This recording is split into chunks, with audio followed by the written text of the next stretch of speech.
should be. Yeah, now you are. Live right now, bub. All right. So what's up? We got Lick the Whole Boot, Asia, and Havoc with me today. I know this story's kind of been beaten to a pulp, but we're going to kind of go through it and review and reveal some new information. It's still not live for me. You sure we're live? Yeah, yes, it we're says live. Yep.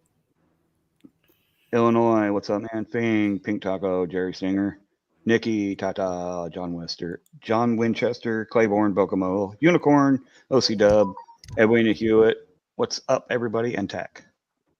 How's everybody doing? Now I'm live. Another day, $50.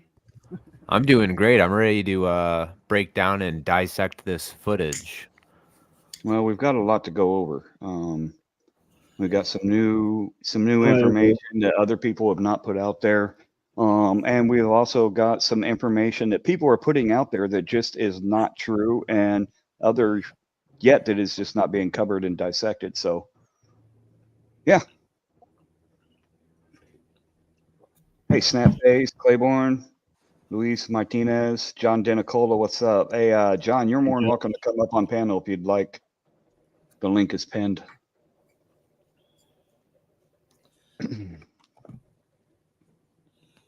Should be pinned anyway. Yeah, it was. That's how I got it.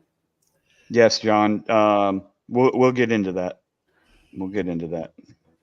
John Winchester. Faze, what's up? Good to see you. Okay, so where shall we start? Anybody have any ideas? We'll let a few people come in. We've got 18 in here right now. I've got a great idea. Hey, Lenny. Notably Nova, what's up? Anything under the sun? Go ahead, Lick. I was going to say, why don't you go over like a quick itinerary of what you have in mind? I just did. I said we're going to go over, review the video. We're going to discuss some new findings that we found out. And we're also going to review some kind of misconceptions that, pretty much every other video I've seen is putting out there that it just is not true. And I think we're going to take a little bit of a look at the Sangamon County Sheriff and Sheriff's Office and their Facebook. Yeah, I'm going to present some things on there. Havoc's going to present some things that is a little bit concerning about Sangamon County Sheriff's Office Facebook page. So yeah, we can start. Well, do we want to show the first footage, the original? Yeah, play that first one, that 10-minute one. Most people are seeing the footage. The difference on this though is that it cuts to right before the shooting. It cuts to where Dawson's body-worn camera comes on, and in the original, there's 30 seconds of buffering where there's no audio, but we've synced it precisely with the other deputy's audio, so you've got full audio on it, and it's a bit enhanced, so you can watch it from there. So, but it picks up right before he goes into a house. The one you put in the chat? Yeah, the first one, the 10-minute long one. All right, hold on just a second. Let me find it here. I don't know. Good evening, John Denicola. Yeah, this is the one here. And after the shooting, both their audios come on and they're synced up, so you can hear clearly what both of them are saying the whole time that Dawson is inside the house. I'm trying to. There we go. All right, here we go. Let's watch this, and then we'll show the slowed down version. Yeah, after this. You got a name? You got an idea or something? Take your name real quick. Catch this. See who we spoke to.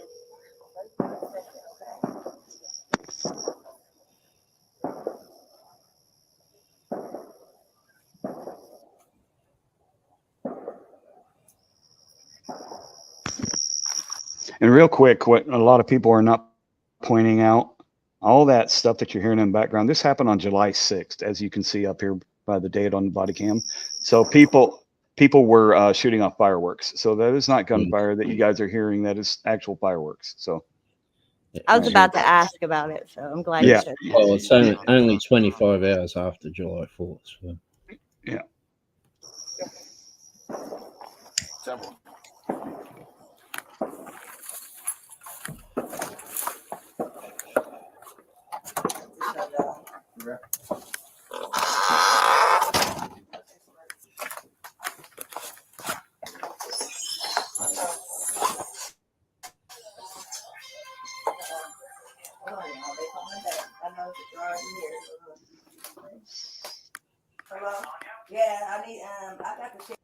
Now, what I do want to say is I want people to pay attention to this first part very closely, and tell me what you notice about the phone call that she's on, and after that phone call ends, what she's saying to Officer Grayson.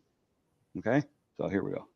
Sheriff Department here, but I was calling for help from y'all. They're here in my house right now. Okay, I'll let you go. You talk to them. No, hold on, wait a second, sir. You can hang up, Cottonwell. It's good. For what? You're there with the deputy, correct? No, hold on, okay? Might break up. You can hang Hold up. on for what? Just 1 second, okay? Now, what's that telling you already? She's Anybody? on the That she's phone with Springfield uncomfortable. PD. Yeah, she's already scared. Yeah. And he's telling them on the radio that this stop the call. Like, it's not really for him to do that. Right. He's telling 911 dispatch to end the call, to terminate the call. One-legged media. Are you not hearing anything? Put a 1 in the chat if you guys can hear the video. Well, it's not playing at the moment. So. I know it's not. No shit, Captain Obvious. I'm saying when the video was playing, who could hear it? Sorry. Oh, we got an 8 in here. That means we're good to go. Oh. And a 69. Now we're really good to go. All right. Yeah, we're good.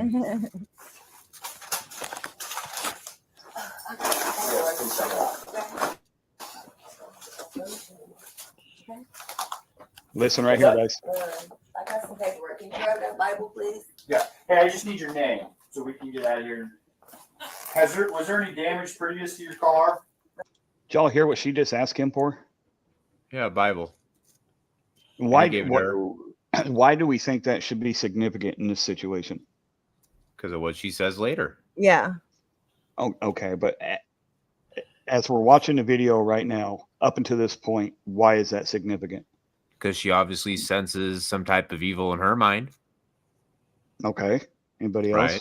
I don't know. That's a good thought. When I first watched it, I just assumed she might have had some sort of paperwork inside the Bible. It's in a bag. Some people might not be aware. She'd been at the hospital earlier that day, so she would have taken the bag. She says after this that she's looking for paperwork to show them, which was probably released from the hospital, which she probably put in a Bible so she didn't lose it. Just my thoughts. Yeah, we will get into that, the hospital visit here in a little bit. Yeah, but that's what I'm saying. I think I the just want- papers think they might be inside the Bible. Right. Yeah. Well, I just think it's significant because you can tell by the way she's looking up at the officer right there where the video is paused. She's scared. She is terrified right now. Well, yeah, you can see her So face. why were the cops called in the first place? She called She them. called them. She called him. Okay. She It was called a prowler. them. Exactly. There was a prowler, and she wanted them to come check out her property to make sure nobody was outside because she heard someone messing around outside. So she called the cops. This is why you never call the cops, guys. Yeah. Previous, yeah, it Okay, was what was the damage? a dent, I believe. What about windows? Oh, it was something that happened earlier. Okay, perfect. What is your last name? Shouldn't have to think about your last name. You're not in trouble. I just need to touch. Massey. Huh? Massey. Yeah, you have an ID? That'd make things so much easier. I just need to Just a driver's license will do, and I'll get out of your hair. She keeps giving him the evil eye, for real. What paperwork? I got some paperwork. Well, just get your ID. Well, let's get your ID first, and then one task at a time here. That's what I was going to point out too, that throughout this whole interaction, she is looking at that particular officer out the side of her head. She does not trust this officer at all from the moment he shows up. She doesn't have an issue with this officer, and we'll get to his name here in a little bit, but he was just hired last year. The officer that is recording right now, she doesn't even glance sideways at him. She makes eye contact with him. She doesn't look scared when she looks at him. But this guy, Grayson, she is genuinely scared shitless of. And you can tell by the way she's acting. He's more than twice a body weight. He's over a foot taller than that. And he's as aggressive as all fucking. He was disrespectful from the moment he got there. Right. And like John Denicola said, once they told her that we searched your area, we searched your premises, we checked all around, and we didn't find anything, that was it. That should have been the end of it. But they were so worried about this car with this broken window that they had to force their way into her house. They weren't not invited in. They just walked in. He just walked in. She never asked him. There was no consent whatsoever. She'd already said, "Thank you for your help. See you later. God bless you." Yeah. Yep. It should have been the end of the interaction at that point. Let's keep watching. Here, grab your ID for me. Okay. Your ID. One task at a time. So let's do an ID, and then you can dig around for your paperwork. I don't know where my ID is. you have that stack right there, maybe. 1 second. Check on her. Let me get this. No, we don't need a fire while we're here. Right. Okay. Let me see. Okay. All right. Now let's address what Farlap just said. He said, "Yeah, but that cop has such a history. He was always going to be a problem." Well, we can only confirm 2 places that he was actual issue at. One of those was the Girard Police Department. What was the other? Logan. It was Logan. Logan County Sheriff's Department. Yeah. So that was the only 2 departments that we could find where he had any kind of negative notations about it's quite him. possible there's other issues from some of the other departments, but they've hushed it up as he move along. Right. Pretty standard. You know, you resign and move on by your own accord, and we'll drop it. You know, there was one or two where he was part time at one, so that might have been a case of moving to a full time position. But yeah, it's dodgy from the very first assignment he had as a law enforcement officer. So. Yes, well, and yes, Brandon Mitchell, 2 places is more than enough. I'm just saying that as far as judging his character, 2 out of 6 is not enough to judge by. But knowing now that he was dishonorably discharged from the Army after 2 years of service because of serious allegations, which happened to be a DUI arrest in an F-150 while he was in the Army. And that happened in 2016. And in 2018, allegedly, you're not going to find any information about it because it was expunged. But allegedly in 2018, a judge expunged this. And then in 2020, he became a cop. So, I mean. But Jack Campbell, the sheriff of Sagamon, he knew the record. He knew his record before he hired him. Absolutely. He hired him anyway. We're going to get into why that's an issue for Jack Campbell to approve of this guy becoming a deputy. We'll get to that once we get to Sangamon County's Facebook page. Yeah. We'll show you why that's an issue. But hey, one thing I just want to add, just so everybody's clear, this is like a singular problem in this county alone. This is a problem that happens throughout the entire U.S. where you have these departments who are either just making bad decisions off the gate, or they are truly just looking the other way at some of the records of these guys, like the guys who they've got the long records where they've been at 4 or 5 departments previously, or they're already on the Brady list. You know, you don't get on the Brady list for just no reason. In some cases too, there's departments that actually do want to fire them and have tried to fire them, and the unions take them to court and force them to take them back on. Exactly. I was going to say the FOP almost always gets involved unless it's a case Detroit- like this where the Detroit, FOP refuses to supply an attorney or defend him. Usually the FOP will get involved and make the departments hire these cops back or just bilateral transfer them somewhere else. yeah, well, Detroit, there was a story, mainstream story, Detroit Police Department supposedly have a zero tolerance policy on domestic violence for their officers. Yet they had, at that time, this was a couple of years ago, over 40 officers still serving that had confessed to incidents of domestic violence. The worst one of them involved also hitting a child, a young child, like 4-year-old. And it was his second or third time. And each time they confessed to the department and got a slap on the wrist. Well, this one, they actually tried to fire him and they fired him. And the union forced them to take him back on, took him to court and forced them to take him back on.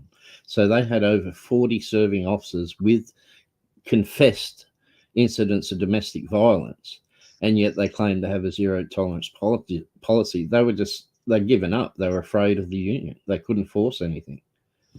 So it's pathetic. Anybody else got anything to add?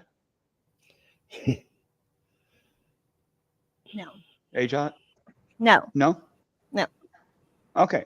We'll get into something else that was found that involves Sonya Massey as well. And it relates to this case, and we'll get to that in a little bit. But let's keep watching. Huh? Where you going? Away from your hot steaming water. Away from my hot steaming water? Yeah. Oh, I rebuke you in the name of Jesus. I Rebuke you in the name of You better fucking not. That's where I'll fucking shoot you right in your fucking face. Jesus. Okay, I'm sorry. Drop the fucking pot! Drop the fucking pot! Drop the fucking pot! Shots fired. Shots fired! Shots fired! Drop the fucking pot!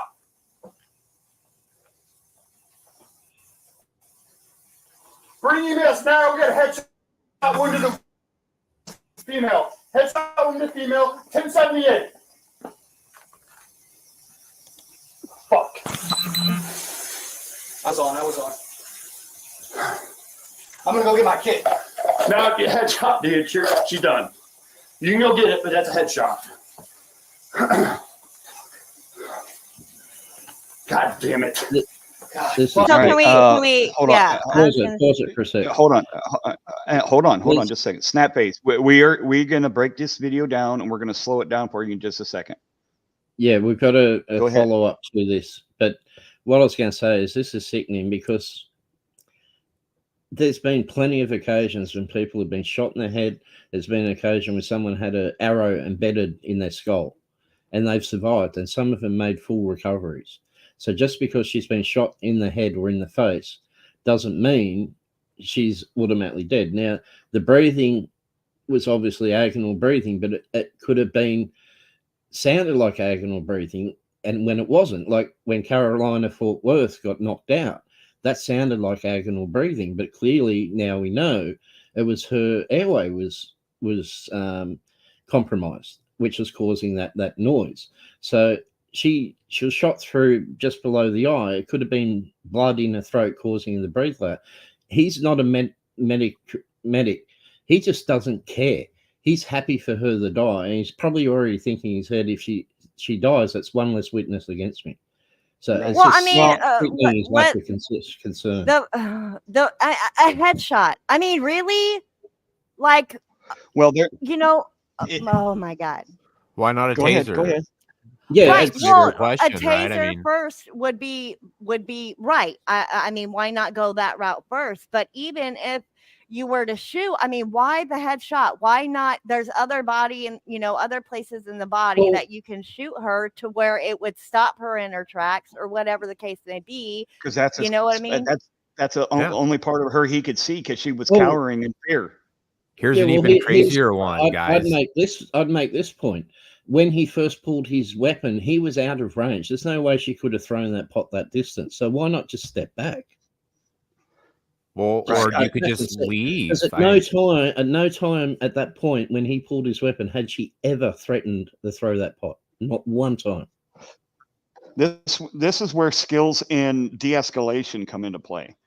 had he had some sort of a people skill, he would have Exactly, known that John. he could have just backed off and got out of range of that. Once the pot is empty of water, she can't throw it again, and she can't heat it up instantly. So back up, give her room. You scared the shit out of her for pulling a gun on her because she said, "I rebuke you in the name of Jesus." So Yeah. she's already scared shitless. It doesn't. Well, It doesn't. Oh. Well, and if they were afraid that she was gonna throw the water on them, yeah, you could go through the questions like, why didn't they use non-lethal force first? But here's the way I look at it. She called them for help, right? So if you think that she's gonna harm you guys, why don't you guys just leave? Don't keep trying to help her after she's already told you that she doesn't need anything more from you. Well, She asked, why are you moving away? And when they said her answer, "I rebuke you in the name of Jesus," it was basically like saying, "Don't be so silly." She was scolding them for being silly. Guys, she was 110 pounds. Yeah. And this guy is over 200. He's twice her fucking size. He's about 250 or something. And he, I don't know what the exact number was, but he's like twice her size, and he's scared of her throwing some water that they told her to take off of the stove because they didn't want to burn down the fucking house or have a fire. So, I mean, you knew something was going to go bad. Even if you knew nothing about this story, you knew something was going to go bad when she had that look on her face when she was sitting on the couch over there asking for a Bible. I think his ego was on a hair trigger, and it didn't matter who it was, where it was, when it was. If anyone talked back to him, they were going to cop it. So just, excuse the pun. Right. And he was just... And this is going to tie into what we'll discuss here in a little bit as far as another case that ties into Sonya Massey. It ties in sort of, but not really. And we'll kind of get into that. I have an article brought up. I actually, One Leg of Media just said he told her to go remove the pot, so he had cause. I actually think he was wanting his partner to go and turn the pot off. And then she got up and he said, "Oh yeah, we don't want to fire here." But he was looking at his partner and pointing. I saw him, right. Yeah, I saw that too. It looked like he looked to his partner and then pointed to the stove.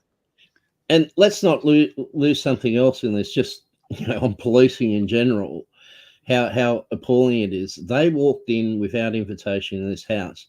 Correct. The second deputy, who we haven't named as yet, but we're going to, he immediately went and started looking in the side room. Now, okay, fine, he's clearing it to make sure there's no one there. But when she goes past him to get the pot, he turns around, he's going back into that room. He's not going to clear it. He's going to look for evidence that they might be able to use against her. That's the only reason he'd go back into that room. John Winchester, the next video we show will absolutely prove you wrong. She was throwing water at them. It may not have been a lot. You could hear it in the audio if you're wearing headset or earphones. You can hear her dump some of the water out. You can hear some of the water being dumped out, but not all of it. And I'm going to prove in the next video that we show you exactly how wrong that statement is. This is why I decided to go live tonight, because a lot of people are not picking up on this. She didn't throw water. She didn't throw water. And I denied it at first myself. But after slowing the video down, you actually can see it. What's up, John Eagle? Good to see you, brother. Let's get back to this video. And you'll see it's not merely a case that she dropped it, and she definitely threw it. But she had every reason to. She was in fear. But we're going to play the rest of this video. I want you to pay close attention to what's said outside the home. If this is the one that shows it. Yeah. Okay. Hold on, guys. Here we go. Fuck. Dude, I'm not taking fucking boiling water to the fucking head. Hey, look, it fucking came right to our feet, too. God damn it. Fuck. God damn it. You good? I'm good. You good? Yeah, I'm good. Holstered up. Let her fucking just... God, there's nothing we can do, man. Fuck.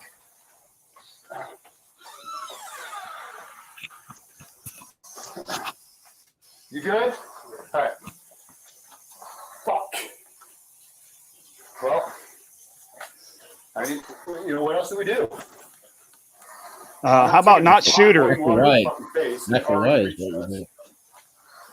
How about deploying the non-lethal fucking devices that you have all over your tack vest, you stupid bastard? How about that? How about not shooting her in the fucking Well, I head? mean, it's just like what I said last night too, Midwest. Look, man, I'm just gonna be honest with you. As a grown man, okay, especially if I see a single woman who is half my size, okay, even if I thought she was gonna chuck a thing of boiling water at me, my first, at least my personal first move would be to just try to get out of dodge, right? I mean, my last move would be tasing her. Definitely not pull a gun, but that's just me, I guess. He's got a taser on his side. He's got pepper spray. I mean, he's got a baton. He's got several things. You know, pick up the baton, throw it at her, and rush her at the same time.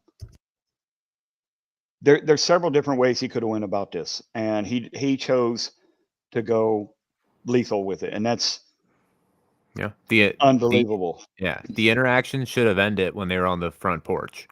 Exactly. They should have never been in the house in the first place. Let's go back. Let's listen to what they're saying here.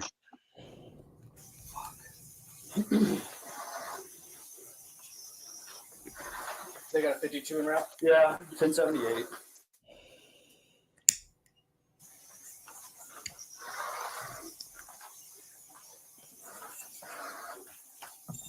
She's still breathing, but she's losing a lot of blood from the head.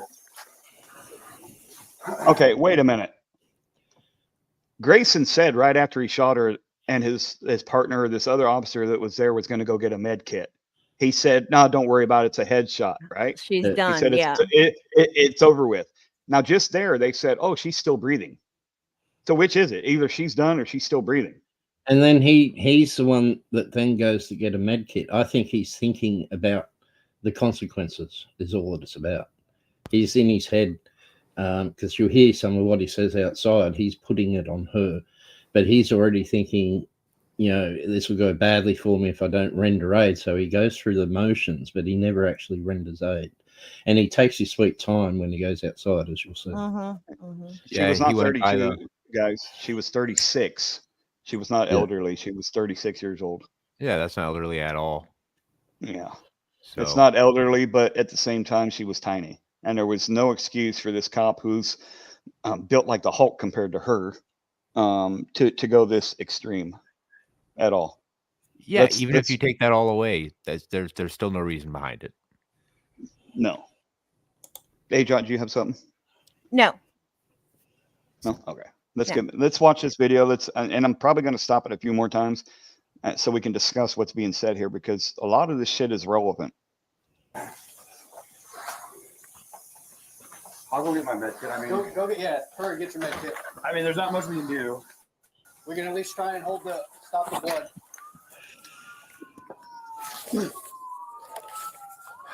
Yeah, that's now where he's he acting. said he's going to get his med kit.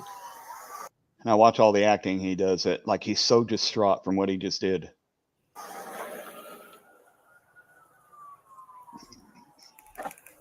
I think he probably is a little bit distraught, but more concerned about the consequences for himself. He's probably distraught because he's thinking, oh my God, I'm going to go to jail for the rest of my life.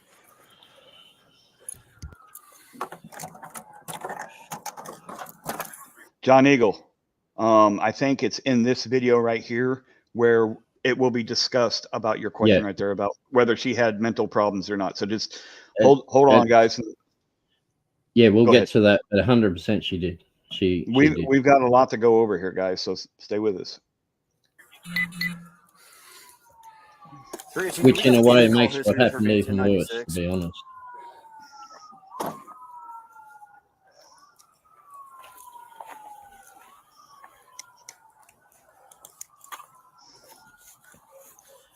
And he's got the med kit. He's going back in, but oh wait, oops! I forgot my gloves. Why not just give him the med kit and then go back and get his gloves? Yep, taking his sweet ass time. Negative. Well, I mean, he stopped his partner from getting the med kit in the first place. I mean, they could have already been applying pressure, blah blah blah, but he stopped it, and in the beginning it was like, oh no, she's done. I think all this is for investigators and potentially a jury. That's what I think. Well, we're 3 minutes past the point where he shot her at this point. Yeah. And that's 3 minutes of life-saving measures they could have applied to her. But he was 10, 12 feet from being able to give the other officer the med kit, right? And I think the sergeant's already in there. 10, 12 feet. He could just pass the med kit, then gone back and got his gloves if he was that concerned about gloves. Right. Absolutely. Let's we got another 5 minutes of this. Let's watch this. We'll stop it again, I'm sure. She's in the kitchen.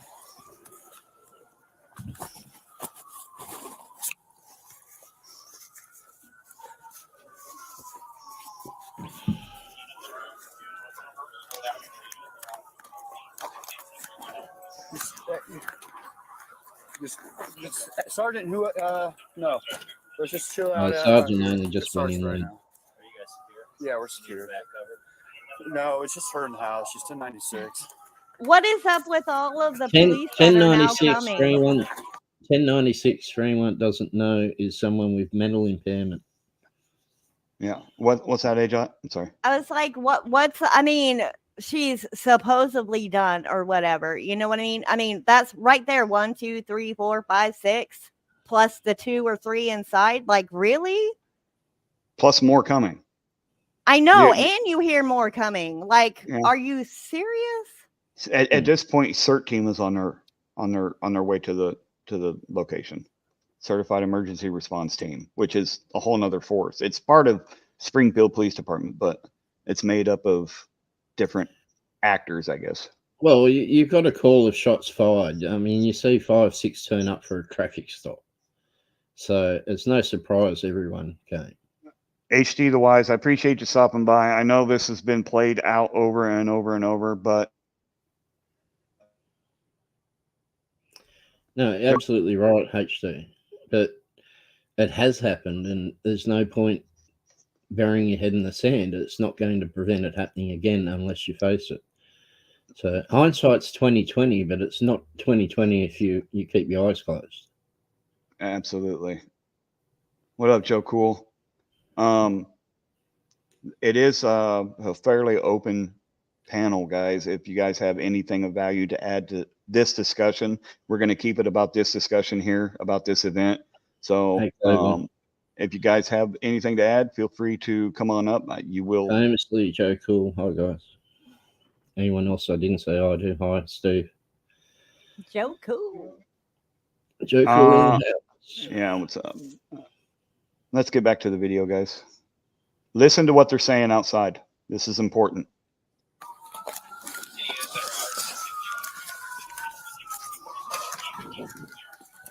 So, is there anything you think we can do for her? All right. I'm not even going to waste my med stuff then. I'm not going to waste my med stuff. I'm going to run down right away. Nope, not yet. All right. House is cleared. She was the only one. Where'd you go? No, she had boiling water and came at me with boiling water. You shot her? Yeah. She said she was going to rebuke me in the name of Jesus and came out with boiling water. Now, why did he say that? Yeah, with kind of a chuckle in his fucking voice. Yeah. Well, that's his first false statement. She claimed she's going to rebuke me in the name of Jesus and come at me with boiling water. She didn't do that. She said, "I'll rebuke you in the name of Jesus" twice. And then he come at her. She never moved from the spot she was on. She never progressed towards him. And we'll show you in the next video that the only thing that progressed towards him is the pot that she was holding. Yeah. We'll show you. Don't worry. There's proof when we say things. Here we go. That's what all this is. I was standing right here. All right. The chat's asking you to turn the volume on the video up. So. Turn it up? There's nothing right now. Yeah. Just hang out there for On me. this one, yeah, do it. Is that better? I need cranks and put them around the front of the house if you guys can. But other than that, that's thank you. Thank you. That's another thing that we're going a bit more. Discuss when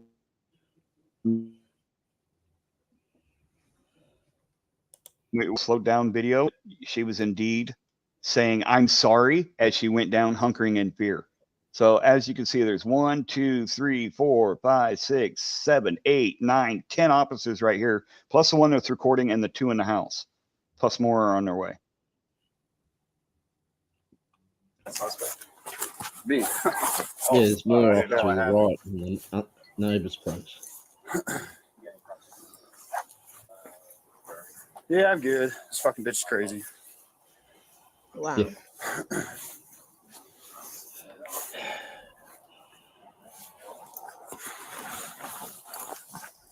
Who's got tape? I think I got a roll. Well, they've all been told to stay out of the house to preserve the crime scene, which is reasonable.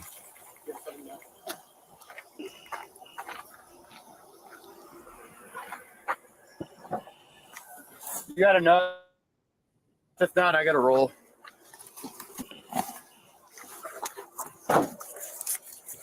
Yeah, I heard someone mention on another video the irony of this, that he's putting crime scene tape up around his own crime scene. Okay. They do what? Say that again. I said it was ironic. I heard someone mention on another video the fact that he's now putting crime scene tape up around his own crime scene. Yeah, that's usually not how that happens. No. He's supposed to be taken off scene right now and debriefed. So I don't know why he is putting up crime scene tape around his own scene, but that's not how that's supposed to happen either.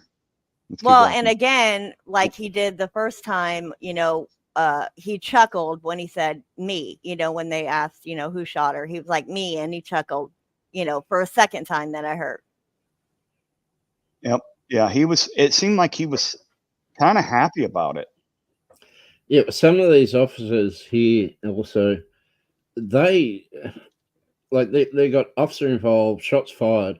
Some of these officers are concerned about the other cop. No one's told them what happened with the other deputy. Nope. And they actually had to come and ask this guy if he's okay. Like, you'd think he'd tell them, oh, my partner's fine, don't worry about it. No, he was too busy gloating. He was too busy gloating about shooting this lady. Yeah, it was me. Yeah, it was me. Yeah, that, and I think too busy working out how he's going to try and get out of it. But they're supposed to. And then when he does, they do ask him about the other deputy. Listen to how he refers to the other deputy. He calls him a dipshit. Yeah, he just has no respect for anybody, not even himself. It's just a crazy situation all the way around. Joe Cool. This is still only a few minutes after. They're still trying to. It's all confusion. They do come and get him and tell him. The first thing they do is tell him to turn his body-worn camera off. It kind of, says a lot, doesn't it? I think it should never be turned off, especially in these cases, until everything's done. Everything's done. Absolutely. All right, let's watch the last 2 minutes. Yeah, I'm running across the front here. Where do you want it? Just around the house. You guys can go inside. Okay. That's bottom.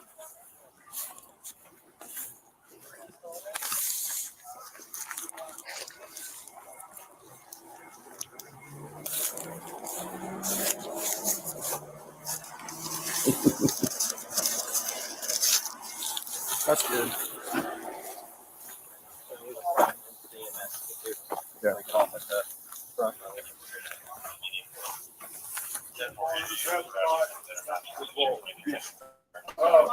Find the blue blood pressure cup. All right, we're just got to the garbage cans. Yep.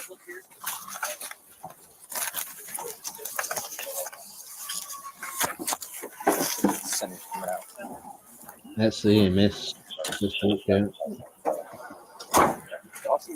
Yeah. Where's he at? Inside with me. He's good. That's where they just asked about the other deputy there. Yeah. That's my fault, man. I didn't know. No, dude, it was good. It fucking happened so goddamn quick that we didn't have time to fucking call shit out. That it was me and. Yeah, that's what I was trying to figure out. And dipshit. No, we're good. What the fuck? He's calling his partner me and dipshit? Yeah. What the fuck, guys?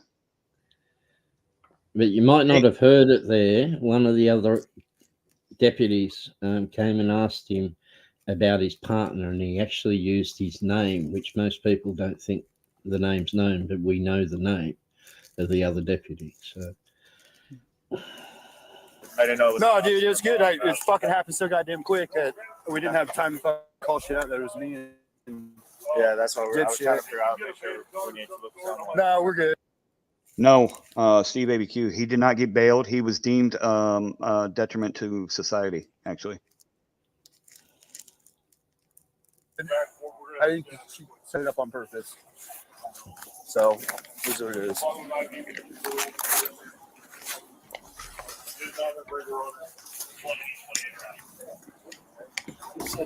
I have a choice. Try not to move that bag. We'll take her out on a backboard so we don't have to move that.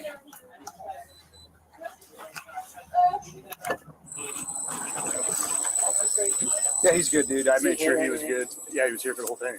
No, did he get hit? No. We barely got missed. Okay. I'll holler at him later. Hey guys, grab the backboard.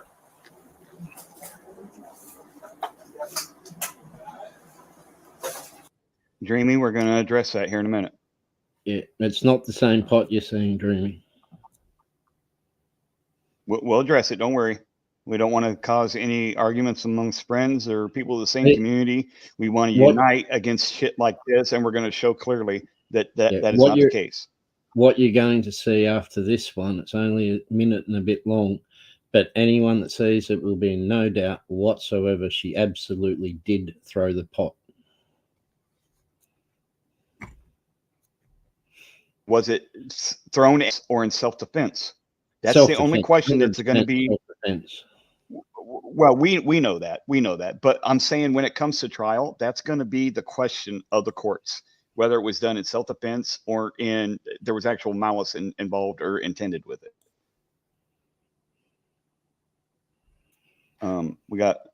That's another 30 seconds. We're quiet on this one.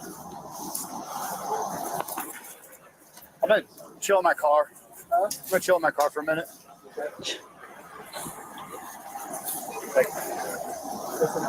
I got it.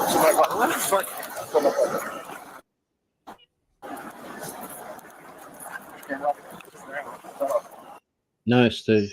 See, You're baby wrong. Q, you're wrong. She did not empty the pot. Well, she did I'm by telling you. throwing it.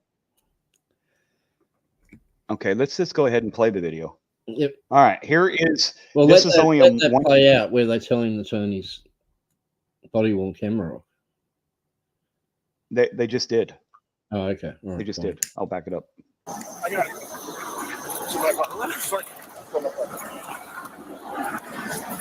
First thing they do is turn your body worn, turn your camera off.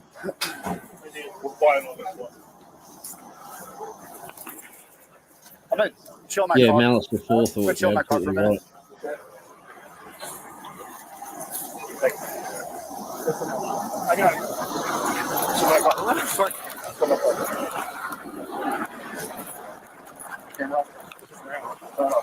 Camera's off. Now, why is the cameras off? Why? To hide anything that might incriminate himself. Absolutely. Now, this next video is only a minute long. Yeah, just let it play out without stopping it first up. Yeah, I'm not going to stop this video at all. We're going to let it play out, and then we'll discuss it, and then we'll get into some other things here. But let's watch this real quick. You better fucking not. I swear to God, I'll fucking shoot you right in your fucking face. Drop the fucking pot.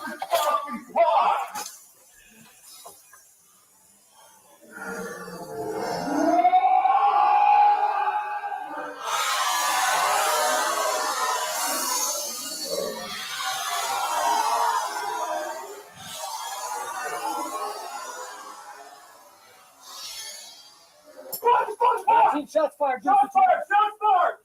Drop the fucking pot. Now the pot's on the top of that chair right there. You see it steaming? Bring emails now. We got a headshot wound to the female. Headshot wound to the female. 1078. But keep watching. We've replayed it even slower. I was on.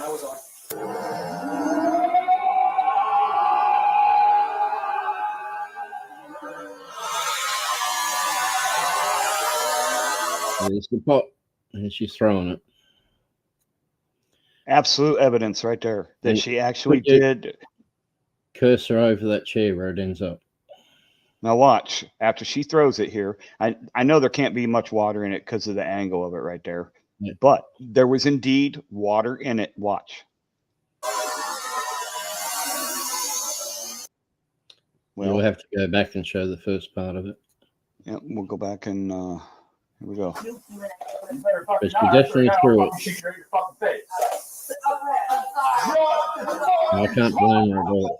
Fucking drop the fucking pot.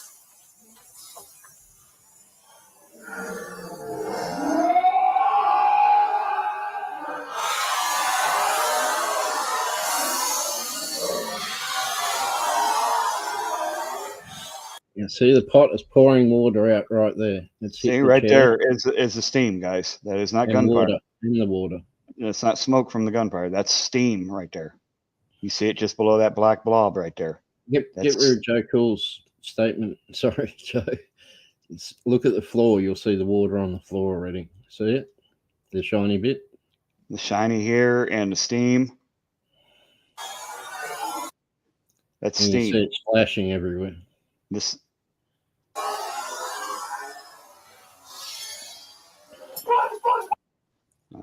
Shots fired! Shots fired! Shots fired! But here's a point I'd like to make. Can you just go back a little bit, Midwest, to just before he shoots?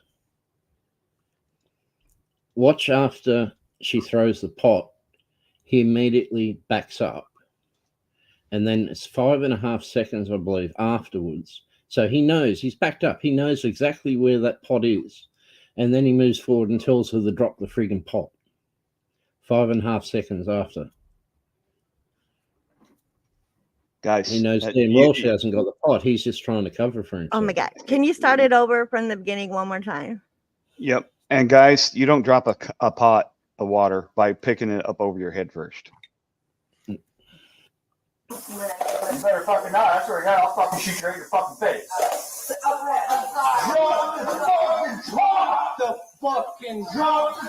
Okay, right there. When she drops down, did she not let go of the pot? She left the pot on the sink. She absolutely did, yes. Okay. And on her way down, she was saying, I'm sorry, I'm sorry. And he said, drop the pot about a second. So he's continuing to say, drop the pot after she drops down and the pot's not in her hand, is what I'm saying. So, yeah, exactly. And in her mind, it's no different than when you see police shootings where someone's dropped the gun and then they say, drop the gun right before they shoot them. Or they say, don't resist after you're not resisting. They've already got you down.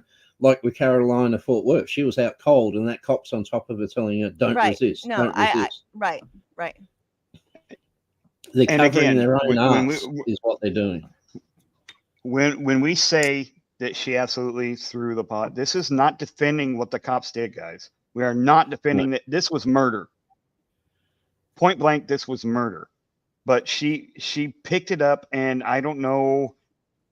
To me, watching this over and over and over and over and over and over, it seems like self-defense. It was a self-preservation thing that she picked it up and threw it towards him. She had this psycho gigantic cop coming at her, gun pointed at her head, already told her he's going to shoot her in the face if she rebukes him. And then he tells her, drop the pot after she's already put the pot down and is crouched down. What's going through her mind in that split second? He's going to shoot her. He's going to kill her. Why is he still coming at her? She threw the pot in self-defense to him.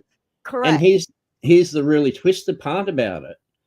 I doubt she would have thought that throw the pot had he backed up hadn't already or not, put the idea of it as being a weapon in her mind and had already, said they'd backed up from it. So they've told her they're afraid of it.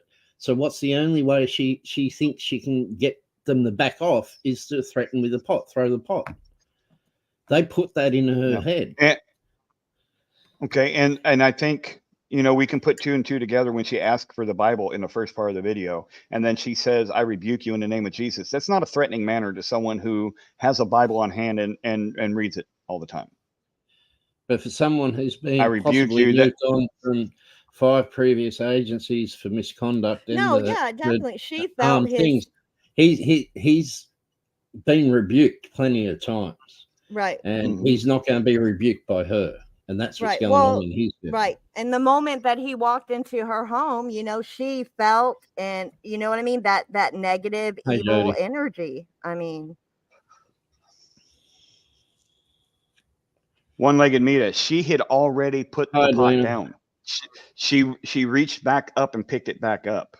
When he continued to walk forward, correct? Mm-hmm.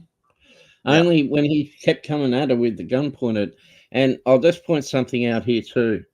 I've got kitchen lino tiles, basically the same as these, and they come in either 10 or 12-inch squares. I counted across from where the sink is, the bottom of the sink is, directly across is 7 squares, and then there's about another 3 squares to the middle of the chair. So that's 7, basically probably close to 7 feet across. Then when you work out triangulation, she's thrown that pot probably 8 foot and landed on top of the chair. It would have gone another couple of feet if the chair hadn't been there. So she hasn't simply dropped it; she's thrown it. Wrong. In absolute terror, in fear for her life, is what's caused her to do it. Steve ABQ, he was not fired from all 6 agencies. No, There was 3 of them at least that he resigned from because they were part-time positions, and he went to full-time position at Logan County Sheriff's Department. So the last one at Logan, he resigned before he was most probably going to get fired.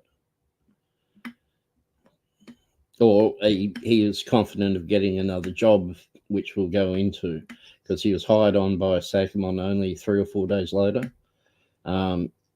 So I think he already had, we'll get into that later. He had connections. Very good point, Dale Elliott. I rebuke you. It definitely is threatening if you are the devil or a demon. Yeah. For sure. Yep. Did she grab the pot? Did she grab the pot when trying to get back up? No, she grabbed the pot while she was still on the floor in a self-defense manner because he was approaching her with gun drawn. You'll see she never stood all the way up when she threw it. She was just desperate, absolutely desperate. For good reason. Exactly. Talk to Deb.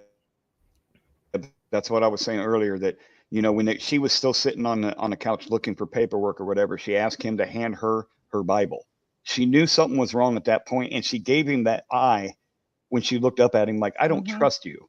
Mm-hmm. More than once. And he was asking, we just need your name. She told him the surname. That should have been it. And they didn't even need it to begin with, but she even did say twice, Massey. But he then wanted ID. It's like, he says, I just want your name. So she rolled her eyes at him like, well, I gave you my name. Now you want ID? John, he actually had, I don't have copies of them, but someone else reported that there was the police chief of Girard in another post, and I can't find it right offhand, but said that this guy was doing all kinds of bullying. But there was resignation letters because he was part-time officer at 2 departments at one time. And there was 3 different departments involved in that part-time work. So yes, there was a resignation. One-legged media. You're not going to set a pot down on a counter, duck down in fear, and then reach up and grab a pot to set it on the floor because the cop told you to drop it. I'm sorry. I don't buy that. If she was wanting to attack them, she would have thrown it immediately that he started yelling at her. She wouldn't have waited, And Steve, over you, did she throw it or just toss it? I don't know. You might be an expert on tossing, so what do you think? Yes, the pot was tilted forward one-legged, but she already had dumped some water out in the sink. She was in the process of dumping water out in the sink when she was saying, I rebuke you in the name of Jesus. And he said, you better fucking not, I'll shoot you in the fucking face. And she stopped immediately what she was doing. And when he said drop the pot, she set it down on the counter. That's why there was still water left in it. She was in the process of dumping it all out. But he scared her and she stopped immediately. That's what I get out of it. Lick the whole boot. Haven't heard from you. No, I don't believe so. I slowed it down and listened, and the first shot rang out as she was throwing it. So, she didn't throw it first or after. It was like simultaneously. He saw her lift the pot and he started shooting. correct, Edwina. He was fired from the previous agency and then hired at Sangamon County 3 days later. Absolutely. DG1, that's a good question. Was it a reflex from being shot? No. No, he didn't shoot until after it was coming forward.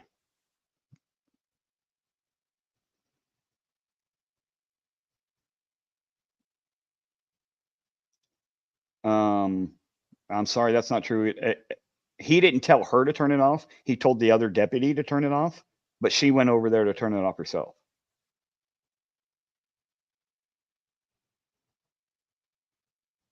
Anybody have anything to say? Yeah, I'd say there's probably only 2 or 3 pints in there of water, so it wasn't much. Yeah, they should have cleared the code on that. Absolutely, talk to Deb. And there's something I had a thought of too. She was a while answering the door when they first got there, a couple of minutes or longer, and they asked why she was so long. She said, "Oh, she still had to get dressed." Now you might have noticed there's a blue bucket which is 2/3 full of water right beside where she's standing, between the sink and the stove. What I'm wondering is if she was heating water to possibly wash her hair, wash her feet, have a sponge bath. We don't know if her hot water heater was working. She may have been partly undressed with that in mind, which is why she had to get dressed. So we might never know. But I think there's more than a coincidence. There was a large bucket, 2/3 full of water, right where she was heating water. All right, let's watch this again. You guys tell me where you think the first shot come in relation to the pot. Hold on. You better fucking not. I swear to God, I'll fucking shoot you right in your fucking face. Drop the fucking pot. It's hard to hear the shots on that.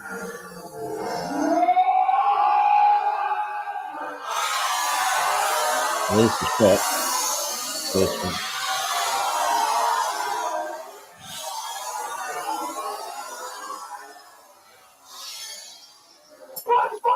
Shots fired! Shots fired! Shots fired! Drop the fucking pot! She was already lifting the pot before a shot rang out. Bring EMS now. We got a headshot wound to the female. Because he was advancing towards her. I think that, yeah, right. Fuck. I was on.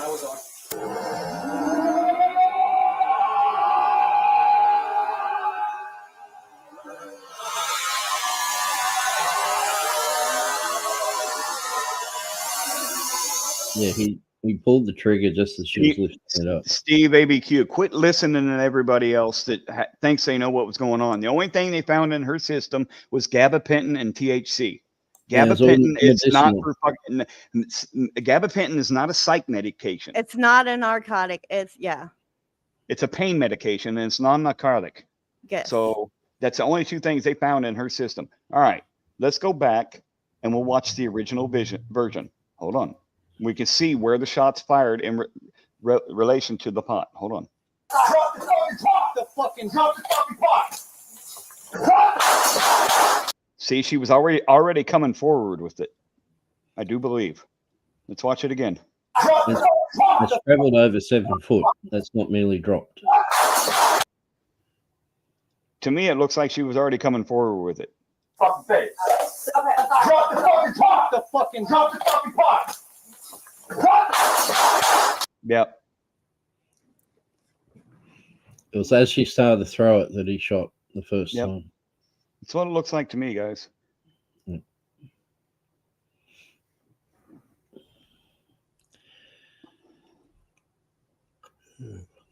There's no point denying the truth of it. The difficult thing will be for them to prove murder in the first. Because this potentially could give a jury doubt. But when you look at the other thing to remember is they've got this without any blurring, right? So they can present it much more clearly. But his other actions support that he had malice of forethought. He had no reason to do what he did, and then he tried to cover it up afterwards, like cover up his responsibility for it by blaming it on her, and he did that very quickly. So I think there's a case they can make for it.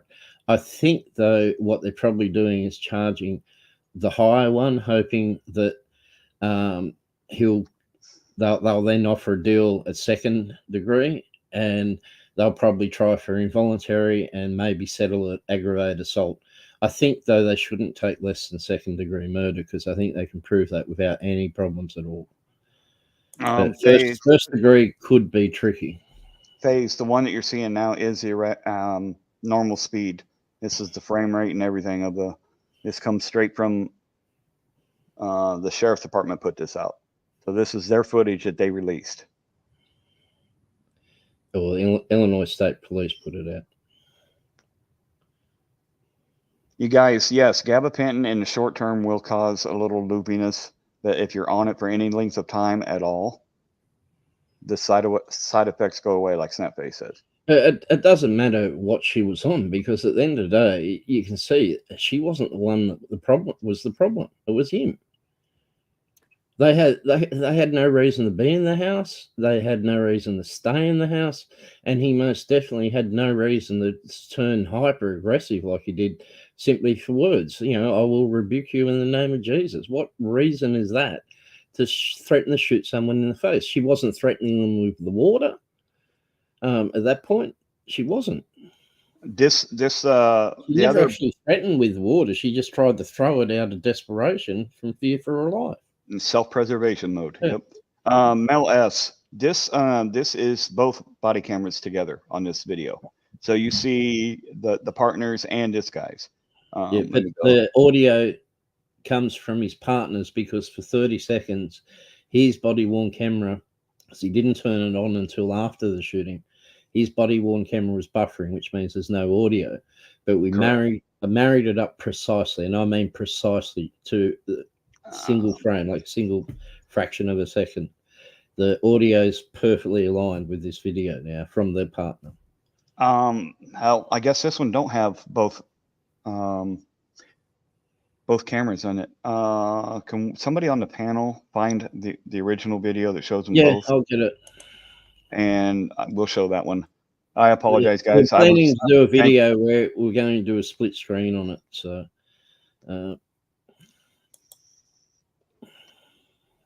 which is absolutely still polar.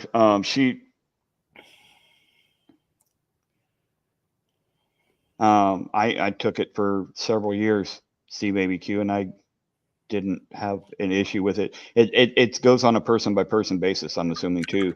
Everybody's body chemistry is different. It's going to react to different drugs differently.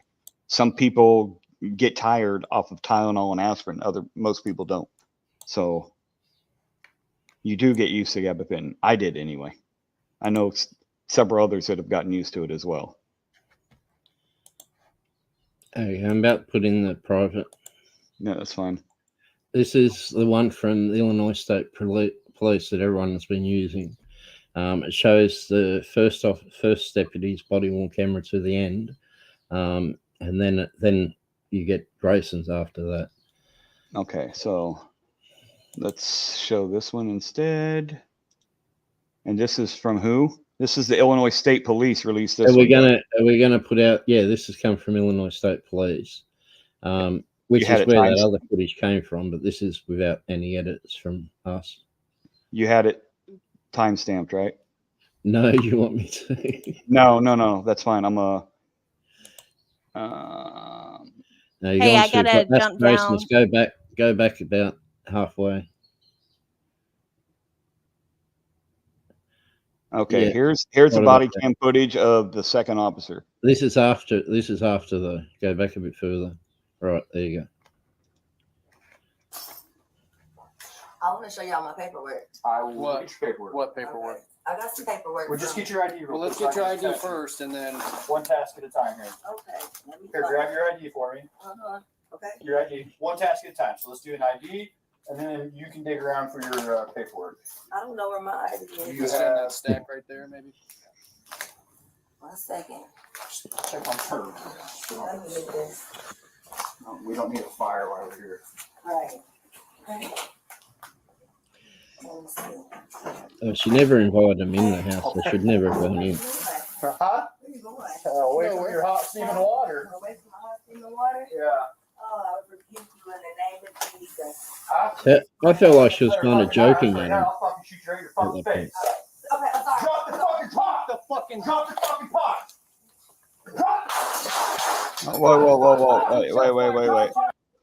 Wait. Let's address this situation right here. Let me play it for just a second here. Shoot you in your fucking face. Okay, I'm sorry. Drop the fucking pot! Drop the fucking pot!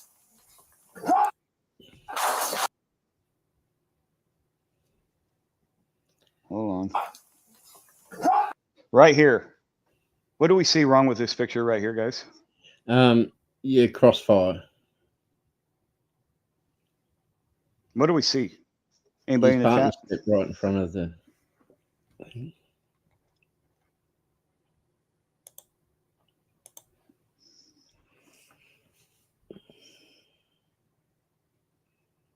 It's a pity he didn't. Now, what kind of situational awareness do they have if they're doing this? What this shows, this frame right here, what this shows is that there's a lack of training all the way around. This whole situation proves that there's a lack of training.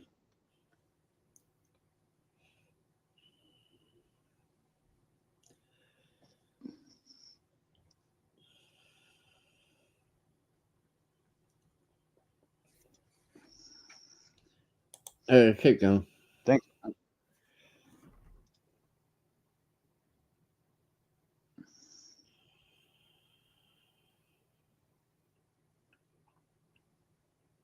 There it is right there. Thanks, Pink Taco. That's what I was talking about. Did we lose Asia? No, she had mommy duties. She put it in a chat, private chat. That's right, Pink Taco. And then they had ample time to retreat when she ducked, as well as ample time to grab a non-lethal like a taser instead of this firearm. Absolutely, Berserker. That's what I mean by lack of training. They don't have the situational awareness to realize that they had time for that. Well, there's absolutely no reason for him to react the way he did and even say shit to her. It made no sense. Nothing about this makes sense. Except that you got a bad cop who should never have been given a badge and a gun.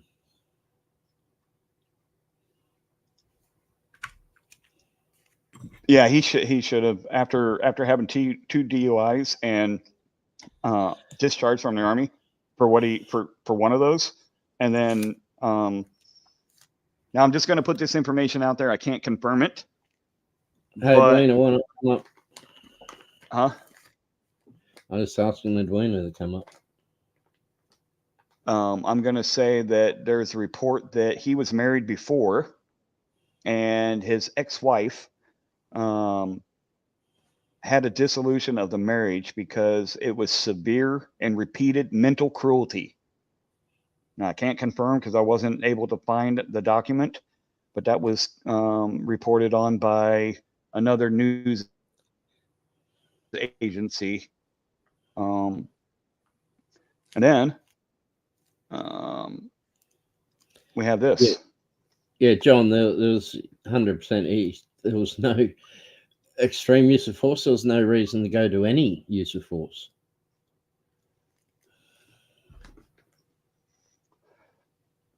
So then we got this. Where'd I go? I just lost it. There we go.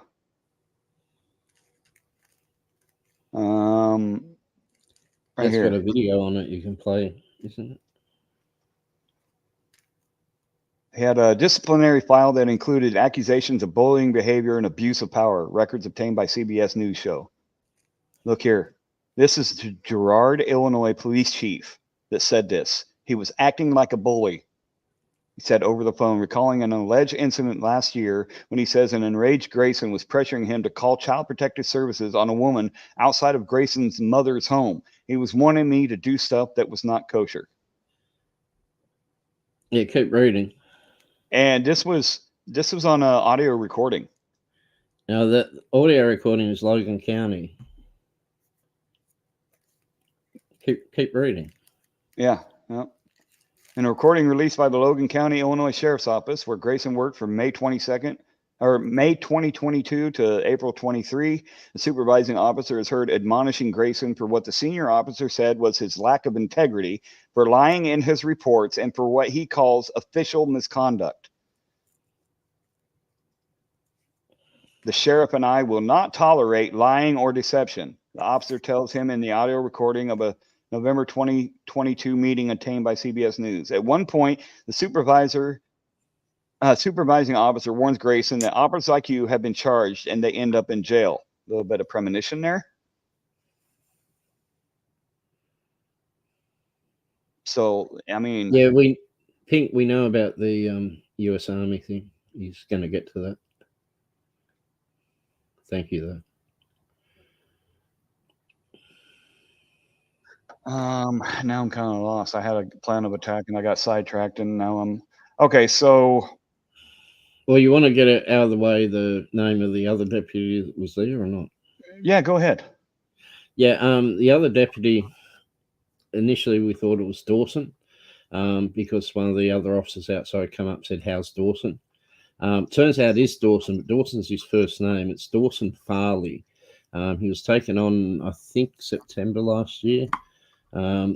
And yeah, it's also, we took a screenshot where he was in the camera, and it does say D. Farley. So it's Dawson Farley. He's 24. I don't know if he was LEO before. We hadn't had a chance to go through and check his state records to see if he was employed anywhere before that. I'll get you. Oh, you're going through to find the link. I'm going through the Facebook. All right. It's further on. It's a while back. This is Sonya Massey right here, guys. I can just give you a screenshot of it.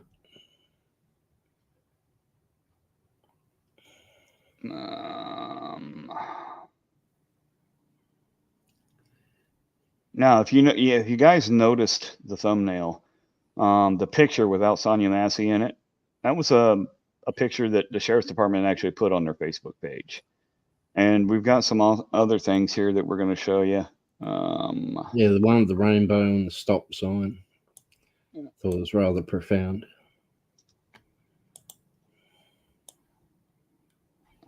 You sent me the police dispatch audio.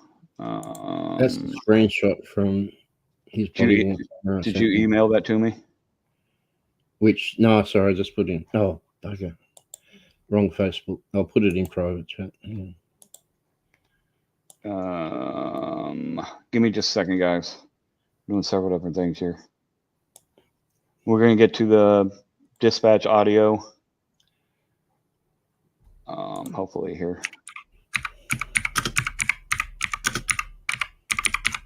Mute your mic. Sorry. I just got a question mark. Why'd you send that picture to me? It was the wrong shot. Fucking woodpecker.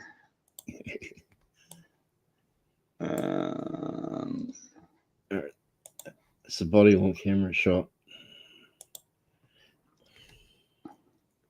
All right, hold on just a second here. Yeah, try and bring this.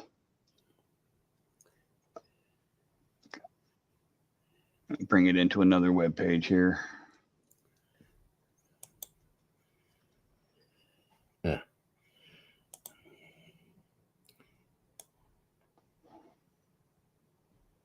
All right, let's share this tab real quick. So here's what we was talking about. The deputy who killed Sonya Massey was discharged from the Army for serious misconduct. This is what we were talking about earlier. The former Sangamon County Sheriff's deputy, now charged with murder in a fatal shooting of Sonya Massey, was previously discharged from the U.S. Army for serious misconduct. Military records show. We're not going to get into that division, but that's one of the things. It was because of a DUI he got when he was in the Army, but which was later expunged, by the way. I sent in Facebook the 2 pics of Farley.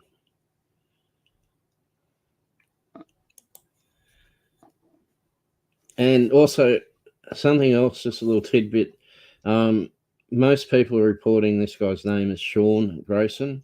Technically, his full name is birth name is Sean Patrick Grayson, but he actually goes by Pat or Patrick, the friends and family. His father had the same name. He's a junior, and his father went by Sean, so he's gone by Patrick or Pat. He's probably his entire life. His father only passed away this year, so I don't think he'd be using Sean at all, even though everyone calls him Sean in the media. It's actually Patrick, or Patrick is what he'd go by, or does go by. Thank you famously for the link. Yeah, this is pretty crazy situation. He should have never been a cop after the first incident. I mean, he should have never been a fucking cop in the first place. The judge that expunged his DUI conviction allowed this to happen. But I'd like to talk about who else should get charged for something. The chief or the sheriff? Whoever put, knowing his history, put a badge and a gun in his hands and let him loose on the public. There should be consequences for it. It's no different than if you have a vicious dog that's attacked people and then you allow it to go out in public without it being leashed or muzzled. You get in trouble for it if it attacks. So what's the difference? There is none.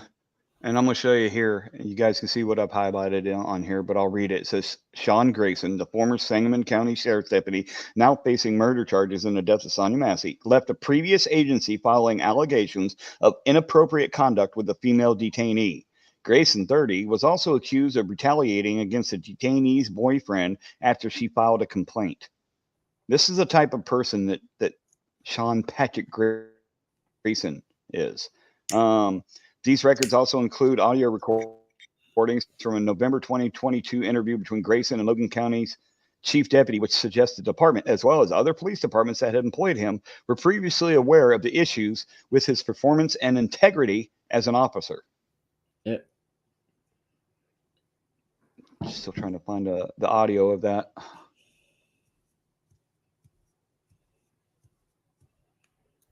No, here it is. Yeah, it was a dishonorable discharge. Apparently, there's a report on it where it was likened that if it had been a civilian charge, it would have been misdemeanor. It would have been up to 12 months jail. It was called serious misconduct, I believe, is how the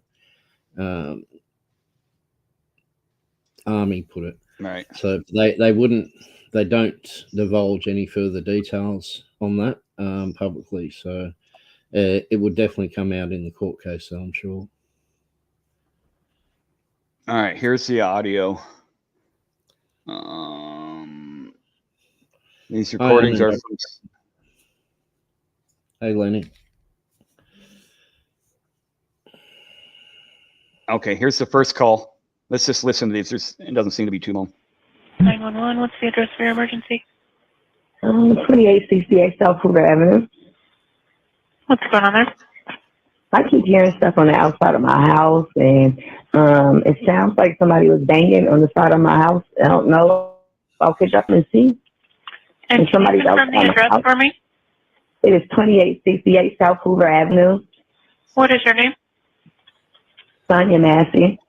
And your phone number? I don't know the number by heart, but I know that somebody's outside my house right now. Okay. Have you seen the person? Yes, pause it for a sec, Midwest.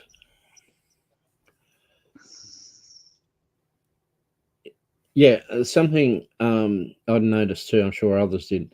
When they were first there knocking on the door, they didn't initially say who they were. They were a good couple of minutes banging on her door without identifying who they were. So from where she was just someone banging on her door, and Grayson was very loud about it without saying who the hell they were. They should have announced themselves immediately when they knocked on the door every time.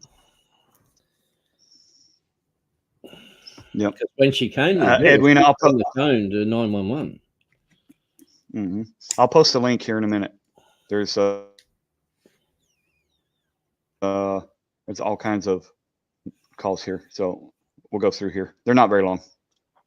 911, what's the address of emergency?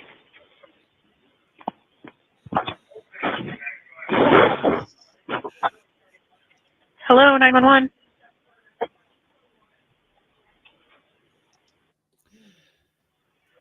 Frank 15, CMED. Go for 15. 2868 Hoover Street, county's out requesting EMS. There's shots fired, stating that a female shot in the head. Copy, we'll be in route. 3 Frank 15, CMED. Go for 15. Go ahead and approach when you get there.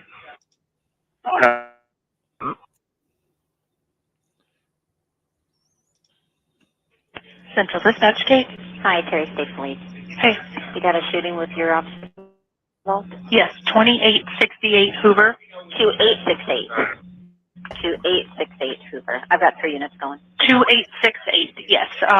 We think we don't actually know what happened. He just screamed shots fired. Somebody heard, one of the dispatchers heard the gunshot, said a female shot in the head, but we don't know if she shot herself or a deputy shot her. Or what? Yeah, okay. It came in as a prowler. She heard someone outside her house. I actually took the call. I tried to ask her further, and she hung up on me. They're now saying self-inflicted. Okay. All right. Thanks. Now you guys heard that, right? Anybody in the chat? Not up on the panel. Anybody in the chat? Tell me what you just heard.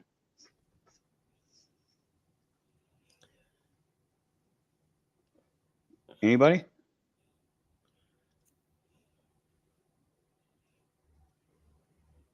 A deputy shot her. Or what? Yeah, okay. It came in as a prowler. She heard someone outside her house. I actually took the call. I tried to ask her further, and she hung up on me.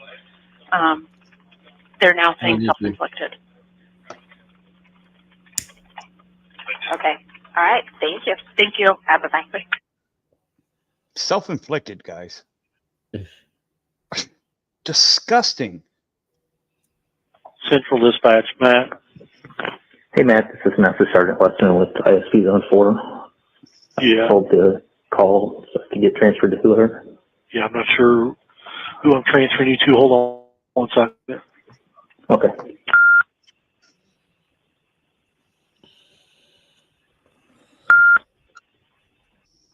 Scott, can I help you? Hey, Scott, this is Master Sergeant Weston with ISP Zone 4 Investigation. Yes, sir. Hey, I was told to call to get transferred to MSPD. It's for county. It's Audie. Do you know him? Yeah. Do you have his number? Or you made a transfer? Yeah. I'll call him directly. Okay. All right. Thanks. Central Dispatch, Scott. Hey, Scott, it's Jamie. Yeah. Just letting you know that I currently do not have any troopers out at that address in Springfield on Hoover. Okay. They had to leave for a barricaded subject in Menard County. Yeah, we got 3 going to that, too. Oh, you do too? Okay. But it's Sherman and Williamsville. It's what? Sherman and Williamsville. Sherman Williamsville. Well, that's Yeah. good to know. I'll add that to our call, too. And then Zone 4 is en route to that Hoover call. I don't know if What? Zone 4 investigations is en route to that Hoover call as well. Yeah, Yeah, they haven't Wes, called are out these- or told us anything yet, but Are these I calls called him. I for let him every know. dispatch call from that Call night? immediately, so. Yeah, he called in. What? It's sounding like these are every dispatch call from that night, not just for her. No, these are all related to the call. Look, Okay. it says right there on the screen, second call to 911. These are all calls related to it. This is Sangamon County dispatch call to Sangamon County coroner right here. No blue And uniform. this thing. So, I mean, and we didn't highlight it, but they did show, or were saying, I don't know if anybody caught it, but when they were outside talking, they were talking about, I was here earlier. This was Grayson talking. They were saying, or he was saying how he was there earlier. And if you remember when they were asking her about the car, she said, "Yeah, that's from an earlier." Yeah, well, incident. her son did say that we know that she'd called earlier in the day, because when the female EMS turned up on scene and someone said, "Oh, do we know who she is?" She said, yeah, her name's Sonya, I believe. We were called out here earlier in the day. And then in the end of the press conference with the family just yesterday, or earlier today, her son said that he'd got a call from his mother, found out she was driving herself to hospital, but there were police there, and he spoke to 2 officers, and he said he was sure one of them was Grayson. He was sure. So Grayson, it sounds like I don't know if the other one was Farley, Dawson Farley, but Grayson, it sounds like, was definitely there for the earlier call. So he knew who she was and knew she had some mental issues.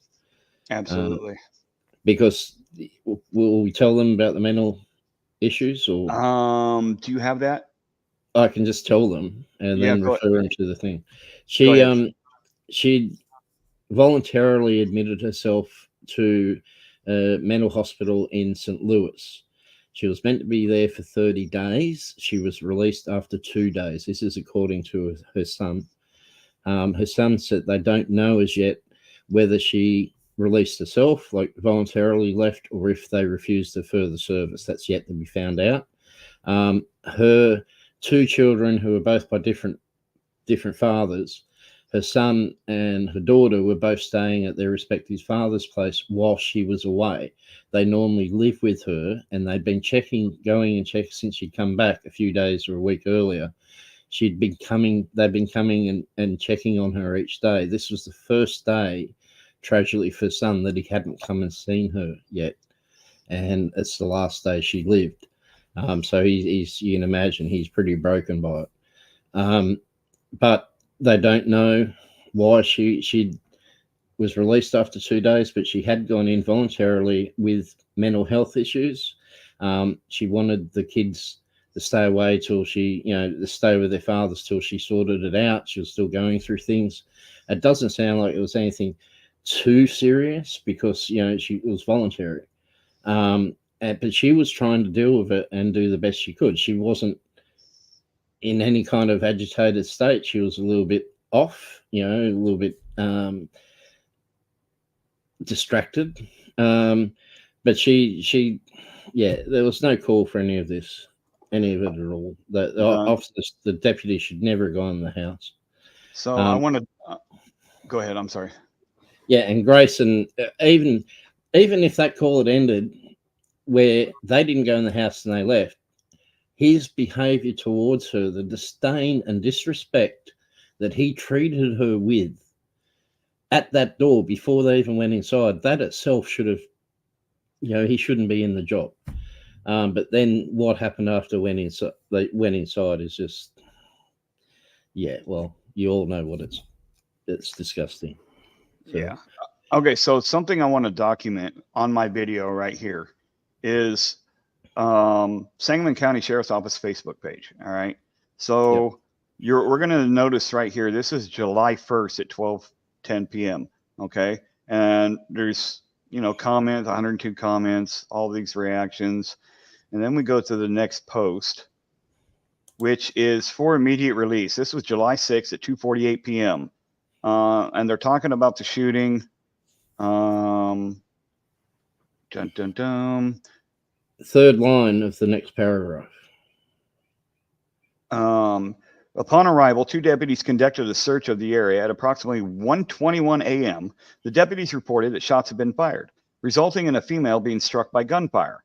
Deputies immediately administered first aid until EMS arrived. The woman was transported to St. John's Hospital, where she was later pronounced deceased. No deputies were injured during the incident. I don't know about you guys. Did you see?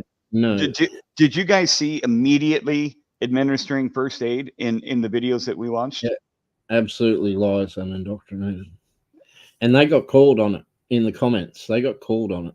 There's over 700 comments listed there. Now look. We've gone through and looked at every single comment. Okay, now you'll see right here. It says 729 comments, right? All right. So I'm not going to sit here and count them for you guys. It's a little over 70. You don't have to be a rocket scientist to realize that there is not 729 comments. And now I'm going to show you why this is relevant in just a There's second. only, last count I did, I think it was 76 we counted. Yeah, I was going to say, yeah, 76.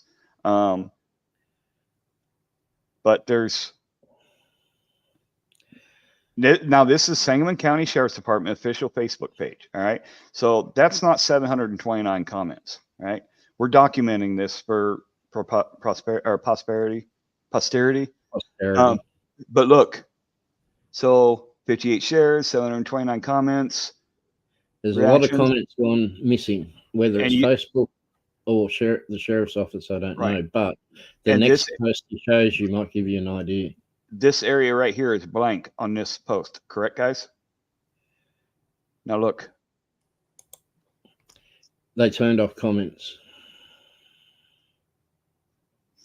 What do you see right there, guys?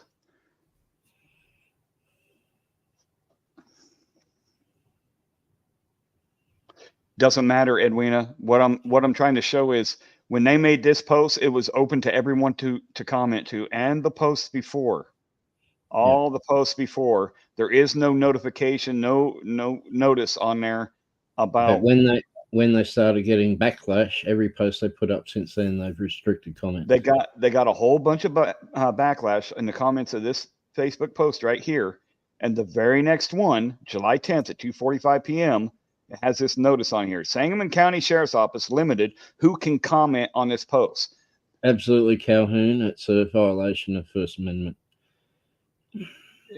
Absolutely. It's there was two cases, one against Trump and another one to another politician for limiting comments, and that was found against them, and they had to unrestrict comments. There was also one story Lackluster did, I think last year sometime, when there was a law enforcement agency, I think it was up north somewhere, who restricted comments, got taken to court, and were ordered to, by court, federal court, ordered to, that it was a violation of First Amendment and ordered to unrestrict comments. You know what they did? They didn't unrestrict comments at all. They just stuff you. What are you going to do about it? Yes, this is called chilling your constitutional rights, stifling the redress. Exactly. And here's the thing: if Midwest shows in nearly every one of these comments about the shooting itself and Grayson's actions, it's apart from that first one, from the last few, they keep repeating that his actions and whatever does not reflect the attitude and whatever of the sheriff's office. Yet, right here, he had a problem with being rebuked, and it turns out they've got a problem with being rebuked as well. That's why they turned off comments. Right here it says, the actions taken by Deputy Grayson do not reflect the values and training of the Sangamon County Sheriff's Office or law enforcement as a whole. Good law enforcement officers stand with our community in condemning actions that undermine the trust and safety we strive to uphold.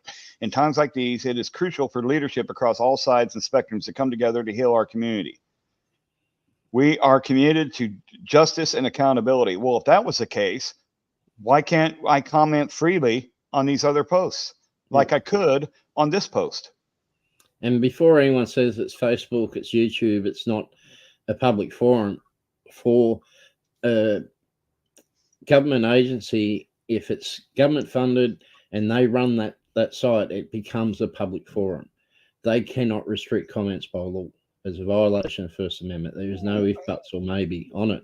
The problem is taking them to task and forcing them to do something about it.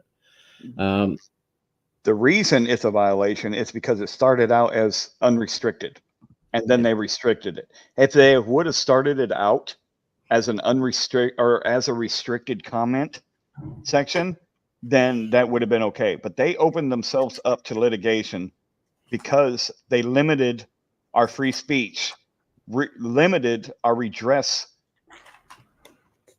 of this situation. And you can see right over here, contact info. If you guys decide to call in or email, please try and keep a little bit of couth about you. Civility, correct. And let's try and do better in what they would. Blue Unicorn, absolutely. It has been. It hasn't been ordered by the Supreme Court of the US. It has in the case of Trump and another politician who had individual Facebook accounts that they were using the post official posts on, and therefore they were taken to court in a Supreme Court case and ordered that they had to allow comments.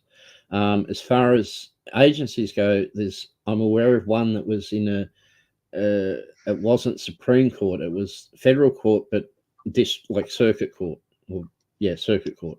So it wasn't for the entire blanket one, and they need a case against public government agencies to be put before the Supreme Court, and then none of them would be allowed to do it.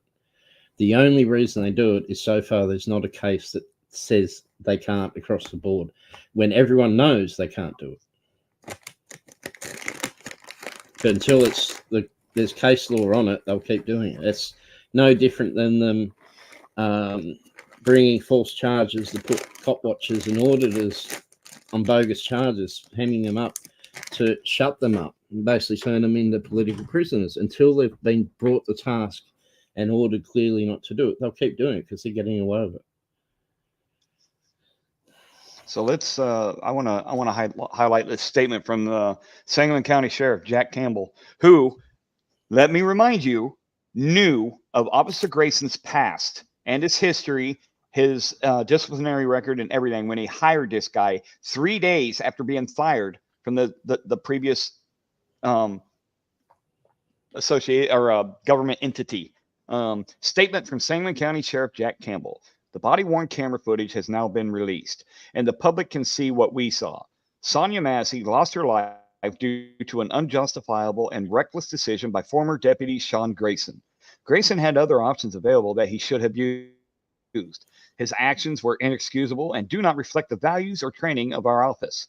He will now face judgment by the criminal justice system and will never again work in law enforcement. Ms. Massey needlessly lost her life, and her family deserves answers. I trust the legal process will provide them. This incident does not reflect the values or actions of our law enforcement community. It was a tragic decision made by an individual who had the training, tools, and experience to know better. We are committed to upholding a standard that prevents such tragedies from occurring in the future. Bullshit. If this was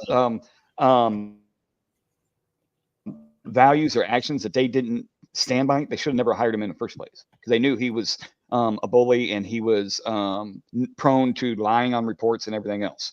So this is Jack Campbell. This is Jack Campbell trying to cut ties and separate himself, knowing that he fucked up. And if you go back through this Facebook, going back over a year, you regularly see posts up there proactively trying to dissuade people from driving under the influence. Yet, whilst they're putting those posts up there, he hires someone who has convictions for driving under the influence. So I got a question: does the Chief Jack, do they go out when they offer citations for DUI? Do they also give them a job application at the same time? I mean, how ridiculous is it? They're telling people you shouldn't drink drive, and yet they're hiring an officer who has a history of drink driving, amongst other things. Exactly. Well, here's one of them right here. The Sangamon County Sheriff's Office plans stepped up traffic enforcement for July 4th celebrations. Drive sober or get pulled over. Drive high, get a DUI. I mean, is it just lip service? Oh, we need to show them that video. The video that they're trying to recruit new people to drive their cars. Oh, I don't know. Oh my God! Wait till bad taste. It's just so. No, we need to show it. It's a funny video, and I'm not sure if it should be played on it. No, we're playing it. It's twisted, seriously twisted video. This is so fucked up, guys. Oh my God! A fair way down. You want me to find the link or not? Yeah, I don't care. Or you can. Yeah, that's fine. Hey, Matt R, what's up, buddy? You can tell him about his fiance. Okay, Whilst so I find it for you. Again, we do not have confirmation because a lot of this stuff is being hidden. Well, I think there's confirmation from one of the news outlets. They found the didn't they find the wedding registrar? Yes, I'm not talking about that. Oh, sorry. I'm getting to that.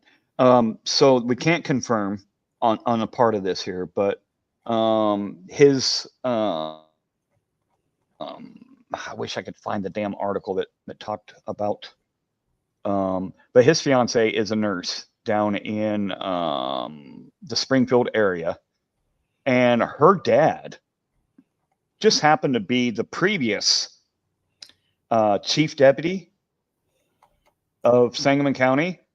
His last name was Butterfield. Scott Butterfield. It's what? Scott Butterfield. Okay. Anyway, he's dating a Butterfield, or is engaged to a Butterfield. Her dad was a previous chief deputy, and when he retired, guess who took over? Sean Patrick. Well, I don't know that he was. I don't think he was ever sheriff, so it's not a matter of he took over, but he worked for the sheriff. They would have been friends. Deputy. That's a position within the sheriff's department. Chief Yeah, deputy. but it's not sheriff. It's like he's. I didn't say sheriff. I said chief deputy. Okay. He took over for his fiance's dad. Who was on panel? It is Midwest Accountability, Havoc, and Lick the Whole Pillow. I mean, Lick the Whole Boot. Lick the whole popsicle. Lick the Whole Boot. Are you there? Or did you fall asleep? He might have overdosed on polish.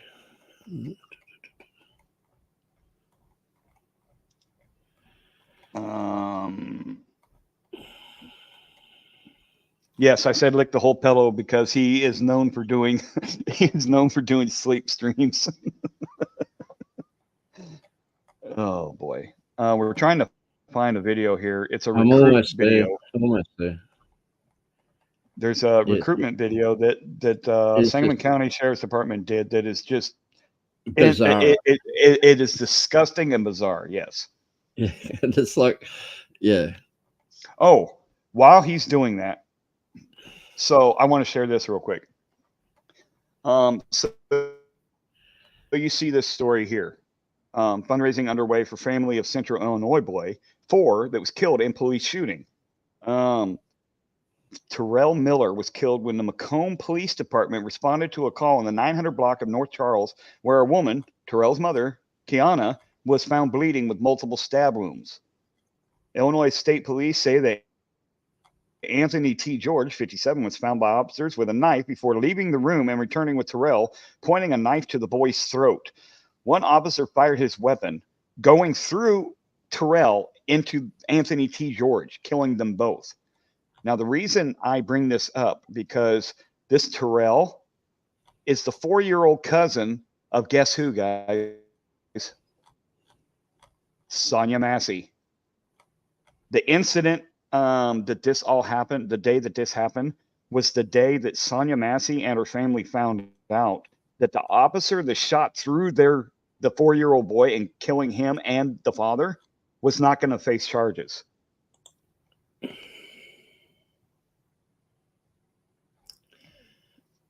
So that ties in. Let me see if I can find. I just realized something, Midwest. That link is probably in the private chat for you. I went out for a bit and come back, but from earlier. Yeah, I don't remember which one that is. It would have been. Oh, I found it. I got it. So let's look at this real quick. Right here. Look. I'd scrolled past it. Damn it. Okay, it's there in the chat.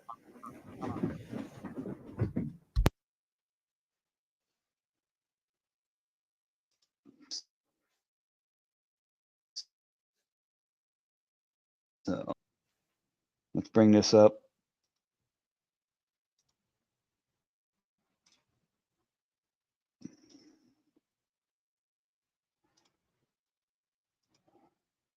So here's an ad for the Sangamon County Sheriff's Department.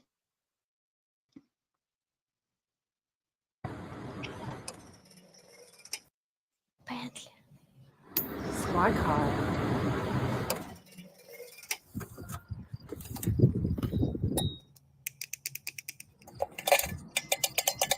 Atlantia. Squad car. Squad car.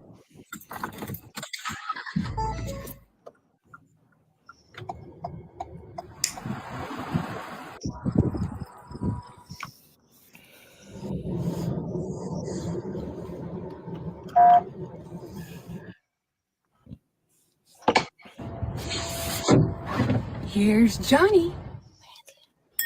Squad car.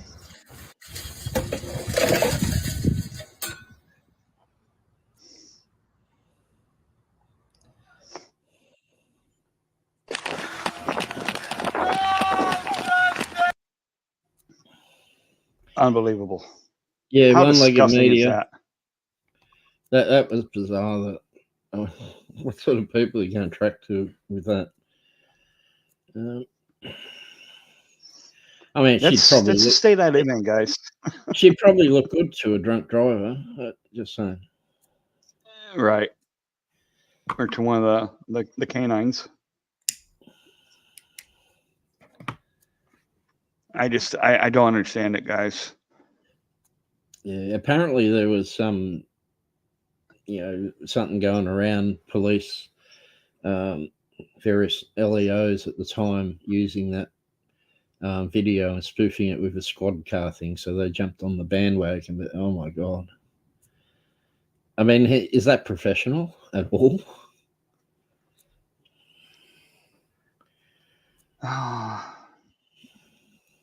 I just don't.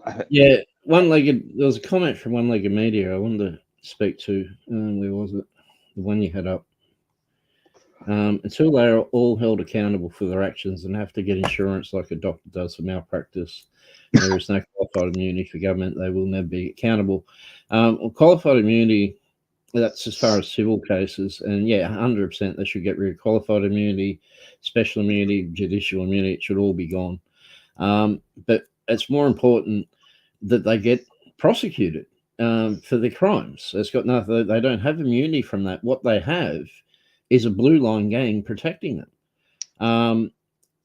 We only hear about a lot of these officers when something like this happens. It's so outrageous that the department has no choice but to throw them under the bus. Every other time, they cover it up. They're constantly, not every other time, but most of the time, they cover it up. Or they do what looks like the case in here. They pass their problem onto someone else by letting them resign, when they know damn well they shouldn't be doing that. They should be taking action against them and having their certification revoked, if at the very least. They know these are not fit people to be law enforcement, yet they don't want to deal with the headache, so they pass the headache on to someone else, and they just fudge and don't show what really went down. Until those that do that, those in the senior positions doing that, until they're held accountable, and I'm not talking about civilly, I'm talking about prosecuted, because what they're doing is basically aiding, abetting, accessories, whatever. They're knowingly putting people out there that are a danger to the public and letting them keep going. So until that happens, they'll keep covering shit up.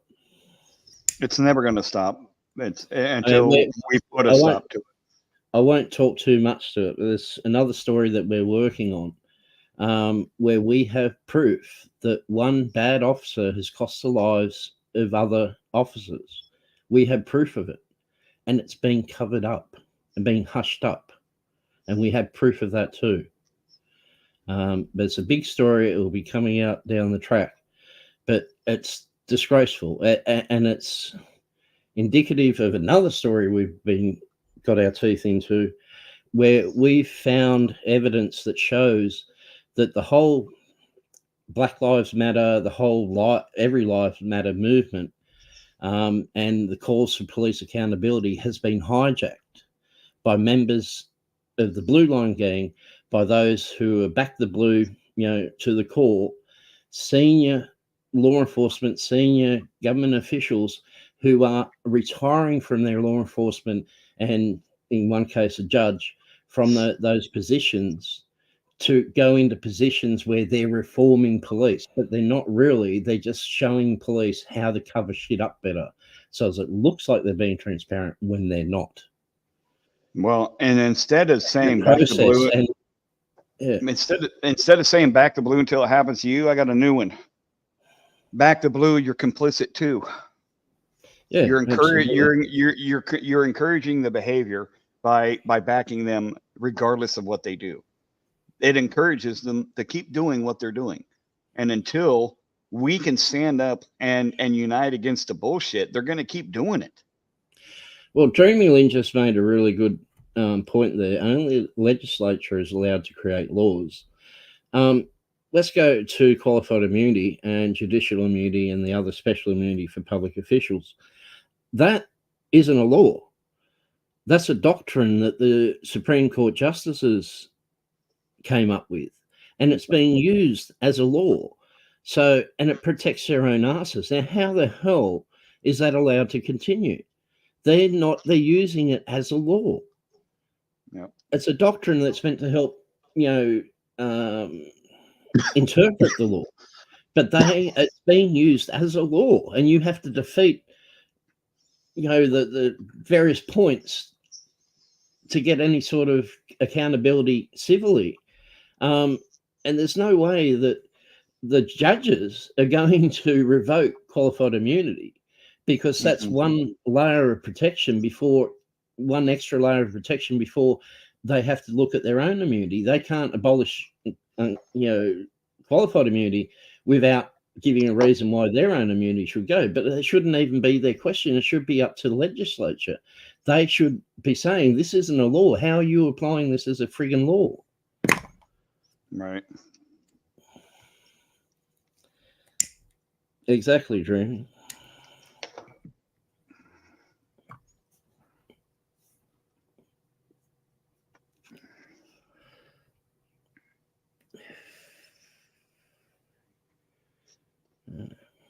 I agree, Blue. Yep. Government, Matt R said, it is a death cult. They prosper off of wars and deaths. They've proven that time and time again. That's and I hate to bring politics in it, but that's one reason why they don't like people that don't create new wars and want to pull troops out of all other countries and stuff. It goes against the war machine. That's lining their pockets. So just keep that in mind. But to go back on topic, like we've covered the absolute tragic death of a innocent lady at the hands of someone who shouldn't have been holding a gun and a badge. Right. And the system is responsible for that. So it won't change until those that put those badges and guns in the hands of lunatics like Grayson, it won't change until they're held accountable. And I'm not talking about civilly, because we all know that just gets paid by a taxpayer. They need to be held criminally accountable for their actions, because they're the ones that put the gun and the badge in that man's hands and sent him out there. Logan County passed him on to send him on, and they took him on in very questionable circumstances. They knew his record, and they can get access a lot better than we can. Anyone in the public can too. But they knew he had so many red flags about him, and they hired him anyway. And they're going to claim it wasn't nepotism. He's the fiance of someone who worked with the chief, who's probably known the chief because he's worked in that area in law enforcement for over 2 decades. Her father. He would have been rubbing shoulders with that chief that entire time. The day that he was hired and congratulated on Facebook from the chief, one of the people commenting congratulations in the comments was her aunt, who's the sister, I believe, of his potential father-in-law. There's no way that you can't have a record like that and not be asking questions if you're thinking about hiring him. Like, no, that's bullshit.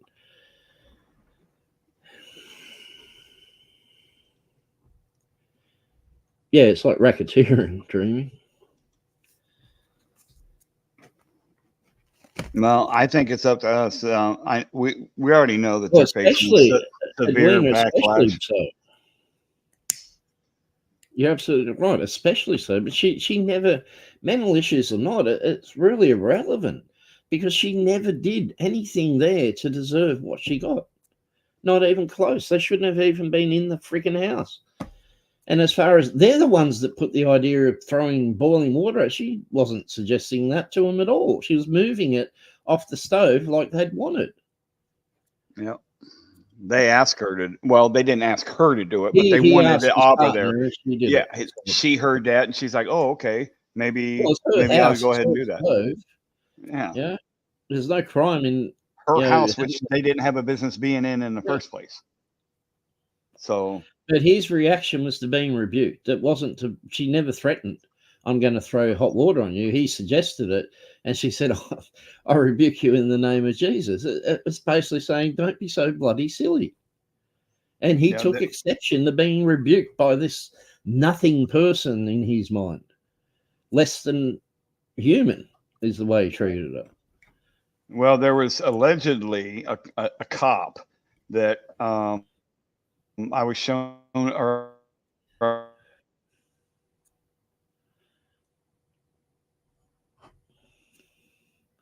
Thanks, son. I saw yes, Matt. Dirt beneath her boot. But we can't confirm whether it was actual cop or not. But yeah, Matt, if you go back earlier to near the start of the stream, you'll see where we showed footage. Well, Midwest might want to show it again anyway for those that came in late. But we answered the question as to whether she threw the pot of water or not. She actually did, but we're in no doubt it was in last-ditch desperation in self-defense. She was in fear for her life for good reason. Blue, I'm gonna say this again. I know you weren't here earlier, and I kind of addressed this issue. She did not dump all the water out. She dumped some of it out. It was still steaming. Hold on. She did dump some of it out. She was in the process of dumping it out when she said, "I rebuke you in the name of Jesus." At that time, he said, "You better fucking not. I'll shoot you in the fucking face."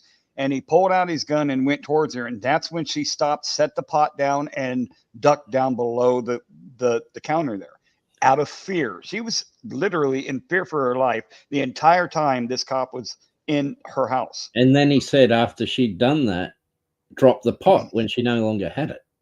Mm-hmm. It was only a second later, but she knew she didn't have it. And he's saying it whilst he's coming at her with a gun. And she popped back up, picked it up, started the pop up, picked it up as she came up, lifted it, and threw it. But it was purely self-defense. Okay, let me do something. Let me do something. Yeah, show it again. I'm going to show it again. Hold on. Blue. It's only a minute long. Yeah, it's only a minute long. And we'll go back to the other video if we have to. No big deal. Yeah. I'm not worried about that. I think this is it. Is that the right one?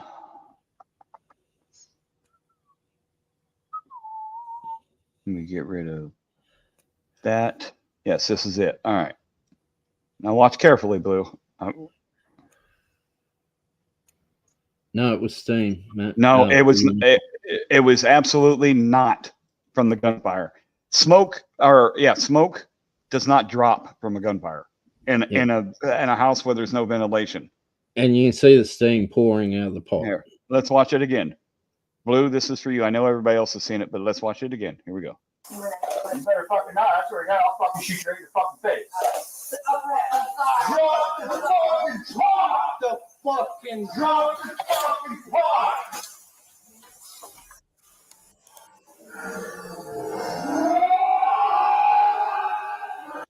Okay, so this chair right here that you see right here, this is a chair right here, an office chair. And notice the floor is dry. Yeah. And let me back it up just a second. Actually, let me go back. Okay, so right see there, the floor. Dry. You can see the floor is dry here. This is a chair right here. And as he comes around, you're not going to see anything in there, but watch.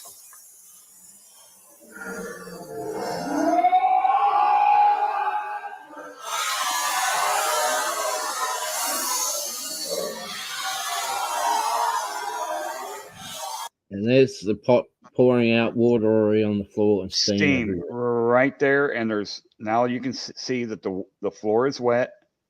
It's got moisture on it. Smoke from the gunfire will not go down. And if so, there would be some in the middle here too.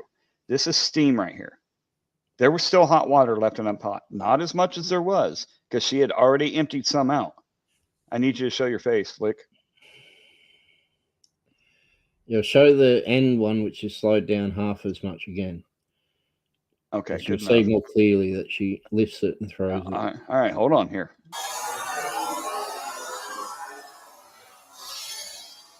Shots fired! Shots fired! Shots fired! Drop the fucking pot! It says drop the pot 5.5 seconds. 3 emails now. We got a headshot wounded the female. Headshot wounded female. 1078. Fuck.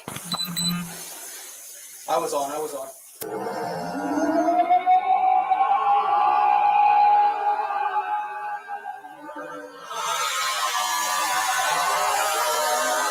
Watch the movement of the arms. See that? They're extending ahead of her face. She's thrown it. Blue, I'm sorry, that's not gun smoke, bro. We can agree to disagree. Edwina, it absolutely was defensive on her part. Yeah, she thought she was going to get killed. Well, she was right. But the only question remains, if she hadn't lifted it, would he have shot her? And he gave every indication by saying drop the pot after she already had and had ducked down with her hands up. He was still saying drop the pot. That indicated in her mind, reasonably, that he was planning to shoot her anyway. Mm-hmm. So, right there, that's... Here, let's let but he had no reason at all to have the gun out and be advancing on her and yelling at her. None whatsoever. No, we didn't. Unless he planned to do her harm. Yeah, that's... And malice of forethought and premeditation, it can happen in a split second. It doesn't require, it just requires time enough to have an idea. And that can happen in a split second. And he had malice of forethought there. There's no doubt. Whether he intended to shoot her, I think he may have been hoping she'd give him an excuse to shoot her. Is what I think. For what it's worth. Dreamy, I can answer that. His ego wouldn't let him move back. Exactly. At that point, he had already drawn on her, and he already had it in his mind that he was going to have to shoot. His ego would not let him back up. And here's the other thing that showed some form of premeditation about him saying drop the pot. You might say, oh, it's that close, it's only a second. But after he shot her, he moved back because he knew she'd thrown the pot and the pot was there. He moved back out of range. And then a few seconds later, it was 5.5 seconds after she shot her, he then told her, drop the pot when it's almost at his feet. He knew damn well she wasn't holding the pot. He's just trying to cover for himself. We'll watch it in real time right here. It doesn't show real time on that one. It's the other one. No, it's this one. It shows him backing up. Yeah, but it's slowed down. But it shows it. Drop the fucking pot! Drop the fucking pot! He backed up because he knew the pot's there. He knew where the pot was. Yeah. He had the sense around him. He had the awareness around him to back up when he saw the pot coming at him after he shot. So why did he have to approach her in the first fucking place? He didn't. He wanted to. Yeah, he wanted to fucking kill her, dude. At the very least, he wanted to dominate her and have her be submissive purely out of ego. Well, he was used to that with his previous wife, too, it sounds like. and in previous employments. To me, Blue, I will say this. Before I watched it in slow motion, I agreed with you. I said, no, she didn't throw it. It was dropped. It was dropped when she was shot. And until I slowed it down to quarter speed, I couldn't see that little split second frame where his arm was up enough to see it. But if you take this video here, I will take and I will put this link in the chat, and you can see it for yourself, because I respect you and I appreciate you. I don't want you to think that I'm hating on you or anything like that. There's the link to the video, the slow motion version. It's probably unreleased, but there's the video. Unlisted. It's unlisted. That's fine. You guys can watch it, whatever. Give them the other link to the 10-minute long version, which isn't slowed down at all too, but it has the audio from the other camera on his vision. You're going to post it in the chat? Oh, it's in private. Oh, you can post it in chat. That's fine. Oh yeah, okay. Oops, that's not it. Dreamy, for sure. She was scared for her life. It was a self-preservation act that she grabbed the pot. You know, hot water is the new acorn, y'all. Hot water is the new acorn. Dreamland's saying a lot of what I thought at first too. Is it's hard to understand whether she was trying to throw the pot originally or hold it up to like block her face, or you know, there's a lot of things that she could have been thinking in those moments of like freaking out because you know you've got a gun pointed at you. That happened in about a tenth of a second. It was not even half a second. She just reached up and she was flinging it. She was just out of desperation. She believed she was about to get killed. Blue, like I said earlier, they're the ones that put the idea in her head of using it as a weapon. She probably wouldn't have thought of it. She wasn't thinking about it. In the head. And all she knew, because she didn't have much time to process, and all she knew is they'd been afraid of it and backed away before. So maybe this will make them back away. But I think she believed she was going to get killed. So, also, yeah, he said that. Also, I want to make this known that when they were outside after the fact, they made mention that they were here earlier. So he knew that there was a mental episode earlier in the day. So he was on guard from the get-go. Well, the female EMS said it on the other body cam. That's what I'm saying. He knew of it because the EMS was talking about it, that there was a mental episode earlier, and he was aware of that. You know, so I don't. Maybe he wasn't aware of it at that time, but he was probably annoyed at being put out by having to come back to this crazy woman.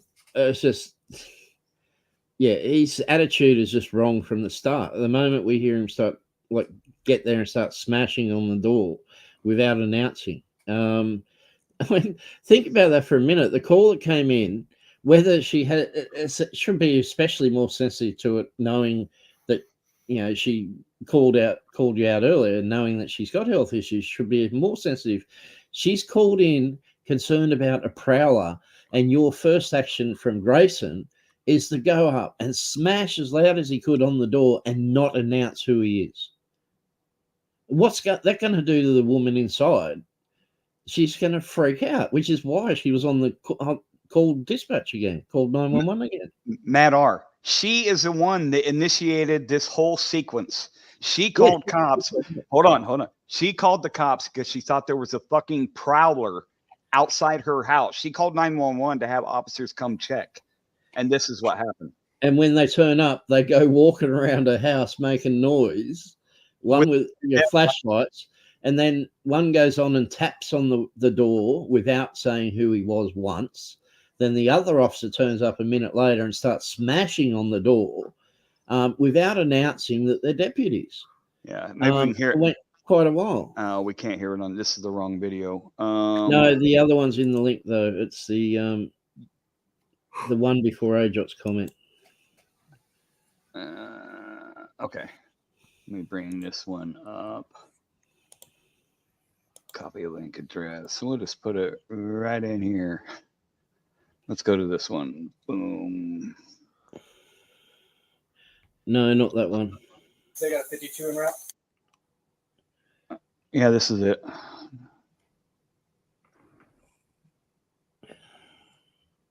Yeah. All right.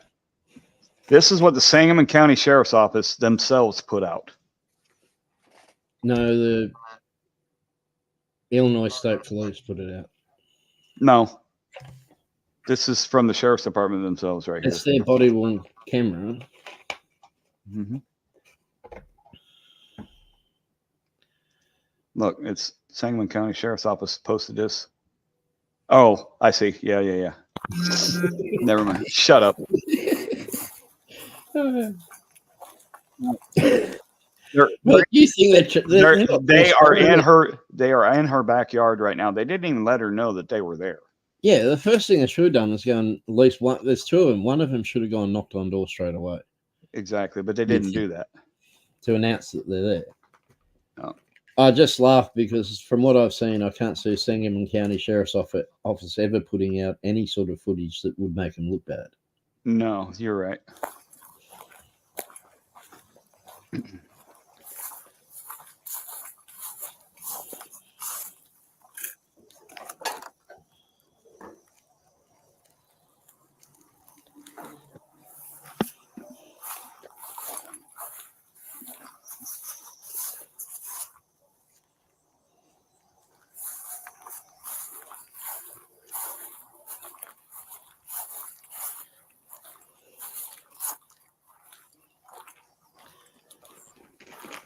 No, they don't care on indoctrinate because the taxpayer's the one that puts the bill anyway.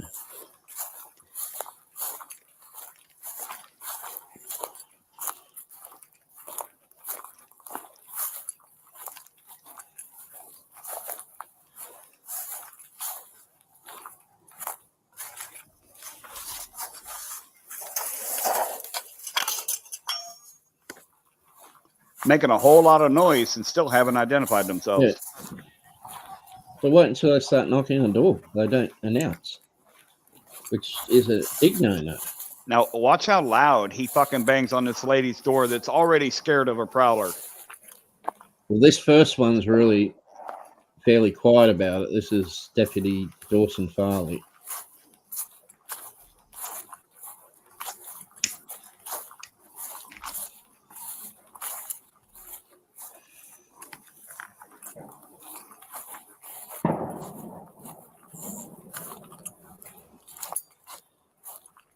Okay, now you guys are going to hear a lot of what sounds like gunfire. This happened on July 6th at 1 in the morning. So it's technically the night after the 4th of July. So this is all fireworks going on. Yeah, probably from those who passed out drunk before they let them all off.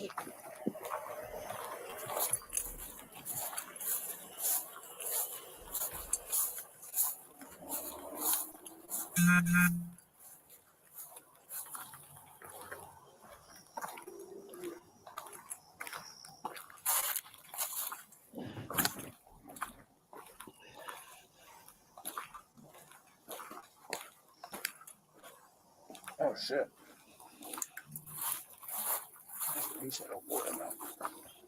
And this is what made them suspicious.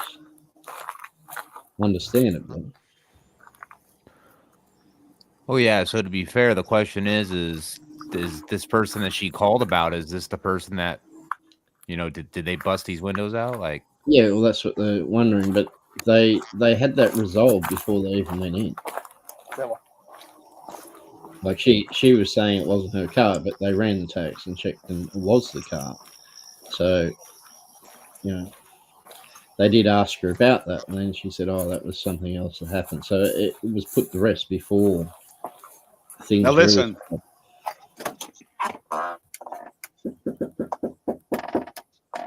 Okay, that wasn't that loud. But no, but it's the next officer. But listen, if they announce who they are. Take the time. What's about 5 minutes 40?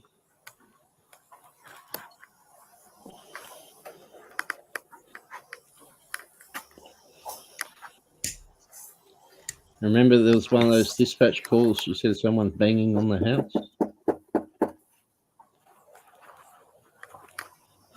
I bet you that was the one where she was on the phone with 911 when she finally came to the door. Bike sitting back there. Square.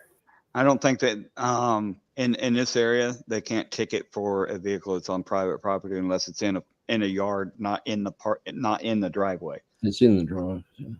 It's in the driveway, so there's nothing they can do about it, Blue. But he went and ran the tag numbers when she said it wasn't her car. Yeah. But listen to see if they announce. They I don't don't. know if it's her. Not for a long time. Oh, I'll tap it.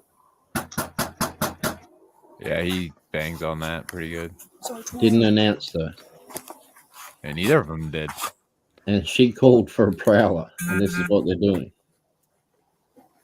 And keep in mind, she is also still on the phone or whatever with 911 as these cops are there. So I thought they called her back. She's probably freaking out at someone banging on her house without. Right. You know, right. I was just going to say, you know, they ended the call, but that was when the deputies were inside the house. Yeah. And we listened earlier to the 911 calls and stuff. I thought you could hear her phone going off, and you could. They called her back, and then they ended the call again. On the 911 call, you could hear him radioing in to terminate the call. So, but we're a minute in, and they still haven't said, "Hey, you know, Sangamon County Sheriff's Department," or nothing like that. They're not letting her know. She's already scared from a prowler, and you got people banging on the fucking door with flashlights and shit around. I mean, I see her fucking fears.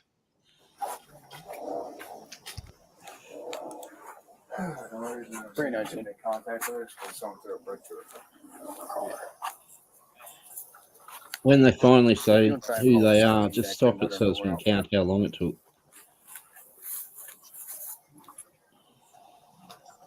Yes, mess that up good.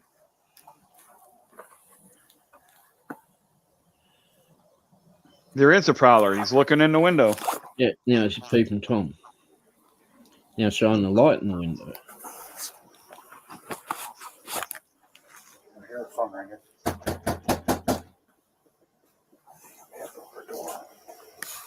Still not announced.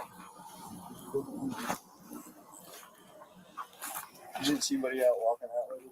No, not when I came in. I didn't see anybody out lady.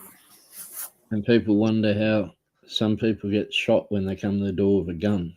Yeah, and they also made mention of when they're still at the door here. What took you so long to get to the door? Yeah. Well, how about announcing yourself?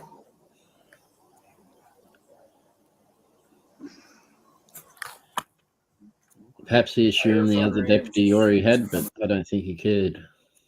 Dreamy, I don't know if it's in their policy to announce themselves. It is in their policy to identify when asked by a member of the public. That is rule 18, section F or paragraph F in their policies and procedures manual.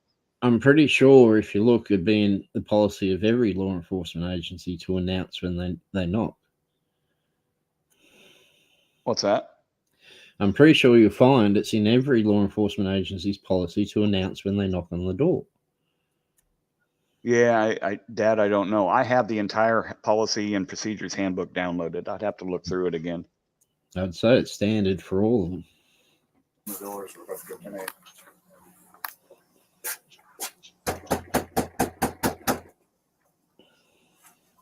So we're 2 minutes in. And they still haven't ID'd. 2 minutes 10. Is this a ring doorbell?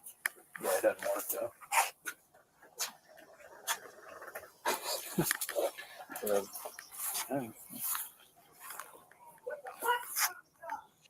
Sheriff's office.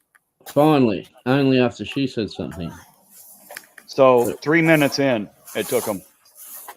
That's not even 3 minutes of them being there. That's 2.5. It was 2.5 minutes. Okay, 3.5 minutes, and they had been there for about 10 minutes already. Prowling around the bloody home. That's why her response is, "What the hell's going on?" or whatever. She didn't know they were cops. Go ahead.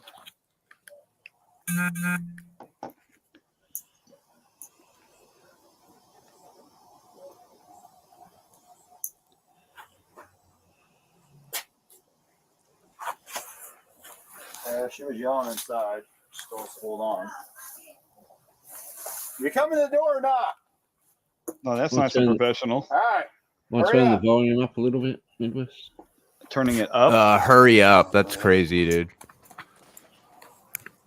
Yeah, he's like he's put out by her calling. Yeah, he's just annoyed. Yep. You're the one that called us. Something like that. 2 houses down. I think.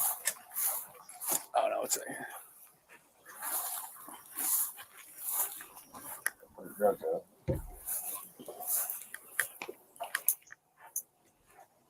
Go ahead.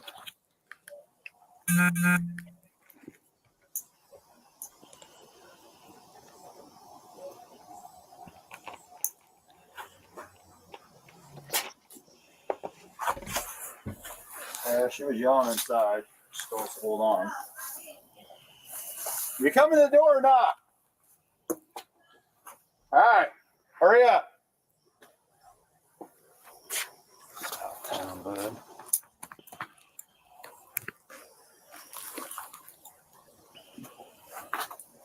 Yeah, we went over this. Terrell was the kid's name.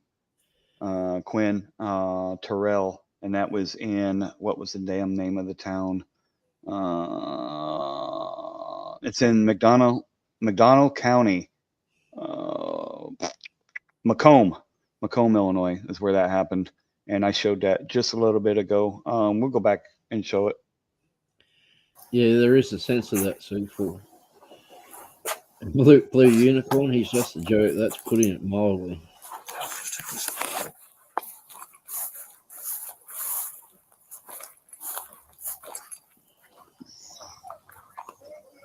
Sheriff's office. The one you called. The one you called. I almost Oh, it hurts you. see that's 911 calling her back right now. Yep. Called us. Okay. So what'd you hear? Somebody keeps outside my house, y'all. Is this your car over here? Please, God, please. Is this your car over here? Whoa. Was she just saying, please God, please God? Yeah, but I think it's to do with the phone. I think she might be having trouble processing two things at once. Oh, it hurts you. You called us. Okay. So what'd you hear? Somebody keeps outside my house, y'all. Is this your car over here? Please, God, please. Is this your car over here? Oh. Please, God. That's not your black car in the driveway? Oh, well, we checked your yard. We walked around the whole block. We didn't see anybody. We don't. We checked the whole area. There's nobody out walking around. I know, y'all. Please, God, please, God. I'm trying to get help, y'all, but What do you need help with? Quinn, yeah, here. I already showed it right here. We'll show it again though.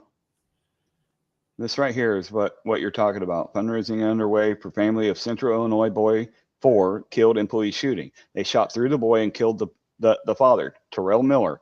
Macomb Police Department responded to a call in the 900 block of North Charles. Yep. This right here. This was Sonya Massey's cousin, 4-year-old cousin. Yeah, I think the officer involved was Nick Gock or something, wasn't it? NIKGOC, something like that, his name. And it's kind of funny that the officer is not charged in the shooting. This was published July 23rd, and they just found out that day that he wasn't going to be charged in the death of the child. So, yeah.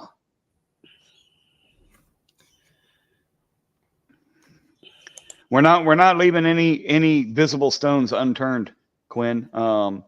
We also found out the name of the partner, the one that's got his body cam on right now, and his name was Dawson. What? Farley. Farley. Dawson Farley was the other officer that was on scene. He's only young, 24 years old, only hired not even 12 months ago. Yeah, he was hired the end of last year, I think it was September. Yeah, I think so. Something like that. nothing. I just God, please, God, please. I don't know what to do. Do with what? Huh? What do you need help Yeah, with? 12 Nothing. September. I just wanted to see if I could help me. What do you want help with? Huh?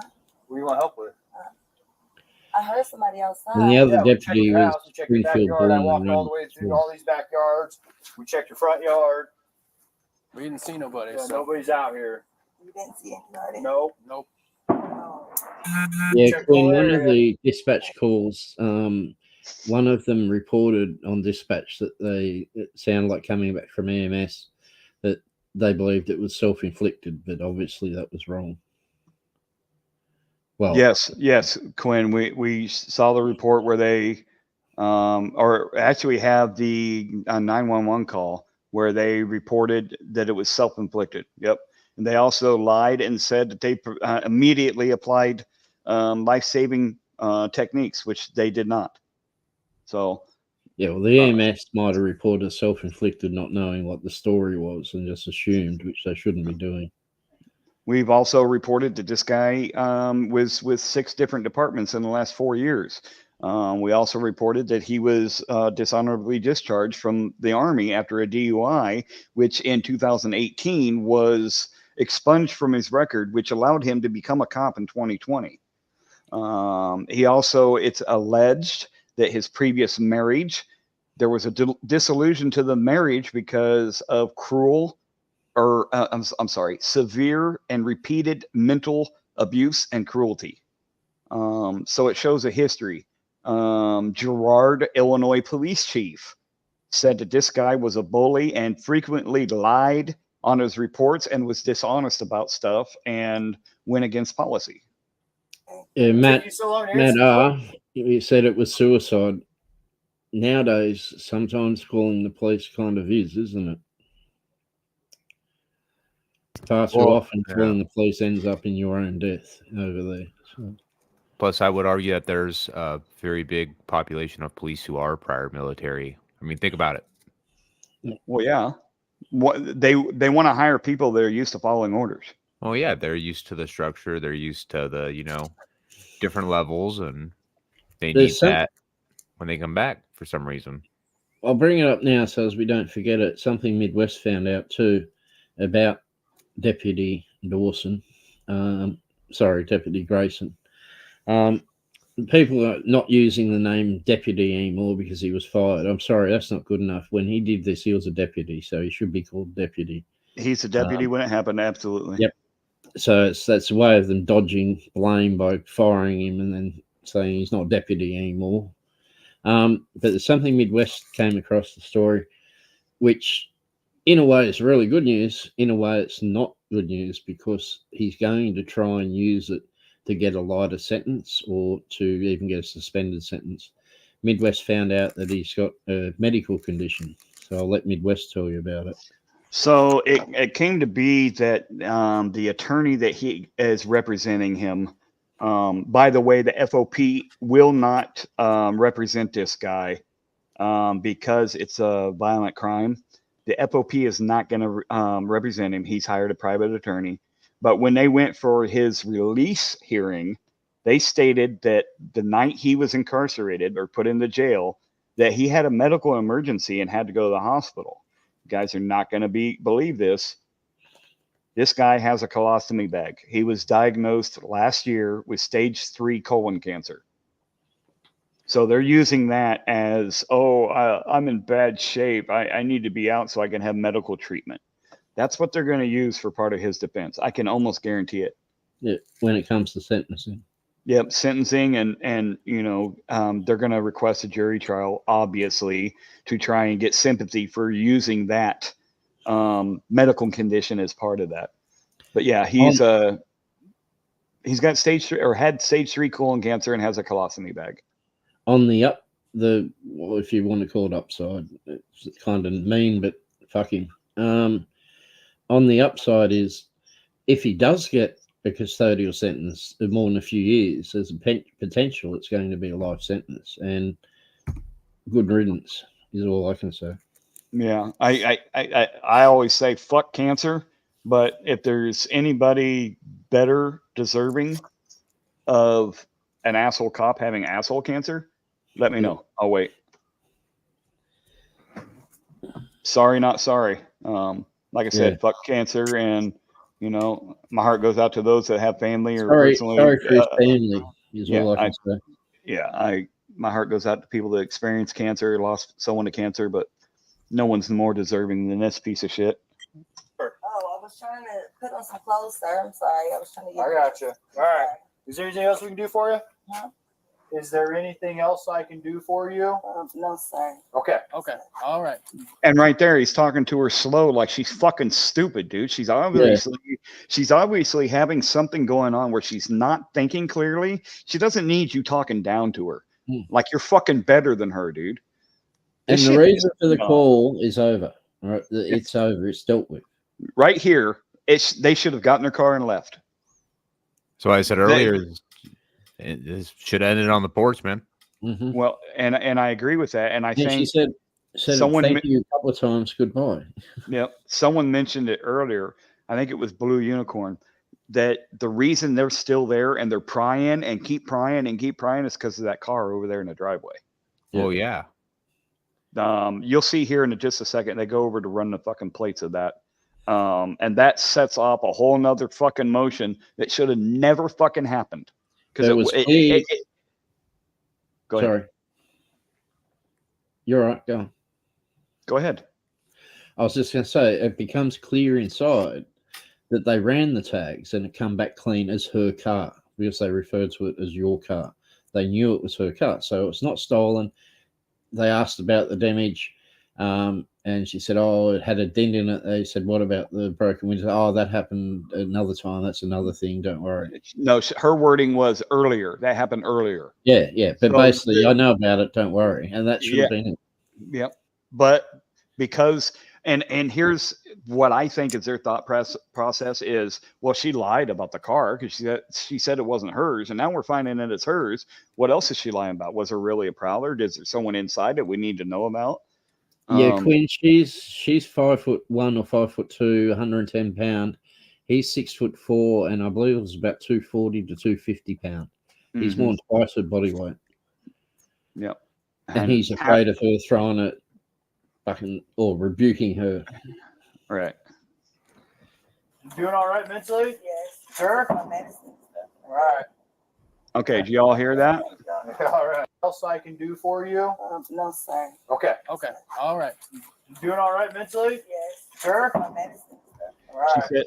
She said yes. He goes, are you doing all right mentally? She said, yes, I took my medicine. So right there, his hairs on his fucking neck go back up, and now he's on high alert. And then they get to the car over there, and that's where shit fucking goes downhill. Thank God. All right. That's not your black car, though. The SUV? Yeah, he sends his partner off to check the tags. Because she says it's someone just parked it in your driveway? They brought it to my driveway. And just left it? Mm-hmm. Yeah, let's run that. Yeah. So he's going to run the tags. Now, if you listen close, turn the volume right up. He asked her for her ID. Did you hear it? Their piggy sense was going off. Yeah, he just asked her for her ID. Oh, did he? I missed that. Yeah, go back a couple of seconds. Just Turn the volume right up. Mm-hmm. Yeah, let's run that. Yeah. 19, I got a 20 clear. Does anyone else live here with you? Somebody else? David Mary 43556. You got a name? You got a name or something? He'd asked if anyone else was with her before that. So. Yeah, he asked if anybody else lives there. Blue Unicorn. I don't think it was an inappropriate religious reference, considering what happens when they first get in the house. Listen.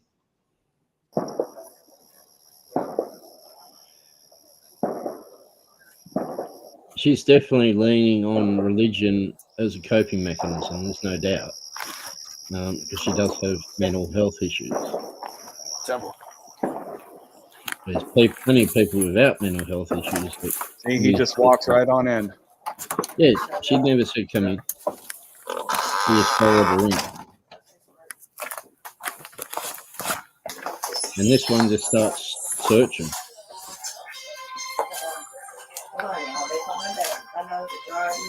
There's 911 calling her back. He's clearing the room, right? There's no one in there. He's not confident about it. Then the minute he goes back in, he's searching. Like, he's not going to find someone behind the TV. He's looking for something that they can use against him. No, hold on. Wait a second, sir. You can hang up, Cotton. Okay. No, hold on, okay? That's the other reason you shouldn't call police if you don't need them. I'm missing what he said right there. Hold on. Sorry. They're here in my house right now. Okay, I'll let you go talk to them. No, hold on. Wait a second, sir. You can hang up, Cotton. Okay. You're there with the deputy, correct? No, hold on, okay? You can hang Hold up. on for what? He just said you can hang up. Why is it up to him? It's not up to him. Just because he's there doesn't mean that she's out of fucking danger. She's in more danger now that they are there. Exactly. In her shoes, that would make me more concerned about hanging up. The fact that he's so persistent about her hanging up, it would raise concern. Absolutely. And I think she caught that too, because it's not long here. 1 second, okay? And don't forget something too. He hasn't got his body-worn camera on. He does not, no. Not turned on. He doesn't turn on until after the shooting.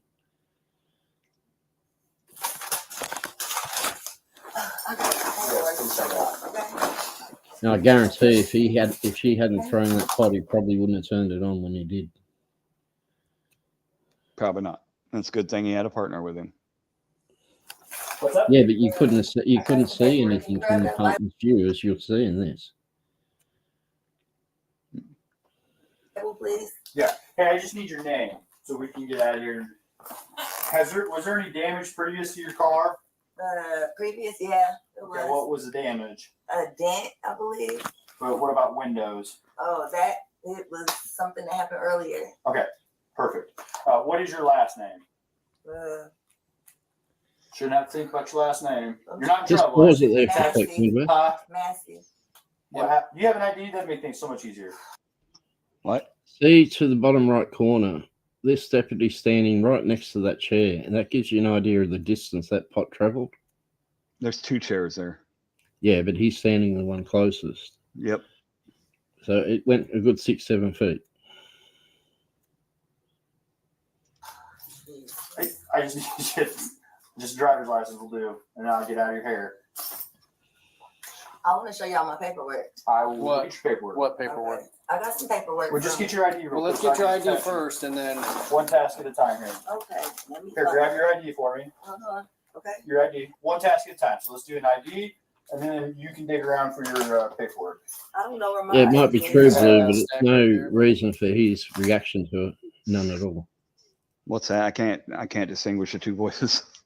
So Blue's made the comment. She says, "Oh God, oh God, oh God," and then the rebuke statement. They were not appropriate for the conversation being had. It's a sign of schizophrenia. I've known many.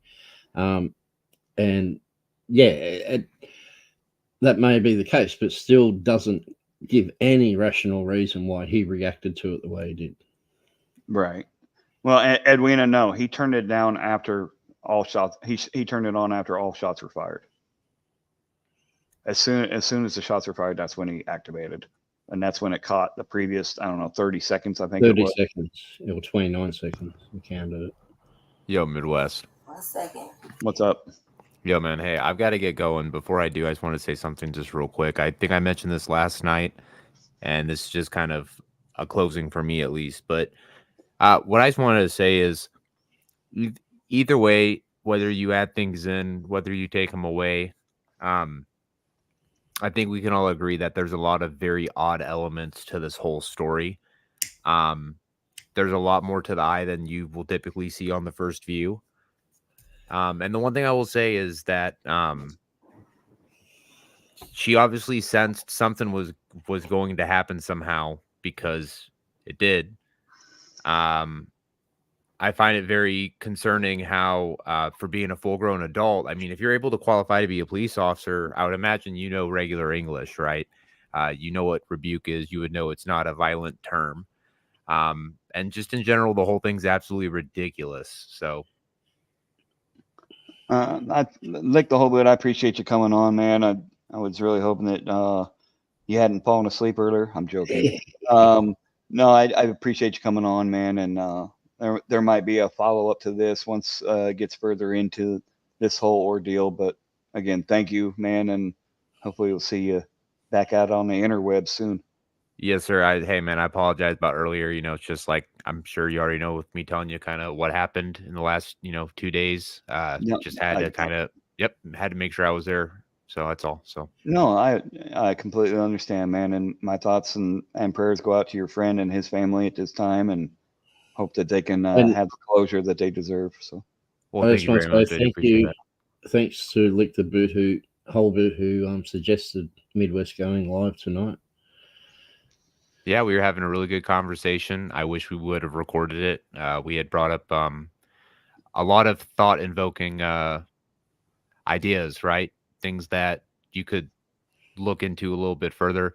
One of the things I said was, whether you want to say she has schizophrenia, whether she's a normal person, whether she was under the influence of medication, one way or the other, she had some type of feeling and made several different references to, God. She says, I rebuke you. And, that seemed to really, really upset him. And I just found that very odd that for being a full grown adult, being a cop or not a cop, you should understand what that means. And the fact that he got so angry over it makes me kind of just question some other things at hand. That's all. Yeah, well, there seems to be a lot about this in retrospect seems prophetic. Whether it's coincidental or what, it depends on what your beliefs are too. After Lick's gone, before you start, I just want to address something Edwina asked about, if that's all right, Midwest. Yeah. Well, with that being said, guys, I'm going to get up out of here and get out of your all's hair. Thank you all for having me. All right. Hey, thanks for being here, Lick. I appreciate you, bro. Yep. See you, man. I'll talk to you later. Yep. Right, Edwina, this footage is the footage that was released by the Illinois State Police. We're looking at the body camera from the non-shooting deputy, who's Dawson Farley. What you saw earlier was it goes through, shows all of his footage, Dawson Farley's footage from start to when he turns it off, much way down the track. Then they show the body-worn camera from the shooter, Grayson. The first 29 and something seconds of it is silent because it's the buffering period before he actually turned it on. What we did was we took the two body-worn cameras. It was important to hear the audio from that 30 seconds. It adds a lot to understanding just what happened. We spliced the two together precisely using the audio track. And so what you saw earlier, it cuts from the non-shooter's cam to Grayson's at the very moment it started, but using Dawson Farley's audio to provide the audio for it. So that's what you saw earlier. This one, if Midwest plays it, will just show you all of Dawson Farley's footage. Is that one in the chat? Private chat? Sorry? No, it's what you're playing now. Oh, okay. Yeah. It shows all the footage is in this video. It just shows Dawson Farley's, the non-shooters, all of his video from start to finish. Then there's a few seconds break. Then it shows Grayson's footage. Right. And I just want to point this out too. I know I pointed it out earlier, and I pointed it out last night when me and Lick the Whole Boot were having a conversation. There's a reason that she asked this officer to hand him a Bible, and this is coming up. And the way she looks at him when he reaches over to grab it, she is scared. She was scared when they were out on the porch, but you can see the fear in her eyes when she asked him to hand her a Bible that's sitting right by where he's standing. Well, I think they had her terrified before she comes to the porch is the problem. Well, you did that too. Yeah, that too. Let's watch. Check on her. We don't need a fire while we're here.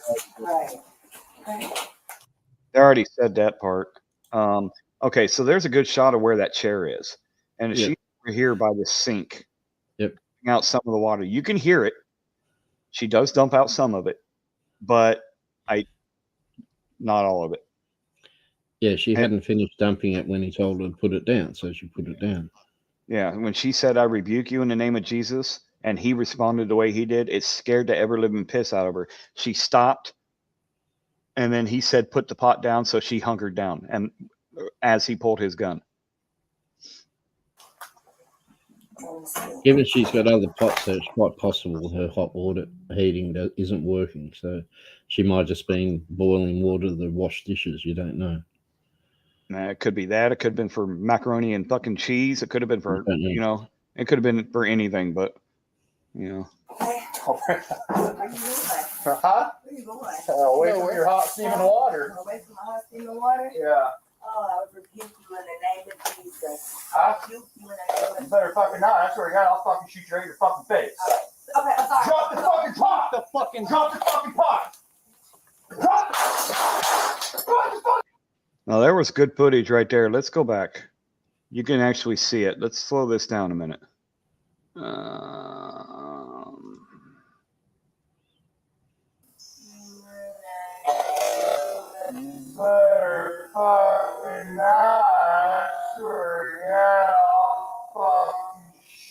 Now, how ironic is it that she says, "I rebuke you in the name of Jesus," and he says, "You better not. I swear to God, I'll shoot you in the face."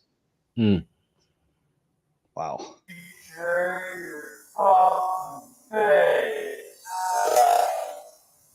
I mean, she's not threatening nothing. It's just completely uncalled for. And she was just standing there. This other deputy just didn't know what the hell was going on and just pulled his gun following suit. Yeah. Muscle memory. Let's watch.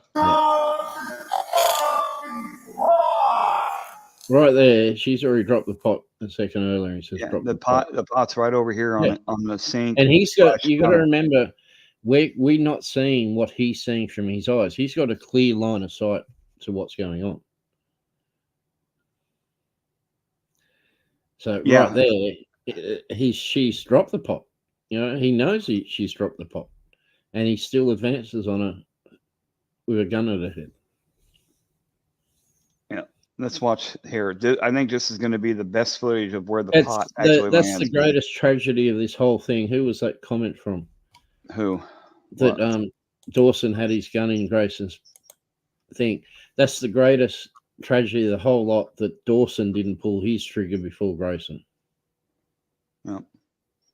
No situational awareness in this entire interaction. It would have been a lot better outcome if he'd squeezed his trigger before Grayson had a chance to squeeze his. Yeah, that would have been for public safety. Well, in retrospect, he actually should have. If he'd known what was going to happen, he should have. Obviously, he didn't, but it's a pity he didn't just accidentally pull the trigger. Anyway, that view does not reflect the views of Midwest Accountability. Let's watch this slow-mo.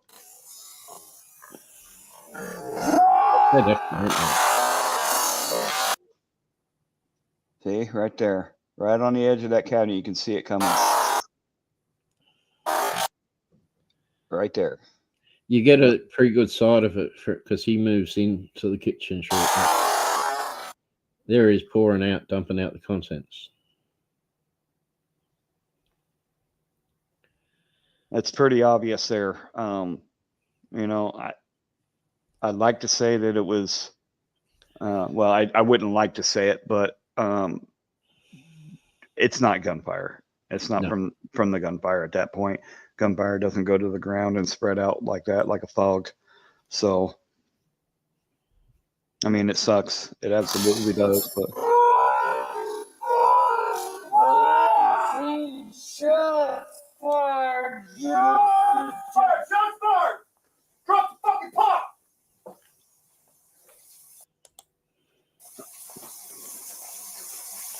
Bring EMS now. We got a headshot wound to the female. Headshot wound to the female. 1078. Fuck. You notice there he said, "Bring EMS now." Then he tells his partner not to bother.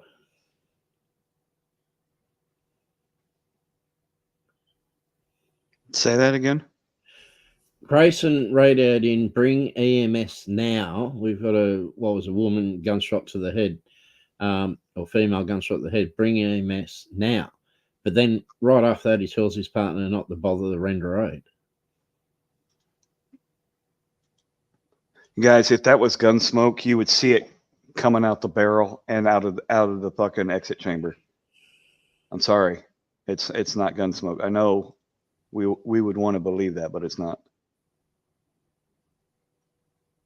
Edwina, that's the point. Yes, it was a defensive maneuver. Yes, yeah, we're not saying it was absolutely self-preservation that she put the pot up like that and threw it at him in self-defense. Yeah, she wasn't doing it to actually hit the guy. There's no doubt that he had her in fear of her life, and that's the only reason that she tried to throw the pot or threw the pot. All right, Dreamy, you want to see her throwing it? You better fucking not. That's where I'll fucking shoot you right in your fucking face. Drop the fucking pot.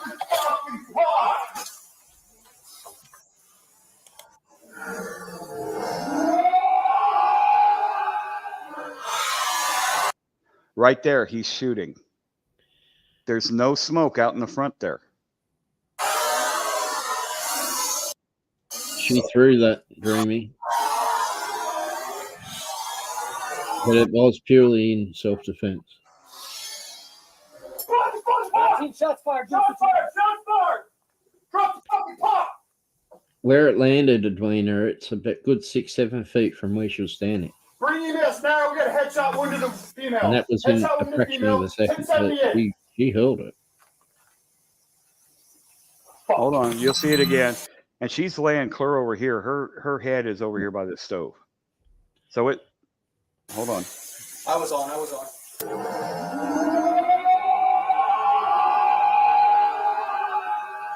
The washer position is the arm. She held it as best she could, out of just pure desperation. Yeah, she's holding the one hand up in front of her face. So.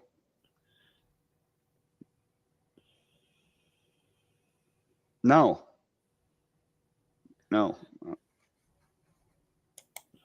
I know it's sad. Regardless of whether she threw it, it's to me it's pretty clear from this screen or this pause screen, it was thrown.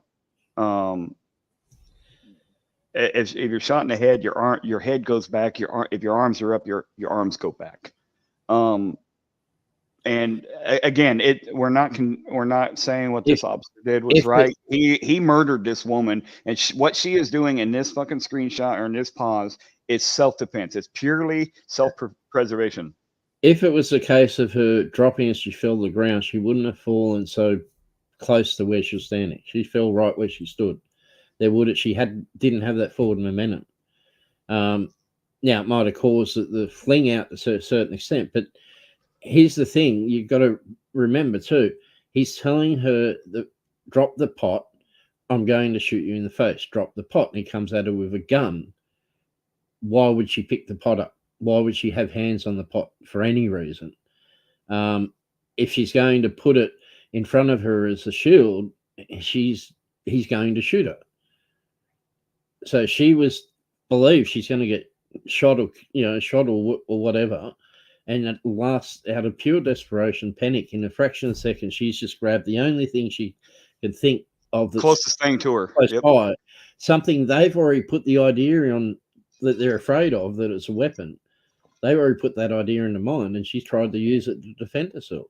Yep, she wasn't thinking like that. Yeah. Well, I can't say that. That's speculation at this point because I don't know what she was thinking. But from what I can see in the video, it doesn't look like she was thinking that was a weapon. Yeah. Not before that, no. And I don't know. To me, this is clear, irrefutable evidence that it was definitely being forward, not in a nefarious attempt to hurt somebody, but in a self-preservation manner. It worked when it caused him to back off. Unfortunately, he pulled the trigger before he did. He should have backed up before pulling the trigger. Yeah. Because there's only so much hot water in that fucking pan, and once it was thrown, he could have approached her with non-lethal. But he didn't. Yeah. He didn't have the presence of mind to think about it then. But after he fired, he had the presence of mind to think about it because he backed up.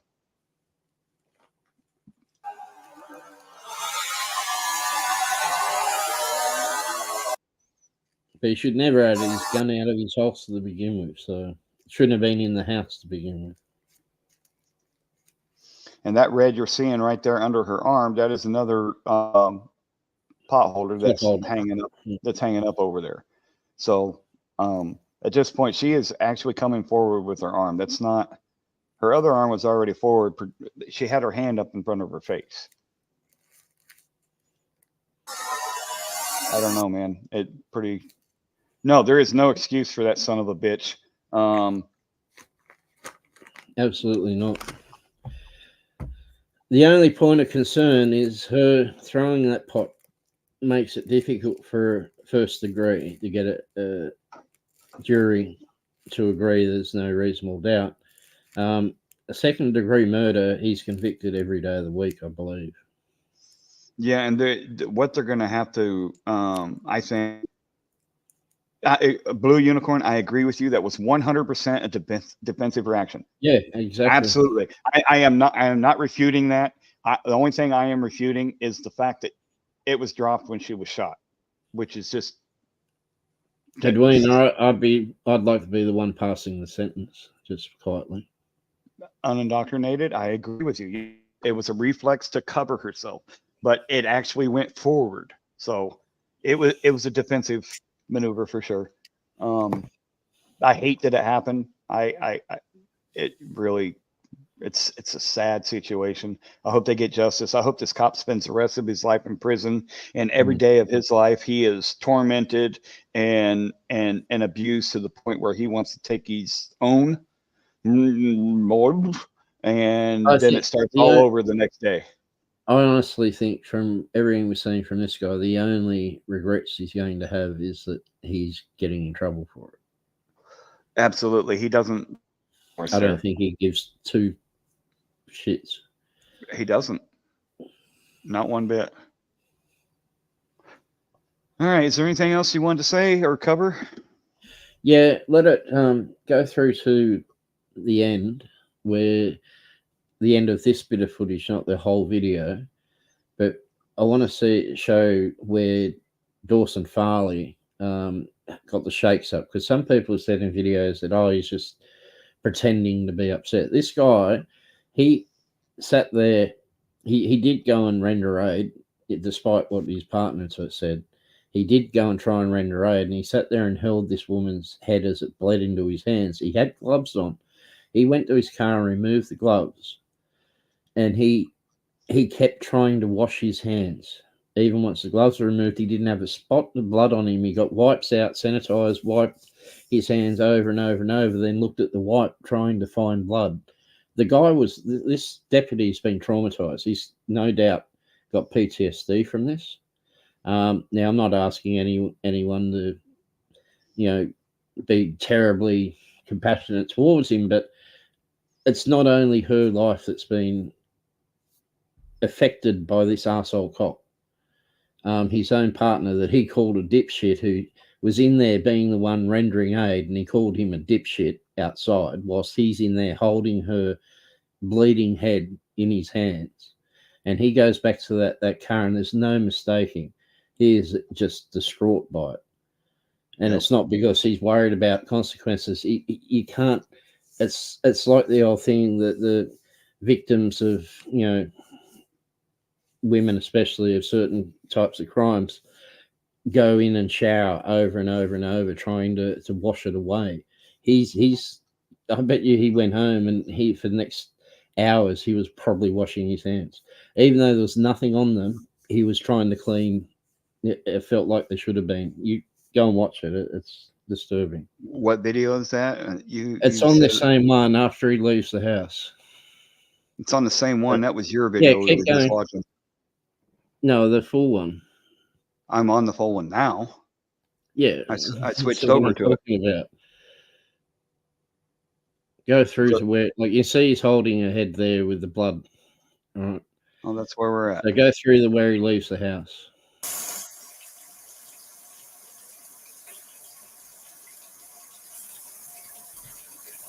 Come on. Where's he at? Come on. Yeah, he knew it was messed up dreaming. I got no doubt he knew.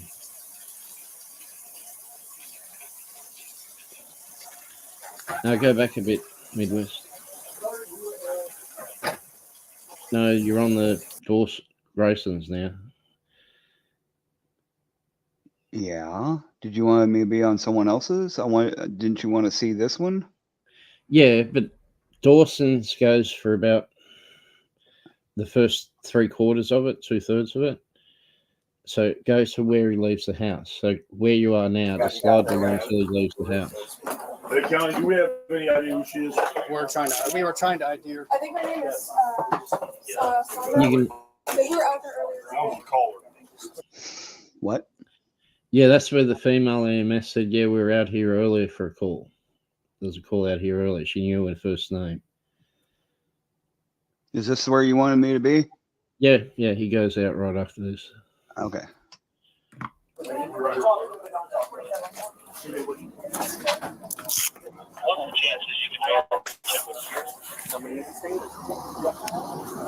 He's not talking to anyone. He's just going to his car. I can't hear you when the video's playing. What?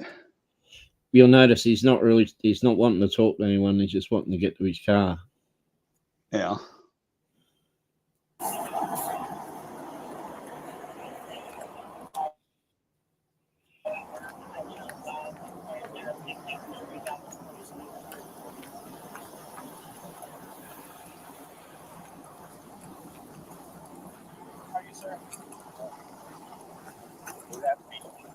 That's it. Yeah, dead on Dr. A. There's no denying it.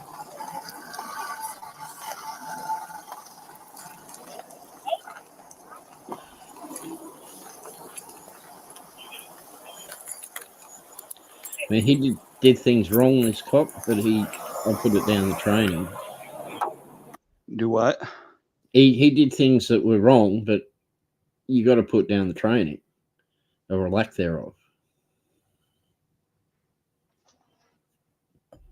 Yep, that's what I was saying earlier. The training or lack thereof is very evident in this department. But you watch what he does here. He's trying to clean the blood off his hands even after his hands are clean. Mm-hmm.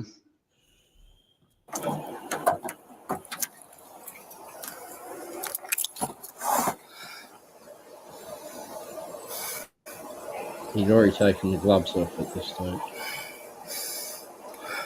He already took the gloves off when he was leaving the house. Yeah. Right now, I'm hearing him breathing heavy and... Yeah, he's in shock. He's gone in shock. Yeah.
His hand is trembling. I wonder if that's manufactured or if that's legit. No, that's legit. You watch when he picks the wipes up again and tries to wipe his hands, and then looks and finds no blood. Everybody need anything? I'm good. Okay. You all right? Yeah, I'm all right. All right. Thanks, so. Absolutely.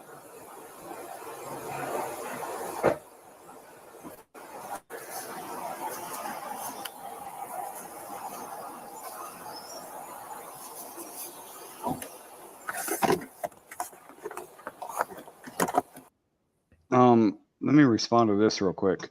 Dreamy, I saw parts of the civil rights lawyer where he was just reading from what the Illinois State Police put out instead of doing any digging into it. Yeah, he read the affidavit of indictment, and he assumed things in that. Like, I'm a huge civil rights lawyer fan, but Absolutely. he made assumptions from that affidavit which were incorrect. He believed, just because he put a video out very shortly after this was released, he believed, based on the affidavit, that at no time did she lift that pot up. At no time did she throw it at him or threaten to or anything like that. And in the affidavit, it doesn't say she threatened to throw it. It doesn't say she lifted the pot up. Right? They put the bare minimum in there to get indictment, and that's all. And he's read too much into it, so he was in error on some of what he said. Like he said that the Grayson made a false statement that she lifted the pot up to throw it at him or threw the pot at him. You saw it. She did. Dreamy, I know it's a really different, defensive or not. I know it's a different video, Dreamy. I know. Well, I'm talking in general. The civil rights lawyer put out a video that wasn't completely true. That was based off of it wasn't based off of all facts. He wasn't making false statements. He just didn't dig into it. Yeah, but he hadn't had time. So I'm sure he'll put out another one later and go into it in more detail and say, yes, she did. And he'll probably give us a better idea of what case they've got as far as first degree. I trust he'd do that. He's a brilliant lawyer and YouTuber. So mad raps for that guy. Yeah, I wasn't saying. But he was one of many who missed it. So most missed it. That's what I was getting at, is that 90% of the people that that have put out a video on this, I haven't seen anybody actually slow it down and show that it was actually thrown forward. Yeah, because he doesn't know. I agree with you wholeheartedly. Midwest doesn't know that many people as anal retentive as I am. That's all. Well, that too.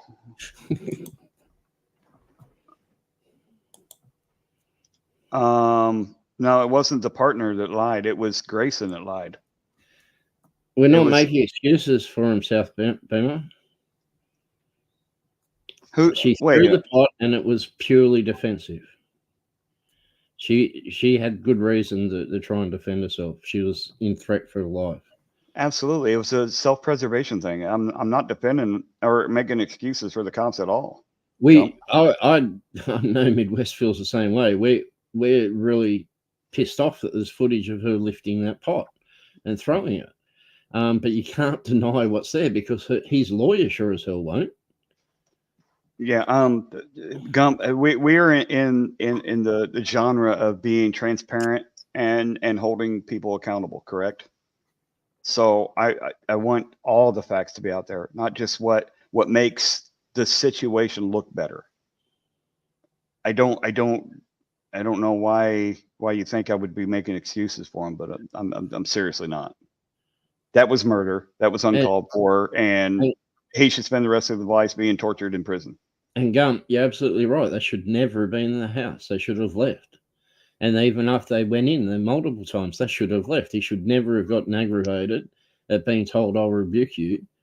It was just bad the whole way around from him. And his partner backed him up at the time. I think his partner was not sure what the hell was going on. So, but that's what happens when you put a badge and a gun in the hands of a powder keg waiting to go off. Hey, accountability, Angel. Quinn, it was to my understanding that Grayson wrote the report, not this guy. Grayson is the one that wrote the report. No, there was nothing. Well, I mean, you know how cops are. Acorns falling on a car is threatening, Dreamy Lynn. Well, she She wasn't never threatened him with the pot. She threw it in self-defense. It wasn't a threat. She just threw it as last-ditch effort, believing he was about to end her life. I think people are under the misconception that we're trying to make excuses for this fucking piece of shit cop, and it's not the case at all. Us breaking down the video is not giving him a fucking free pass. Fuck this cop and anybody that fucking allowed him into the department, and any department are fucking complicit in this. Yeah. It's that simple. I don't approve of what this fucking cop did at all. This is chickens coming home the roost is what it is. You know, they put the guns and badges in the hands of guys they know shouldn't have them because they're going to back the blue and they're, you know, blue line gang members, or they're engaged to a good friend's daughter. So ignore the telltale signs that this guy is bad news, and they put a gun and badge in your hand, and then this is what happens. Nepotism at its finest.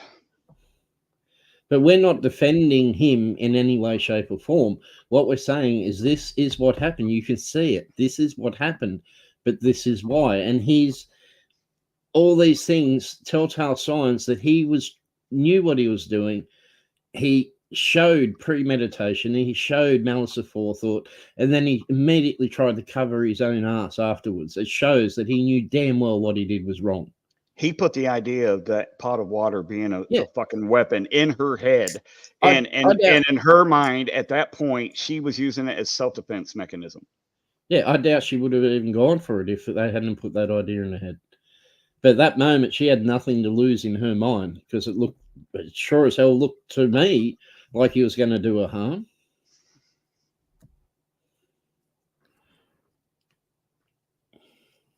Could be wrong, but I watched something saying he also lied to cover Grayson back. Once again, there was a mistaken message went over, which Midwest played earlier, went through dispatch. It sounds like it came from EMS to dispatch, that it was self-inflicted. There's no evidence that I've seen that came from Dawson Farley, the other deputy. That definitely was said over dispatch, but it sounds like it came from EMS, because when they arrived on scene, she's there with a gunshot wound to the head, and they're not telling them what went down. I guess possibly, right? She just assumed shit.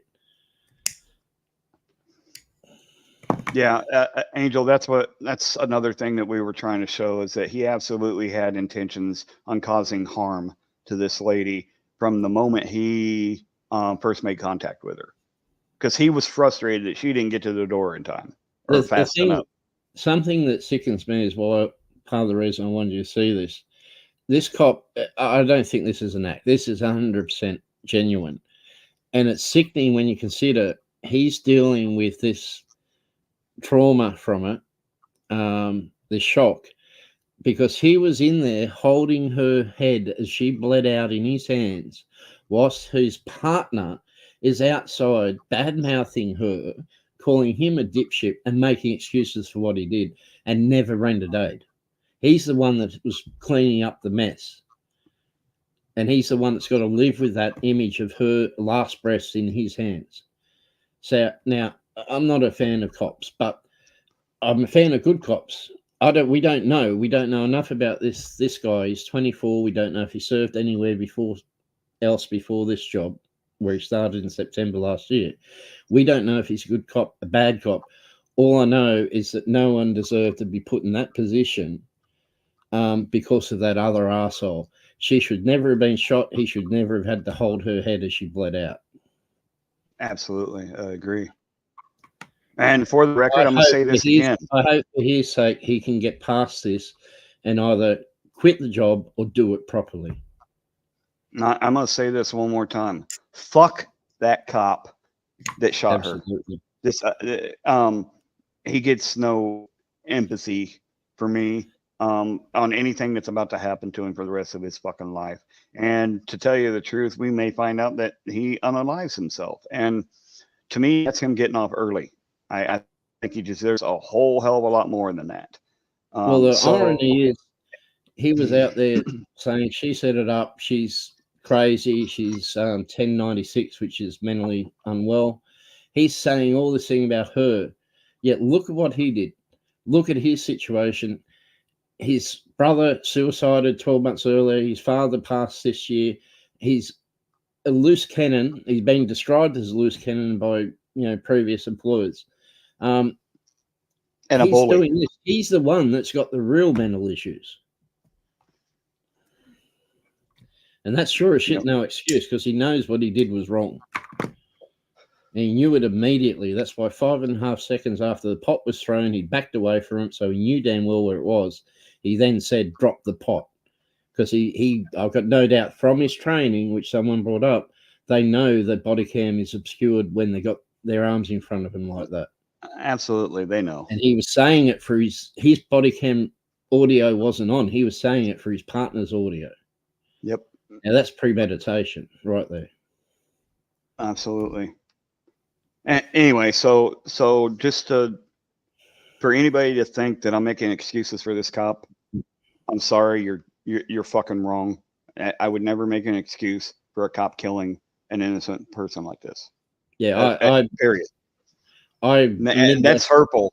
That's hurtful that knowing what I've gone through with the cops and seeing people that I'm close to go through with the cops, that I would make an excuse for a fucking cop. Yeah. When I slowed the footage down and I played it over and I saw what happened, I was pained to see that. And Midwest didn't want to believe it. I had to show him the footage that you guys are seeing, including some still shots that he saw from another video. And because he didn't want to believe it. He didn't want to give that potential excuse to this cop. But I don't think that there isn't an excuse there for what he did. There's none whatsoever for what he did. But there's no point denying that position. And hopefully the prosecution, if they're going, because they're charging for first degree, hopefully they can see, because this is blurred a bit, they can see a bit more of what's going on. So hopefully they've got a bit more to work off, or else it's simply a ploy to try and get him to plead to second degree. I just hope they don't go below second degree, because they can definitely 100% prove second degree murder, without doubt. I'm sure of that. Okay. You said, Matt, I think the confusion was coming from talking about pig number 2's mental state afterwards. No, just saying how he was affected, showing how he was affected by this. That, yeah, this cop didn't just take her life. He has caused injury to this cop as well, whether you like that or not. He didn't just affect the life of Sonya Massey and her family. He affected his partner's life as well. Because let's face it. Come on, I don't care how callous you are, that shit's gonna affect you. No, Dreamy, I was replying. I'm replying to what South Bama Gump is saying. He said we're making excuses for these cops. Fuck y'all. And I just want to make it perfectly clear that I'm not making excuses for the actions of these two officers at all. And anybody that's ever talked to me in person or seen me out cop watching or any of that should know the difference. Yeah, this deputy this is not that an we're excuse looking at at all. here, he made mistakes in this as well. He should have announced himself. He shouldn't have gone in the house. He shouldn't have pulled his gun, although at the time he was unsighted and didn't know if she had, lifted the pot. He still had his gun out when his partner walked in front of him. He made mistakes. He allowed the other officer to talk him out of rendering aid immediately. He wanted to render aid immediately.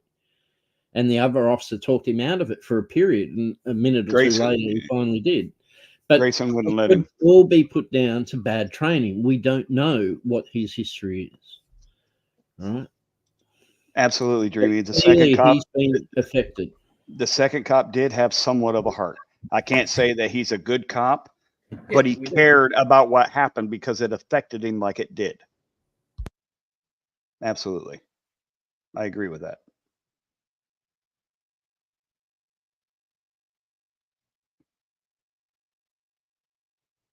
Absolutely. Edwina, I try to match the energy that I'm given. You know, if a cop shows me respect and talks to me like an adult and a human being, then I'll talk to him like that. But other than that, no, you come at me like a fucking piece of shit, I'm gonna come right back at you. It's that simple. So let's get a little bit more into this.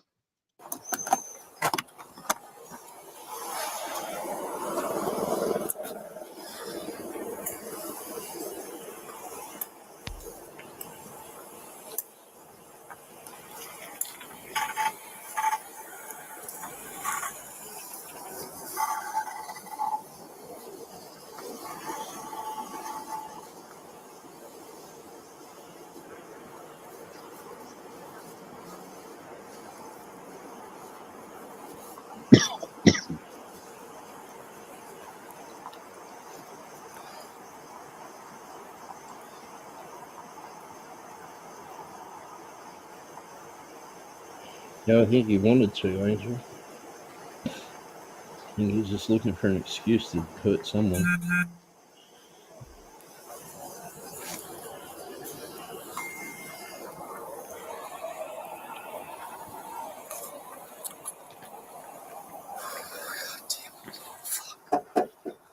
Fuck, man. Fuck.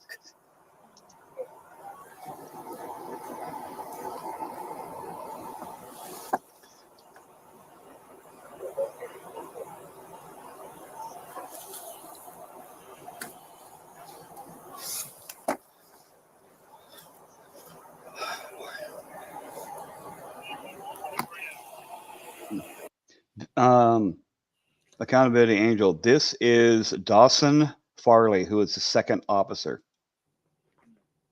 This is Dawson Farley, the second. It was the partner, the one that was recording the entire time. Held her head while she was bleeding out, passing away. Well, he escalated before she even came to the door, Blue. Yeah, Grayson escalated the entire time. He was annoyed from the get-go when she took forever to fucking answer the door. That's when he got aggravated. And that's when everything fucking escalated.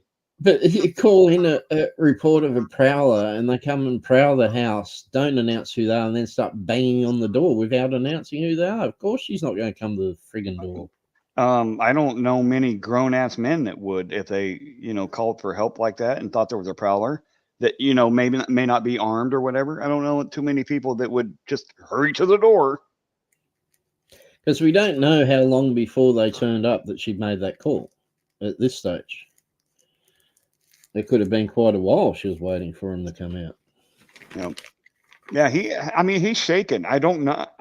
I like to think that he has a heart and cares what happened to that lady, and I hope that this isn't an act, just knowing that his body camera's on or whatever. Yeah, I don't. But to me, it seems like it's a natural, honest reaction. And I'm not excusing him for allowing this to happen and not intervening, but I think this is the natural reaction to what he just witnessed and what he had to do, like holding her head together. The shaking of his hands could be an act, but I don't think without even thinking trying to keep wiping his hands was an act. I have the dispatch calls. So, but one thing I don't like is after one of his buddies comes up here and chest pumps him, and that I didn't like. It's like, not from this guy, but from his buddy. Like he would have known what had gone down by then, the other guy. He comes up and chest bumps him like, you're okay, it's all good. Yeah, it's almost like, oh, we scored a touchdown. Here's a chest bump. Jesus. Yeah, he will be expected to cover for it, but maybe not, Blue Unicorn, because the FOP is not getting involved in this. So he may not be expected to cover for it. The FOP wants to separate themselves from this incident. I can assure you. But you compare his demeanor to Grayson's demeanor, the one that did the shooting. He was chilled. He couldn't care. Yeah, he didn't give a fuck. So right here, is the phone calls. The first, these recordings are from Sangamon County Dispatch, and this one's from dispatch to the coroner. All these are to the coroner. But yeah, I have all of the, I don't know.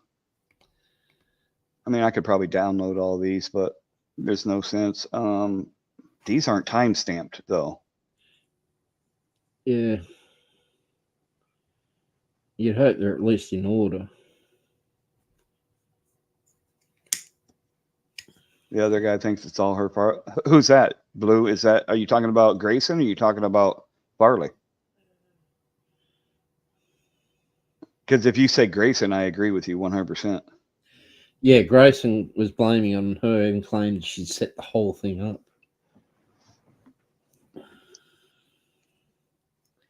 But whether he actually blames her for it or was just blaming her so as he doesn't have to take blame. No, I don't know that they're time stamped in the audio part. Let's listen to one. 3 Frank 15, CMed. Go for 15. 2868 Hoover Street, county's out requesting EMS. There's shots fired, stating at a female shot in the head. Copy, we'll be in route. 3 Frank 15, CMed. Go for 15. Go ahead and approach when you get there. Copy. Central Dispatch, Kate. Hi, Terry Station Lead. Hey. You got a shooting with your officers involved? Yes, 2868 Hoover. 2868. 2868 Hoover. I've got 3 units going. 2868, yes. We think we don't actually know what happened. He just screenshot fired. Somebody heard, one of the dispatchers heard the gunshot, said a female shot in the head, but we don't know if she shot herself or a deputy shot her. Or what? Yeah, okay. It came in as a prowler. She heard someone outside her house. I actually took the call. I tried to ask her further, and she hung up on me. They're now saying self-inflicted. Okay. All right. Thank you. Thank you. Bye-bye. Self-inflicted, huh? Who said self-inflicted?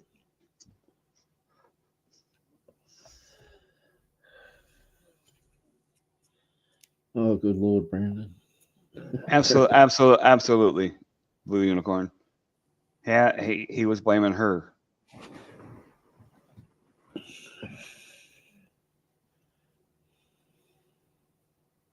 Yeah, Dreamy. They were trying to establish it as a self-inflicted the entire time, and they they tried claiming in their official report that we saw. Right? The officers rendered aid immediately. I'm gonna show it. Yeah.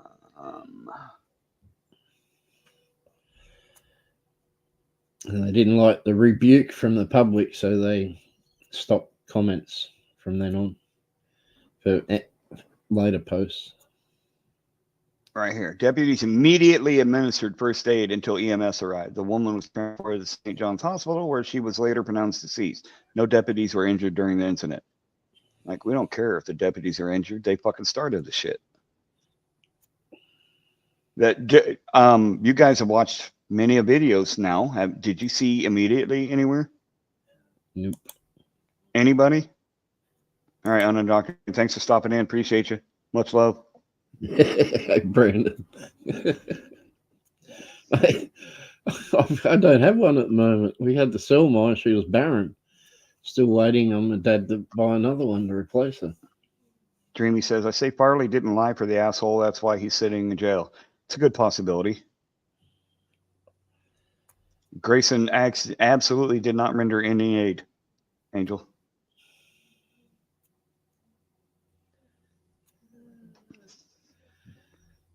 So, well, there you have it, guys. Let's go back to this real quick. This guy.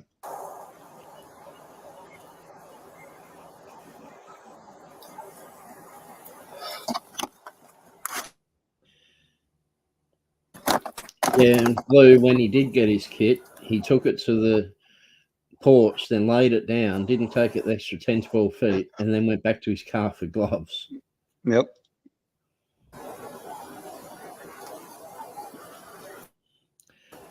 I think he was doing that purely for show. Purely for show. You're talking about Grayson? Yeah, Grayson going when he went to get the med kit, he was doing it purely for show and for his body cam. That's all he was doing it for. But Yes, he didn't want Edwina. to raid. That's why he put it down on the porch and went back to his car for gloves. Edwina, yes. Grayson is the one that said, "Don't waste kit, or I'm not going to waste my kit." Yeah, and I almost forgot this. On Farley's body-worn camera, the one that was holding her head, I don't know if it was him or the sergeant, but at one point they mentioned about Grayson getting the med kit, and one of them said, "Well, where the hell is it? Like, why isn't it here yet? It should be here by now." He was trying to stem the blood just with his hands. Had no gauze or anything. Yeah.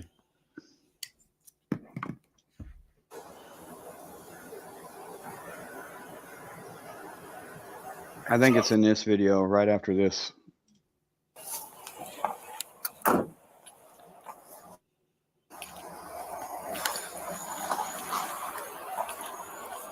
What's up, buddy? Good.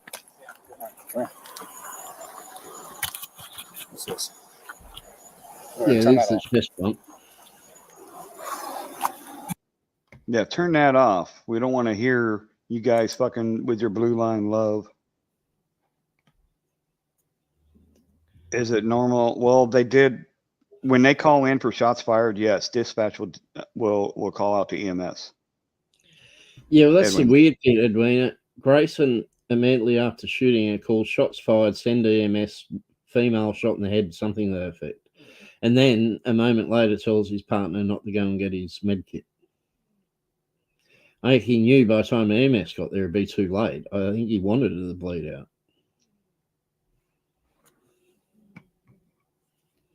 He certainly didn't care. It was Dreamy, and I heard about this. Well, I didn't hear about this until a week and a half ago, and that's why I went down to Springfield last Sunday. I was down in Springfield Sunday. Well, no, I take that back. While I was getting around to go to Springfield last Sunday, there was a guy shot in my town here in Peoria, Illinois. A guy that had a warrant out for his arrest for violation of restraining order, and he was swinging a shovel around, and they shot and killed him. So 2 within a couple weeks of each other in my area, shot and killed by the police. Yeah, the last officer involved shooting that I saw posted on Sangamon County Sheriff's Facebook page. Not to say that's the last one they had, it's the last one they posted about, probably because they could claim it was justified, was where a guy went into the police correction center and started shooting in the lobby area. Dude, that was a I know which one you're talking about. Yeah, 4 years ago, and the deputies arrived and shot him. So. I did a video about that, actually. Yeah. But that's the last one that's on their Facebook. Juvenile detention center. It's just crazy, man. It might be simply the case they only show the ones that make them look good, or that they can't hide.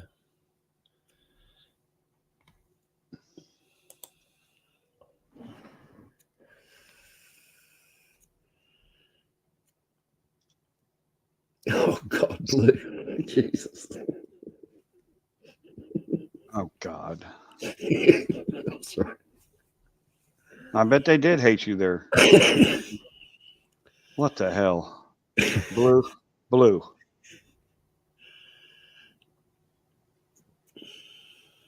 Oh my God. Yeah, it sounded like that's what he was about to say, Blue. Let it bleed out. Yep, it did. I noticed that. I don't know. Is this body worn camera number 2? This must have been from Grayson. Yep. Oh, and by the way, they intentionally misspelled his name on the booking sheets. They spelled Grayson with an E instead of an A. Just so y'all know. So there's speculation that he may not be sitting in jail right now. I don't know. I don't know if there's truth to that. But that is what is being speculated at this point, that they intentionally misspelled his name and that he's not sitting in there. Yeah, if anyone came in late too, whilst people are calling him Sean Grayson, his name's Sean Patrick Grayson, and his family and friends, he goes by Patrick or Pat because his father had the same name. He's a junior. His father went by Sean, and his father only passed this year, so he'd still be going by Patrick. So if you hear any reports of Patrick Grayson, you'll find it's probably the same one. Probably. Let's see here. Yeah, this is where Grayson's footage starts up, because he started it right after he shot her, and it takes the 30 seconds before that, or 29 seconds, whatever. But I'm hoping in future we'll just be able to call him Inmate Grayson.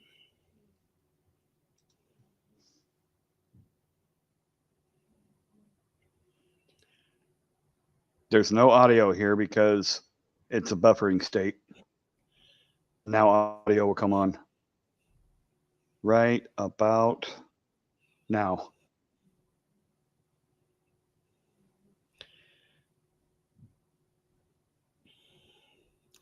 No, it's 29 seconds long. Okay, now there we go. Right now. I was on. I'm gonna go get my kit. No, headshot, dude. She's done. You can go get it, but that's a headshot. God damn it. God, fuck. Dude, I'm not taking fucking boiling water to the fucking head. And look, it fucking came right to our feet, too. God damn it. God damn it. You good? I'm good. You good? Yeah, I'm good. Holstered up. Let her fucking just... There's nothing we can do, man. Yeah, right there. He just about said it. And look, it fucking came right to our feet, Oh my too. God. Water came to your leather boots? Oh, man. Damn it. God damn it. You good? I'm good. You good? Yeah, I'm good. Holstered up. Let her fucking just... There's nothing we can do, man. Fuck. What a disgusting motherfucker.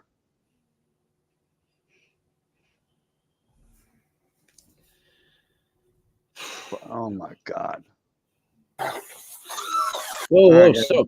Go back a sec. Huh? Go back a sec. Go back a sec. As you see that couch right near the door, fully. Damn it. God damn it. You good? I'm good. You good? Yeah, I'm good. If anyone Holstered thinks up. she Let her wasn't fucking just... concerned, There's nothing we can do, man. Fuck. no, the next couch.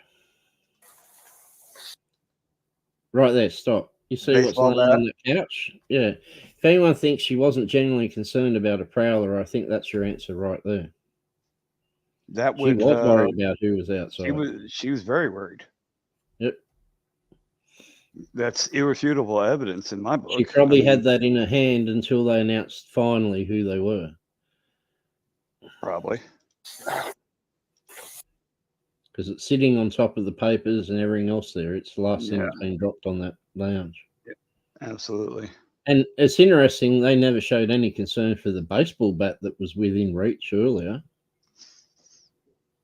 Yeah, okay, good point. Why were they wait, why are they so worried about the boiling water but not the baseball bat that they're standing right next to, that she's within arm's reach?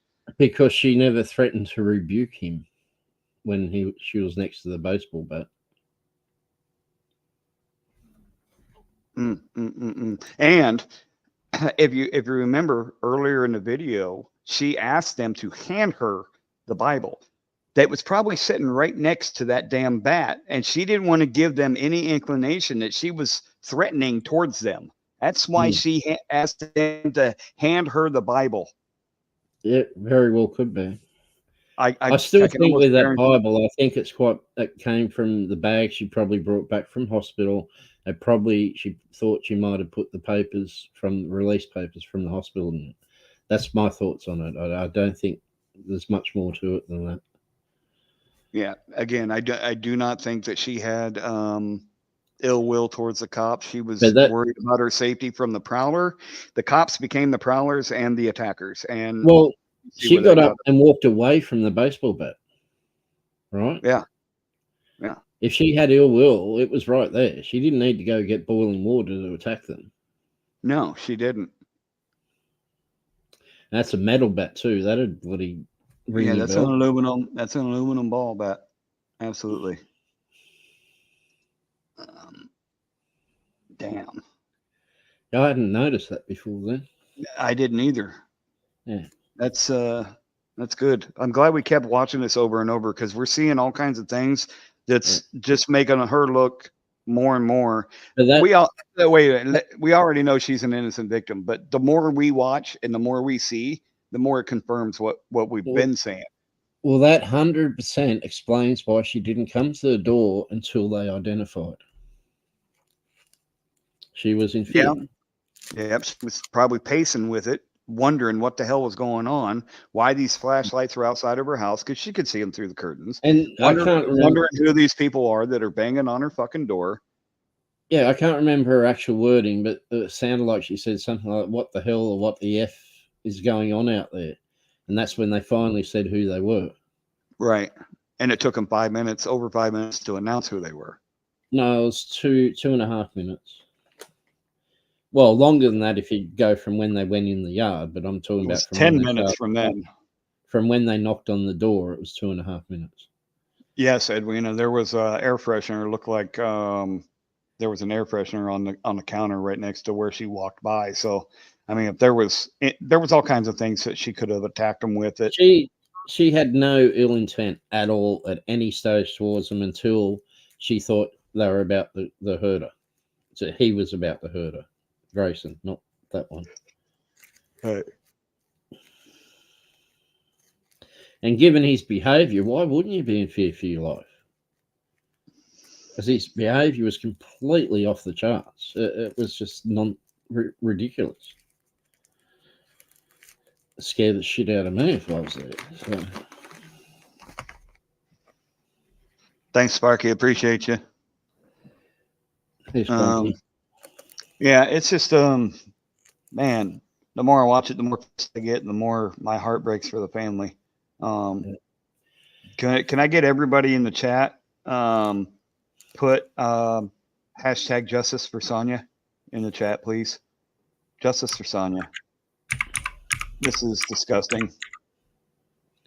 Oh, fuck's sake.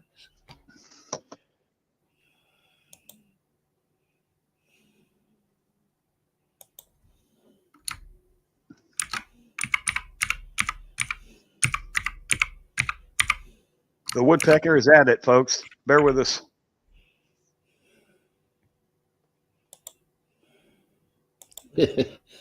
When I first typed, for some reason, it minimized the screen. I don't know. I hope it's or what. Son and daughter. Just to give you some, if you haven't seen the press conference from her lawyers and family concerning the autopsy and other details that was in the last 24 hours. Her daughter apparently, I don't know how old she is. Sounds like she's relatively young. Her daughter can't bring herself to go from her room to a bathroom without getting a family member on the phone to talk to her the entire time. The rest of the time, she's staying in her room in her bed and won't come out. She can't function without someone there to reassure her. Her son, who's I think 17, is apparently sleeping on the floor. He won't even sleep in his own bed because he's worried about, he wants the floor behind him for security, I guess. I don't know. It's just tragic. And I hope they've got a good lawyer, and I hope it's the same lawyer, for those that don't know, who sued on behalf of George Floyd, Ben Crump. And I hope that this lawsuit that's coming will be of such a size that these kids will never have to worry again financially. I can see it in double figure millions. So, oh yeah, Sangamon County is going to be even they're more going to broke than they pay. were. Yeah, they're going to pay for it. This is going to be a big one. Although I don't like Ben Crump's race baiting tactics, I do believe that he is a good attorney to attack this situation. Talk about race baiting, clickbaiting. I doing a search on news stories on Sonya Massey. I found one, like I went via date released, uploaded, and I found one with the screenshot of Grayson shooting Massey and the title in it, Sonya Massey killed by Sangamon County Deputy Grayson, whatever, in the title. And this was a video from 2 years ago. What the hell? So they're fucking from an drifting off of it. African-American man who was pushing some, a racial bias thing about Black Lives Matter type thing, but it's from 2 years ago and he's clickbaited with it. And I'm like, really? Wow. That's fucked up. Yeah. To try and get attention. So yeah, fucking grifters, clout chasers. I didn't do this to get any clout or anything like this. I did this live panel so we could show some previously not seen on any video that I've seen information to let you know the other deputy's name, to let you know about some other things that have been circulating within the mainstream media circuits, as far as him having an ex-wife that she claimed he was severely abusive mentally towards. The chief of police that said he was a fucking bully. Just a lot of shit that I hadn't seen really in any other videos that I want to put out there. Well, and we knew within an hour of this body cam footage being released, we'd seen it within the hour and knew that she'd thrown that pot. But we didn't want to just come out and say, oh, she threw the pot. We wanted to look more into it. And Midwest especially wanted to make sure that what we had was right. And so we've been like, there's other theories we've heard out there, this, that, and we've been like, no, we're going to stick with what we can show that actually happened. So, but there'll be a lot more to come out. I don't know why so many people are hung up on what her mental issues were. It had no relevance, really. It's more what his mental issues are that have relevance. She did nothing wrong. She did nothing to deserve this. No one can blame her for trying to defend herself at that moment. Not in the least. And I'm sorry that there's one person that came into the stream that felt like I was defending this pig, because that is definitely not the case. Yeah, I think he was okay once we explained it. So. Well, I haven't seen him in a chat since, so I don't know. But he came in at the time we were showing the one wiping his hands, and I was kind of doing a bleeding heart thing for him. I'm just showing that cop has destroyed one life, the family of that person, and it's not just them they're affected. He's affected his partner, the same one who he called a dipshit, whilst he's in there trying to save a life. Yeah. Well, if any of you guys that are in the chat right now, I don't want to call him out again. I've already said something about it, but you know who it was. If you see him live again and want to explain it, feel free. If you don't, whatever. But to anybody that's in the chat now, if you honestly believe that I was being sympathetic to the cop, you're dead wrong. Disbanded Brotherhood dipshit definitely wasn't cool until it happened. For sure. I've honestly, like a lot of people, I think, got fingers crossed, toes crossed, that he doesn't get off with anything because she picked the pot up and threw it, or whatever you want to believe, but it traveled a fair distance in the air. But she was doing it purely defensive. So I'm hoping that he doesn't get off anything, like not even a year of time or whatever for that, or the fact that if it turns out it is true that he does have colon cancer. I hope there's no mitigating factors that spare him any sort of suffering that he deserves, because he deserves the wrath of, I'm not religious, but on behalf of Sonya Massey, he deserves the wrath of God. He deserves the wrath of the public. Absolutely. He deserves the wrath of everyone that wants to take a shot at him. And so do those that put the badge and the gun in his friggin' hands. Thank you, Quinn. I appreciate that. And that's all I ever want to be on this channel is truthful and put all of the evidence out there. Whether it helps a case or not, I want the truth out there. That's it. I don't want to be, if a cop was justified, then so be it. But this cop was not. Not in the not even in the tiniest bit was he fucking justified. Well, I think it's better to look truthfully and as objectively as possible at what happened, and then understand why he still should be convicted for a serious charge, at least murder in the second. I'd love to see him go for murder in the first, but I don't want to see him get off because they go for that. But you can't stick your head in the sand and pretend that what happened didn't happen, because that's the way he will get off, because you know damn well his defense attorneys are going to use everything they can to get him off. And if everyone else is denying what happened, every moment of what happened, then that's how potentially he could get off. That's right. Famously, you want to come up and say anything, bro? I saw you in here just a minute ago.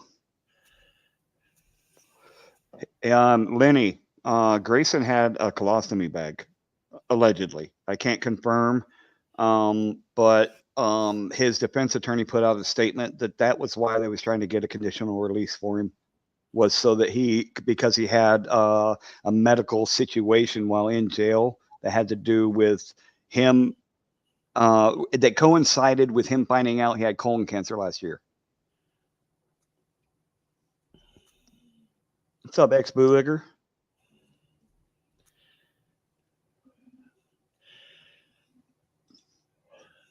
Don't believe your lying eyes. Edwina, to emphasize that point, if neither of them had body cam on or body cam to begin with, we wouldn't be having this conversation. Yeah, the story would be that she threw the pot. The pot's there, her body's over there. Who's going to argue with him? So thank God for body cam.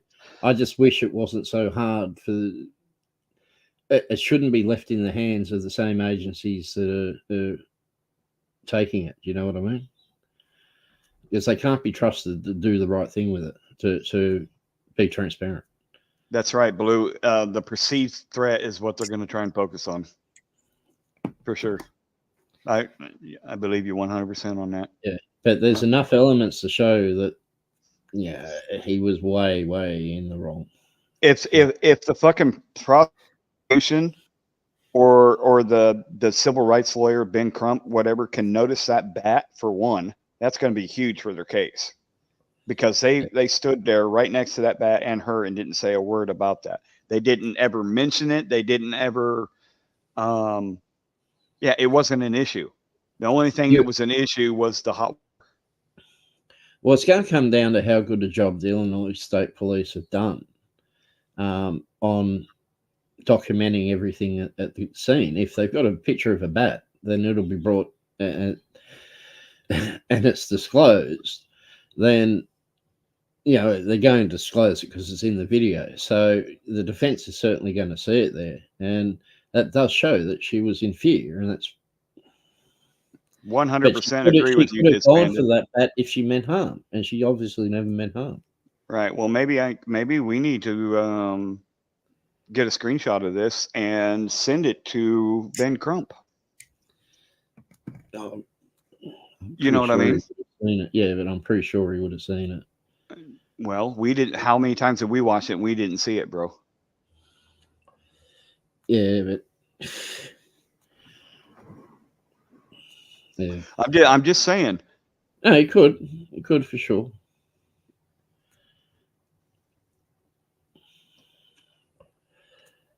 You guys, it's funny that everybody is on this. Trump wants to remove qualified immunity and give them more immunity. Well, the president can't do that. It has to go through Congress. Lenny, I'm going to try and make sure that a picture of this bat gets. It's Hey, not it's not the. I don't want the defense to get it. I want the prosecution to get it. Defense is covering the cop. I want Ben Crump to get a picture of this bat sitting. I want this picture right here. I want that screenshotted and fucking sent to him, because that's gonna prove a lot. She had no ill will towards them fucking cops. If so, she would have picked that up right there when she was right next to it, instead of walking past both of them to get to the boiling water. And it's obvious she probably had it in hand only a couple of minutes earlier. So she knew exactly where it was. So you might be right about pass me the Bible. Yeah, I don't know. Just doesn't make sense that the water would be a fucking perceived threat, but the bat is not. Yeah, Why the didn't bat they move wasn't. that away? Yeah, go back to where he was standing right next to it. And she was sitting there. So it'd be not long after they went in.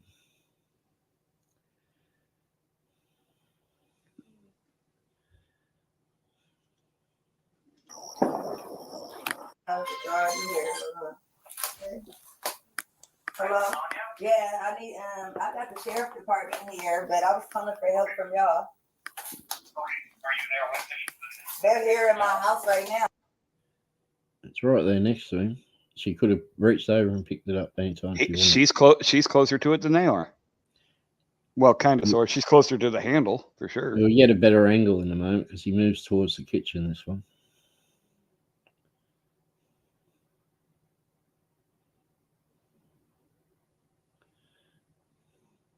I don't know. That'd be a good one. Good picture right there. Yeah, we'll take multiple ones, but go to where he goes towards the end of the bench and then turns around. Let's see. Because that'll show how close she is and how close Grayson is, both through the bat. So we can get out of here. Was there any damage previous to your car? Previous. Right there. She could have reached out and grabbed it.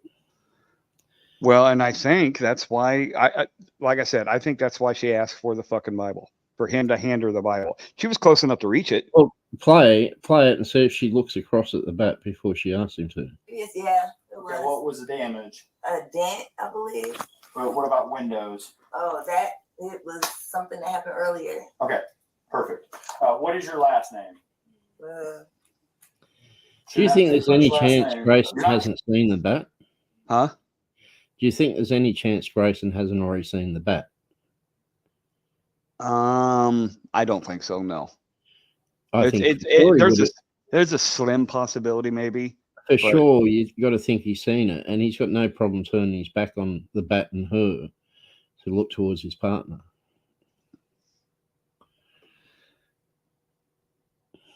No. Bear Zerk, I'm sorry, you're wrong. Originally, Grayson wanted his partner to turn it off. Yeah, he's looking at his partner. And she got up on her own accord and turned it off. And then he went with it and said, "Oh yeah, we don't want to fire." So he was okay with it. Watch. Trouble. I just need to text. Massey. He's not even looking at her. He's focused on. His eyes aren't even looking down at his paper or anything. He's focusing on in the kitchen right now. Yeah, you have an ID. That'd make things so much easier. I just need just driver's license will do, and then I'll get out of your hair. I want to show y'all my paperwork. I will get your paperwork. What paperwork? Okay. I got some paperwork. Well, just get your ID. Well, let's get your ID first, and then one task at a time here. Okay. Let me here, grab your ID for me. Okay. Your ID. One task at a time. So let's do an ID, and then you can dig around for your paperwork. I don't know where my ID is. You have that stack right there, maybe. 1 second. Yeah. So he just motioned for his partner to go shut that water off. And she noticed his partner starting to move towards she it. was aware of it. Yeah, and heard it. You have that stack right there, maybe? She must ask for the Bible before. We don't need a fire while we're here. See, wait, and right there, she just walked behind this officer. Yeah. And he didn't even fucking blink an eye about it. Well, But I can't see I can't see his face, but you know what I mean. But here's the thing, right? She asks why this officer moves away, and Grayson replies, because of the hot steaming water. This officer's moving away to go and have a closer look in that other room. You watch what happens when he turns around. That's what he's doing. He wasn't moving away because of the pot. Berserk, I agree with you. They created the whole situation. Yep. By even going into the fucking house. It had nothing to do with anything that happened in the house. They created a situation by going in the house when the call was over. They searched the property and it was over with. They had no business even being there. But why should he even care that she's got a pot boiling on the stove? You know, she wasn't in the kitchen. It wasn't anywhere near, catching fire. There might have been steam. There's obviously, you can see the steam coming up from it. Right, and you could hear her pouring some of the water out. So there was obviously enough water in it to keep it from burning. Lucky Laptop, what's up, brother? Hey, Lucky. She probably wanted some space between herself and them. That could be Edwin. It might also be that's her kitchen, her pot, her stove. It's all about that ID for them. They don't care what they have to do to get ID. They want that ID. They got to have it. You're right. Absolutely. What paperwork?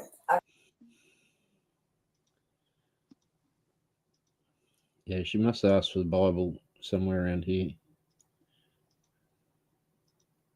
It was when they first came in.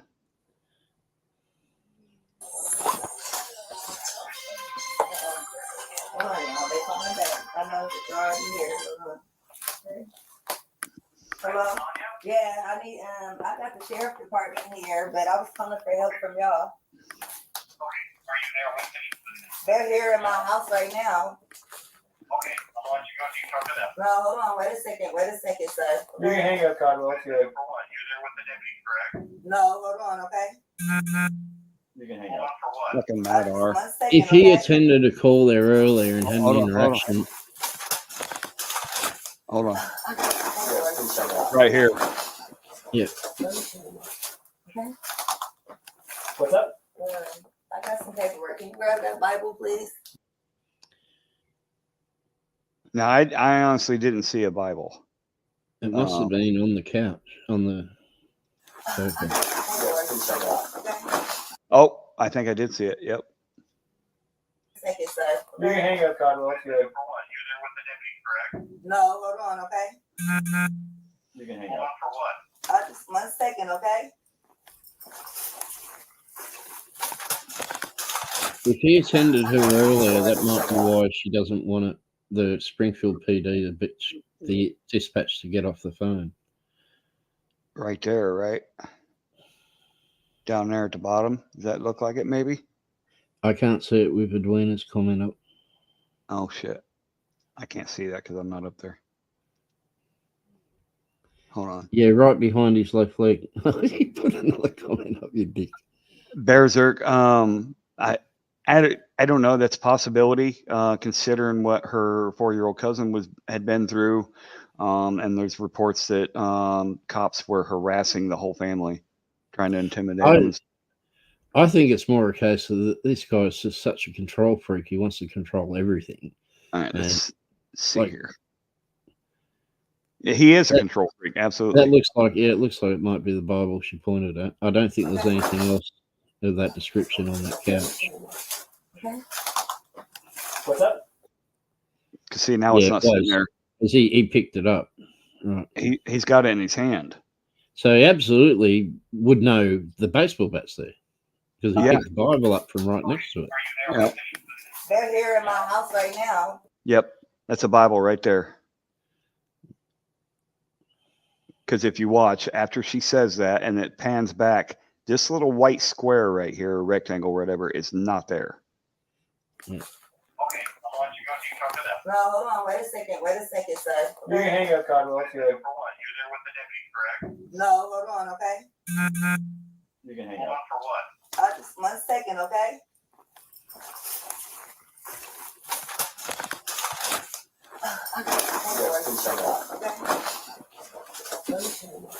Okay. What's up? I got some paperwork. Can you grab that Bible, please? Yeah. Hey, I just need your name. Bends so we down, can get out grabs of it, here. gives it to him. Was there any damage previous to your? Right there it is. The Yeah. rectangular white square, or the rectangular white thing there. Yeah. Huh.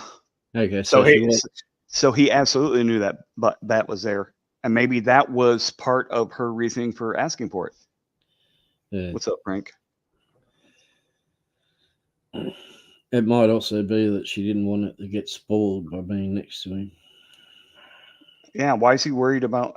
He probably wanted her to grab the water so he could put the fire out on his hand. Demons can't touch the Bible. Fuck. What a piece of shit, man. Oh, I just can't get over this, guys. But And if I'm you sorry were to keep there dragging and it you were out. worried about her being a threat, I'd be more worried about the baseball bat within, Absolutely. At least it's reusable. Yeah. Boiling And water, you can only multiple use it times once. he turned his head away from it. Boiling water, you can only use once. The Yeah. bat, you can use repeatedly. Well, think about it. He turns his head away from the baseball bat to look at the pot, which is at the other end of the bloody halfway up the house. Yeah. You know, where's the real threat? Well, right there in that picture, you see the air freshener aerosol right there. Yeah, and at no time prior to him saying he's going to shoot her in the face, did she say anything about in any way threatening towards the hot water or the pot? He's the one that put that out there, and she scolded him for it by, I rebuke you in the name of Jesus. And the tone of voice was even almost joking. I rebuke you, don't be so bloody silly. It was casual. It Yeah. was a very casual statement. There was no. And she made no motion with it, nothing, and he just went off. And it wasn't the pot of water; it was being rebuked that he had. She kind of chuckled when she said it. She's like, Yeah. "You're afraid of my water? I rebuke you for that statement. How dare you insinuate that I would cause you harm with this water?" Yeah. Well, if you're in that culture that's so heavily into that sort of religion, and quoting stuff like that, you're not going to say, "I'll bite your ass" or "eat my shorts." You're going to say, "I rebuke you in the name of Jesus." Don't be so bloody stupid. What a stupid thing to say is basically what she said to him. Absolutely. And I think he knew she just scolded him, and I think his ego was that hurt, he just lost it. Mm-hmm. Yep, it's that whole "I rebuke you" thing just totally set him off, and it's clear that he's an evil individual. Yeah, he's just nasty. Absolutely. Well, I don't think we have anything else. You'll see when she goes to get the water, this officer takes it as an opportunity to come and search this room. He's fascinated. Hey, this room that he's standing in front of, he can't keep. Yeah, he comes back to. He's already cleared it. He's looking for like he was looking behind the TV. He's trying to find something he can arrest her for, which is what they're taught to do. Yep. I don't know, man. Again, I'm gonna say I'm sorry that we kind of beat this into the ground, but there's a lot of things that a lot of people are not catching that's in the video. A lot of things that are not being put out there for everybody to know, including us. We ain't just caught the baseball bat. Right, and that's why it's good to keep reviewing stuff like this. Look at how early he lays his hand on his gun in the holster. Yeah. Well, he was doing that outside for sure. But yeah. He was just itching for an excuse. Well, things have changed with sentencing in Illinois since the Safety Act. Yeah, capital punishment has been repealed in the U.S. state of Illinois since 2011. Illinois used death by hanging as a form of execution until 1928. The last person executed by this method was a public execution of Charles Berger the same year. Following the U.S. Supreme Court's decision in Gregg versus Georgia, Illinois state legislature voted to reinstate capital punishment in 1974. The first execution under the new statute was that of Charles Walker in 1990, followed by 11 more executions until the final Illinois execution was carried out in 1999. So there's that. Do you know why? Just a little theory here. Do you know why I think he said, when she said, "Why are you moving away?" I think he said about the hot steaming water. I think he was probably covering for his partner who wanted to search the other room. Yeah, I don't know, man. You'll play it. You watch and listen. From here? Mm-hmm. Car? Previous, yeah, it was. Okay, what was the damage? A dent, I believe. Well, what about windows? Oh, it was something that happened earlier. Okay, perfect. What is your last name? Shouldn't have to think about your last name. You're not in trouble. I just need to text. Massey. Huh? Massey. You have an ID? That'd make things so much easier. I just need just driver's license will do, and I'll get out of your hair. They wasn't about to get out of her hair, even with that driver's license. I want to show y'all my paperwork. I will get your paperwork. What paperwork? Okay. I got some paperwork. Well, just get your ID. Well, let's get your ID first, and then one task at a time here. Okay. Let me Here, grab your ID for me. Okay. Your ID. One task at a time. So let's do an ID, and then you can. What do you think the paperwork was? The paperwork, I bet you anything, was the release from the hospital earlier, which would have all her name and details on it. And it's probably, she knows where that was because she's only just had it earlier that day in that bag that she come back from hospital with. This is my theory. And so she knows where that is, whereas the last time she went to a license, she probably doesn't remember where she put it. Ex-bootlicker, that's all right. I'll play it again for you. Do you want it in slow-mo or do you want it in regular? We have it in slow-mo that actually shows.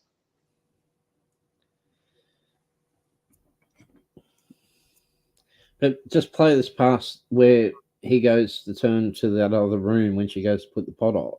Stick around for your. And let's watch what he's doing and listen to him say he's afraid of we're afraid of the steamy water. I think it was just an excuse to cover why his partner was going into the other room. Because she noticed he moved it. Right there, maybe. 1 second. Check on her. Let me get this. We don't need a fire while we're here. All right. Let me see. She is keeping a very watchful eye on him, that's for sure. And she saw him move towards the other room. You watch. And he was going to search it. Where you going? Huh? Where you going? Away from your hot steaming water. Away from my hot steaming water? Yeah. Oh, I rebuke Here he you in the name goes. of Jesus. Huh? Rebuke you in the name of You better fucking not. I swear to God, I'll fucking shoot you right in your fucking face. See, he pulled his gun and she didn't even make any movement whatsoever. For him to, oh my God, dude, this is. Away from your hot steaming water. Away from my hot steaming water? Yeah. Oh, That's because she rebuked him. Huh? See, she's standing in the same position now as 10 seconds later when he pulls his gun. She hadn't moved. You better fucking not. I swear to God, I'll fucking shoot you right in your fucking face. Okay, I'm sorry. Drop the fucking pot! Drop the fucking pot! Drop the fucking pot! 19 shots fired. Shots fired! Shots fired! It's just insane what he did.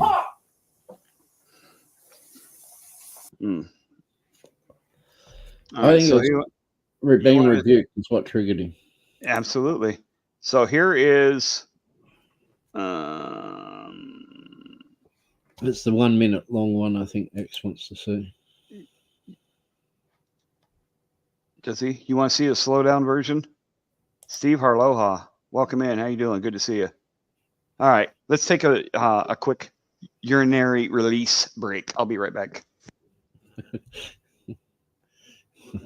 Just left it play.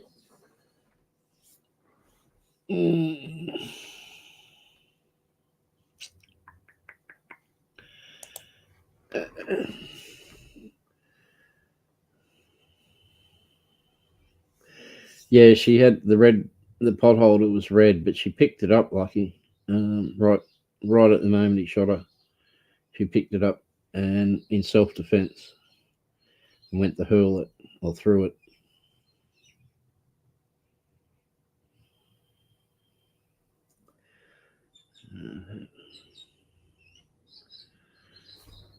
Yeah, absolutely, brotherhood.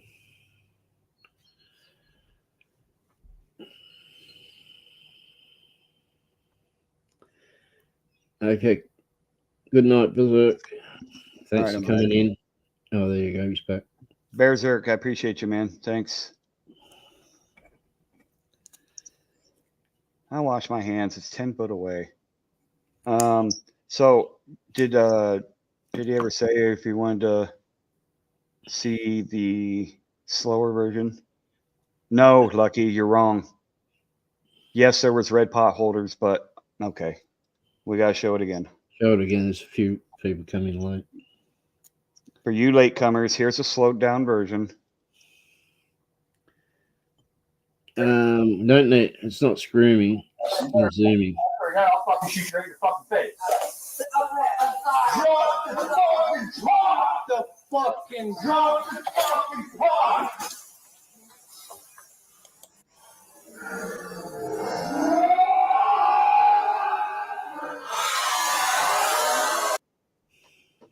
That's what you want to see, right?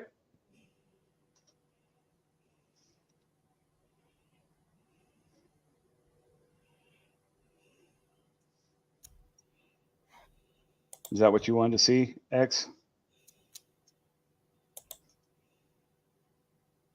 There you go, Lucky. The pot was not in the sink. It was sitting on top of the counter. And after she ducked down in fear, when he got closer, she reached up and grabbed it again as a self-defense mechanism. There's no other reason. It lands on the chair closest to him on the other side of the counter. Yeah. And you see it pour out the water and the steam coming off it. You notice chair right here. the floor beside the chair is dry. Right there. Dry. This is where the pot lands. Here we go.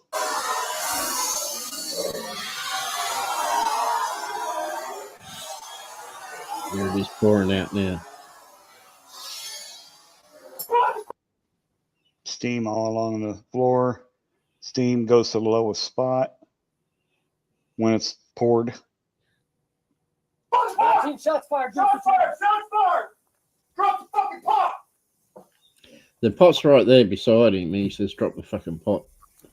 And he knew what was there. Headshot wounded a female. Headshot wounded a female. 1078. Fuck. I was on.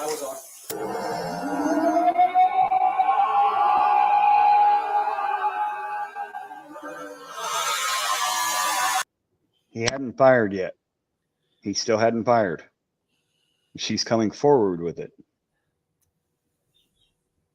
But like I said, it's a self-defense mechanism. It's not, she's not acting in malice here. She was scared. She wasn't being, combative or anything before this. So she was scared.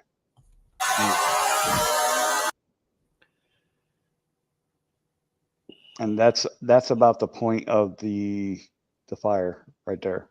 Because then after that, he fired 3 times. He got a once. The one that hit was just below the left eye. It exited on the back of the right neck, just below the hairline. She didn't have it at first. The back of the left neck. Sorry. I'm saying Blue Unicorn. She set it down when he said drop the pot. And then he approached and it scared her. She picked it up again while she was crouched down in fear, and that's when he fired. Yeah, when he said drop, I'll shoot you in the face, drop the pot, she immediately let go of it on the sink, left it there, and she ducked down with her hands up, clear. And then he said, drop the pot again. And she didn't have it. That was about a second after she'd had it. And then he kept advancing with the gun on her.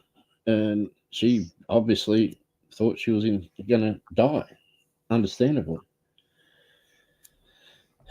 He just went full blown psycho. It's just... Lucky says, then she dumped the water on her, but thing is the pot was still not in her hand when he pulled the gun. It wasn't in her hand. No, not when he even close. When he first pulled the gun, it was sitting on the counter. She was dumping it out. When when he pulled the gun out, she stopped pouring it out and stopped, put her hands off of it, she set it on the counter. And then she ducked down. She ducked down in fear. She was scared shitless. She knew she was about to die.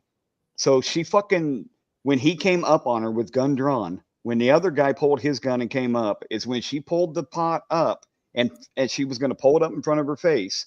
And then as a self-preservation method, I think, it's what presents itself to me on the video. She fucking threw it that direction, not to hit them, but as self-defense. And that's how it happened. They'd already put the idea in their head that they're afraid of it and will back off. Right. No, it's all good, Blue. No worries. Because the cops are scared. I got a question for you, though. He shot 3 times. He hit her once. Do you think, even after she'd thrown the pot, remember he said 5.5 seconds after it landed on the seat, drop the pot. Do you think if after she'd thrown it and he was safe, he still wouldn't have shot her if he had missed all 3 times? I think he was going to shoot her until she was dead. Absolutely, yeah. He wanted to completely neutralize the threat and just not neutralize the person. You know what I mean? Like they're trained. They're trained to. To me, it seems like they're trained to kill. If he wanted to neutralize the threat, he was pointing the gun in the wrong direction, just quietly. It may bounce on the floor, Dreamy, but it's not going to bounce up into the chair. When the back of the chair, as you can see from this video, the back of the chair is to her. It's not going to bounce up over the back of the chair by hitting the ground when she drops it. It was thrown. Yeah, it's not going to bounce that high. He absolutely, once he drew his weapon, he was dead set on using it. Yep.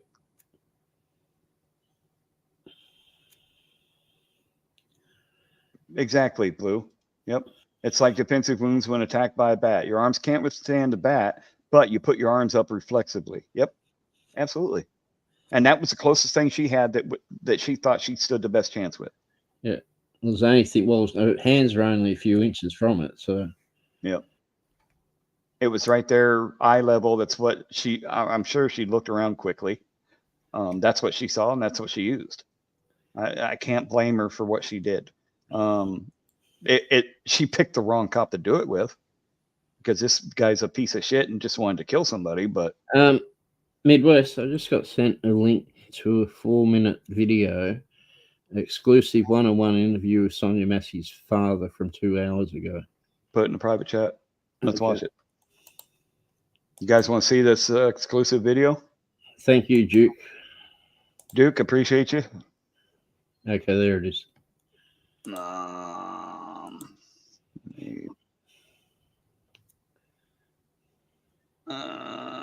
We do this. We'll do that. Whoa. I might get in trouble for playing this, but we're going to play it. Fuck 'em. It's on your side. Yeah, exactly, bootlicker. The News Weekend Edition. Well, good evening. We begin tonight with an exclusive one-on-one interview with the father of Sonya Massey, James Wilburn, who lives in Pine Bluff. Can you put the volume up? And killed in her Springfield, Illinois home by a sheriff's deputy. This incident It's up all the way. after midnight on July the 6th, after Massey had called 911 to report a possible prowler around her home. In an exclusive one-on-one interview with the father of Sonya Massey, James Wilburn, he tells us what his family is going through after his daughter was fatally shot by former deputy Sean Grayson. They're talking about a deputy-involved shooting. And so what do you mean a deputy-involved shooting? And we just came to realize that the intruder that she had called about had not killed her. but a deputy had killed her, and that was just unbelievable. I couldn't understand why would a deputy kill my child? Wilbur tells us that Sonya was very loved by her children and family. She was alone that night in her home when this incident occurred. Wilburn says that when he was watching the video, he knew that his daughter knew something was wrong. I rebuke you in the name of Jesus. I rebuke you in the name of Jesus. And he told her what he would do about shooting her in the face. And he did it. He did exactly what he said he would do. In body camera footage, former Deputy Grayson asks Sonya to put the pot of boiling water down. She does so, but Wilburn says it is very difficult for him to watch his daughter apologize and still get shot when she did what she was told. She no longer had the pot in her hand when he shot her, and she held up her hands to protect her. After he told her, I will shoot you in the effing face. Once he shot her and he turned his body camera on, and he called my baby such a derogatory name. I haven't gotten to that. I can't get any further in the tape than that. Wilburn says the force taken against his daughter was too extreme for the situation, and that if the deputy truly felt like he was in danger, he should have used other means to de-escalate the situation than using the gun as the first option. If he really felt in danger, there should be an escalation of force policy. So you start out with a mace, you start off with a taser. Some officers have nunchucks on their duty belt. What? Or a baton of some type. And the last thing you go to is a gun. Absolutely, Matt. Wilburn believes that the Sangamon County Sheriff... Do what? I said absolutely, Matt. And well, his father or her father is kind of wrong in saying that she didn't have the pot in her hand when she was shot. Yeah, but they wouldn't have seen it slowed down. Right. No, I get it. It was really hard to see when it was at full speed. It was super hard to see. Either way, again, fuck this cop. Sonya Massey did not deserve this. Office in any way. Well, at the end of the day, hired even if she's got the pot in the hand, he's the one that put it there. Ultimately, yes. I'm not so sure that they're going to see it that way, but we can only hope that people would have good reasoning skills and can put that there. Is responsible for this situation happening. They are all responsible for having this madman and giving him a badge and a gun in order to kill my baby with.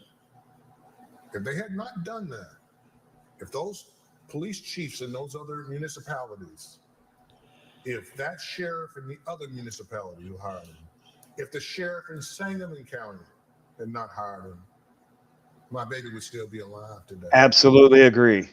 100%. Massey's family is continuing to seek justice and 100% agree with what that man just said. The chief, the sheriff is complicit. Any other department that hid what this cop has done in his career or did in his career is complicit. Man. Like I said earlier, if you've got a vicious dog that has shown that it wants to attack people and you let it out in public, it's on you.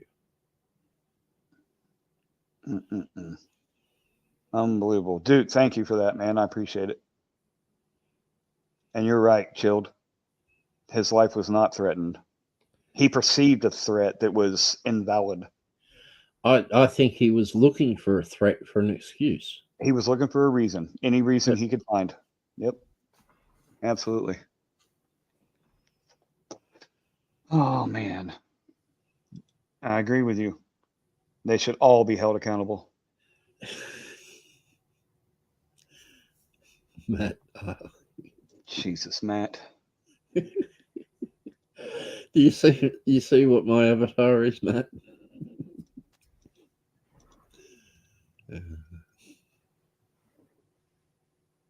Boy, oh boy, oh boy, oh boy. Anyway, does anybody else have anything to say?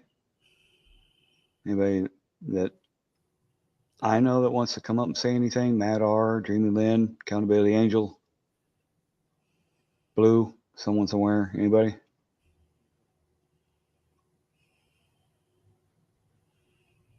Yeah, Dreamy, you're absolutely right. If they hadn't had the body cam on, even though they would have known what really happened potentially, I don't think the public could be made aware of it, or the family.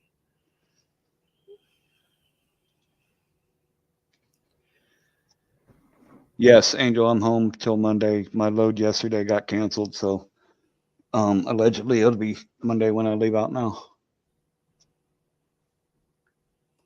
Absolutely, Blue. If you have a vicious dog with a history of biting people and then it bites someone else, you're absolutely responsible. It should be the same way right. with these police departments that hire these cops with a known fucking problem with authority or being a bully or lying on reports. The problem is who holds them accountable. At the end of the day, it's their own, more often than not, it's their own blue line gang or the back to blue officials. Their reputation is more important than public safety. We already know that the officer safety is far more important than public safety. So who holds them accountable? And there has been instances like in California where they brought in these monitors after investigations from the California Justice Department. They've installed monitors. Well, we know of one cop shop that had the worst kill rate. Bakersfield Police Department, along with Kern County Sheriffs, both in the same location, who in 2015 had the highest kill rate of any law enforcement agency in the United States. There's a 5-year-long investigation into that and found that they'd violated, both departments had violated numerous civil rights, shown racial bias, and multitude of uses of force that weren't justified. And there was a change of the Attorney General right at the time it came to a head, and they got one who's clearly pro-police, who served as a state's attorney, that before joining the legislature also worked as a city manager, and they've installed an accountability system called the Monitor, which is comprised of one person leading it, and I think it's 5 experts, investigators. And the one person leading it is a former chief of internal affairs, head of internal affairs. And the other 3 of the other experts are former police chiefs. And the 4th one, we believe, is also a former police chief. And there's one other one who's been in law enforcement their entire career. And that's who they've got monitoring and holding a police department accountable. And one of the things they were found was guilty of violating, making false arrests, right? And in the agreed upon judgment, court stipulated judgment that they agreed on, it was watered down to an extent where they only had to provide for review by the Monitor arrests that were deemed internally to be justified. They didn't have to report any unlawful arrests. They only had to report the lawful ones. Like, how is that monitoring anything? Right. Well, wait until that video comes out too. That's a work in progress. That's going to be probably a series of videos, guys. Yeah, there's ample evidence. Midwest, it started because Midwest was arrested by him for filming in public. Now, one of the things specifically put in that stipulated judgment was that all employees of the police department had to be made aware that it is not an offence to record police in their duties from public areas, sidewalks, and they were supposed to specifically make sure that was known. Well, Midwest got arrested the moment he walked up on them, standing around having a chat when he was on the sidewalk, almost immediately, and falsely arrested, which is why it's not been prosecuted. But all right, let's see what Steve's got to say. What you got going on over there, buddy? What's that noise? No, it sounded like you were getting ready to end, and I just wanted to jump up because I never got to say hi to you or meet you. But yeah, this has got to be the most disturbing. And I say it every week. I'm like, well, it can't get any worse than this. And then every week some worse. Yep. It's just, which is terrifying because this is like the worst it could get, right? But what's next? Yeah. It's horrible, absolutely horrible. And for those of you that don't know, Steve Harloha, I think, is in Hawaii. Yes. So you got tsunami warning or something going on? Not on this island that I'm aware of. Shoot, I should probably check. We literally just got home. We were feeding the homeless all day. Literally the sun just went down. So. Damn, it's fucking 1 a.m. here. But you look at the victim, and you look at him. You look at the comparison in size. The fact that he's already got this authority or perceived authority. He's got a badge and a gun. He's more than twice her body weight. She's not causing anyone harm. She's quite happy. Thank you for coming. God bless you. See you later. And she ends up dead. It just doesn't get any more wrong. Emergency alarms are going off over there, guys. Is that from Steve? It's not from me. No, that's coming from Steve, guys. That's some kind of a warning going off over there. And being raided, the Japanese are finally coming back to raid. It's just ironic. The one that seems least phased by it's Steve. I hope not. Were you there when they were you in Hawaii when they had those alarms a few years ago for missile warning? Yeah, dude, that would have been insane. Hilarious story for me because our bedroom is kind of soundproof, so when we're in our room sleeping, we don't hear people cutting grass. We don't hear nothing. And I think it was a Saturday. I don't remember, but I just know we were sleeping in that day. And when we got up, we had all these missed phone calls. And then we turned, and then her daughter was calling from the Big Island, and she's like, "Are you safe?" And I'm like, "Safe from what?" And we turned the news on, and all these people are jumping in, the underneath the street and stuff. We had no idea. So if it would have been true, we would have died in our sleep. It would have been peaceful. Damn. Yeah. Well, I'm glad you're safe anyway. I don't get to catch many lives much anymore because I've just been super busy with everything. Plus, my job is very engulfs my life. 11 hours a day driving, so yeah. Right. I'm just waiting to see. My audio is probably messed up, but is that any better? No, it's louder actually. Oh shoot!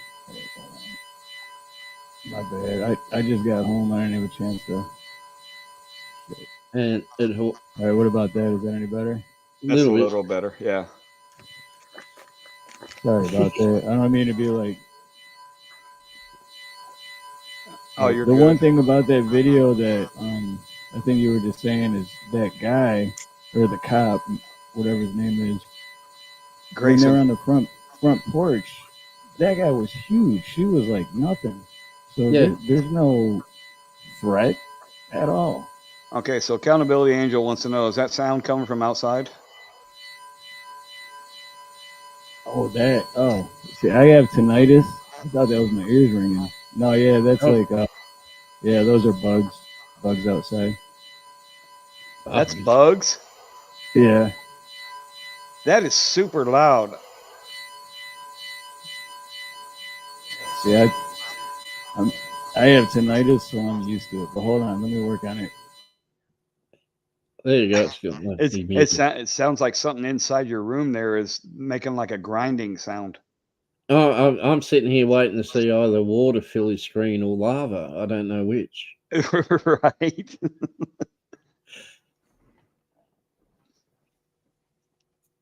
Dreamy.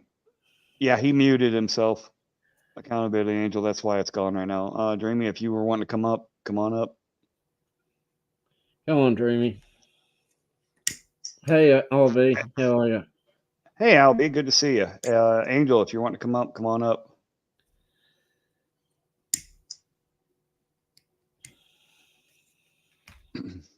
Yeah, see next to his name down there, see the little microphone that's got the line through it? That means it's muted. Yeah. Angel. All right, I'm just going to ask real quick. Is that better? Yeah, it's gone. Okay, that fixed it? Yeah, what was it? Okay. Well, yeah, my microphone, for some reason, it had two of my microphones connected at the same time. I don't know how. I literally don't know how I did that, but Dreamy, yeah. I need to confirm it's you. Well, money, it sounded like a public warning system. Sorry. Yeah, I apologize for that. I hate when people come on my panel and the shit like that's happening. It's like, figure that out before you know. So I'm sorry. Well, we didn't actually think it was you. We thought it was an alarm outside. I thought that's why I was asking. You got a tsunami warning going on or something? I was like, what the hell? I'll sit there thinking this Steve guy's the chillest guy I've ever met. So the noise I'm hearing is my tinnitus then. So, all right, we're back to normal then. All right, hold on. Dreamy, we need to confirm it's you that's waiting backstage. Oh, you don't have a cam. Okay. Dreamy, welcome in. Good evening. Hi, Dreamy. I know I don't have a cam, so I just texted you. We're gonna have to figure out a way to get you a cam then. Well, one of the reasons I don't have it, you don't have to have it on. I got stalked, so I don't really show my face online anymore. I had to change everything to keep from being stalked anymore. I mean, I literally was getting death threats, people wanting to come to my home, threatening my family, everything. So nothing online has anything to do with me, really, in real life. Well, and I don't ask that you show your face during the stream. I just ask that when you're backstage, you show your face to me. So if you get a cam, you just show your face to me and we'll be good. Okay, that might work. I'll see about getting one then. I don't want anybody to feel uncomfortable when they're on here. So yeah, but that's why I don't show my face online, because the people that stalked me knew what I looked like, so they stalked me all over the place. It was crazy. But when it comes to my family, I'm going to protect them first. Understandable. And see, I turn my camera on from time to time too, because I don't like seeing my own ugly mug on here. So. Well, man, I don't show on cam because I was good looking once, but we can only be prenatal for so long. Yeah, and then they become anal retentive and start looking like they feel. I got a face only a belt sander could love. You might break our computers. Oh, Jesus. I don't want to have to replace the screen. AI will get jealous. I was just kidding. Edwina, to answer your question, a butt shot is way better than seeing a bunch of green chilies. So, I mean, just saying. Anyway, go ahead, Dreamy. Sorry. I was just going to say, this video just hit me hard when I seen what happened, because, but I still get this feeling that there's something that we don't know that has, like, where was this officer and whatnot when she made that call? You know what I mean? There's got to be more reason, because you and I both know that a cop doesn't get arrested and no bond for nothing. That they gave him no bond because they felt he was a danger to the community, right? Because of the shooting. I know what they said. I'm just saying that there's much more to it, because as someone that knows cops and raised around them and whatnot, this is not what they do. Everyone knows that. This is not normal. No, it's not. We've And seen the problem many, is, it's becoming becoming more and too more normal. normal. we have seen many cop shootings where they just come out and make excuses for themselves and they didn't do anything wrong. They investigated, right? Yep. They don't lock them up. They don't arrest them immediately, and they don't withhold bond. Right. That's not normal. Yeah. Never been normal in my lifetime. It Just wouldn't saying. have taken long for him to see the footage and see that this was just beyond the pale. What he did, the way he escalated was just not rational. It was no. Yeah, he was wanting to do harm. Yeah, and even afterwards, he was putting up his own the crime scene tape. He was putting up his own tape, and it's almost like he was bragging.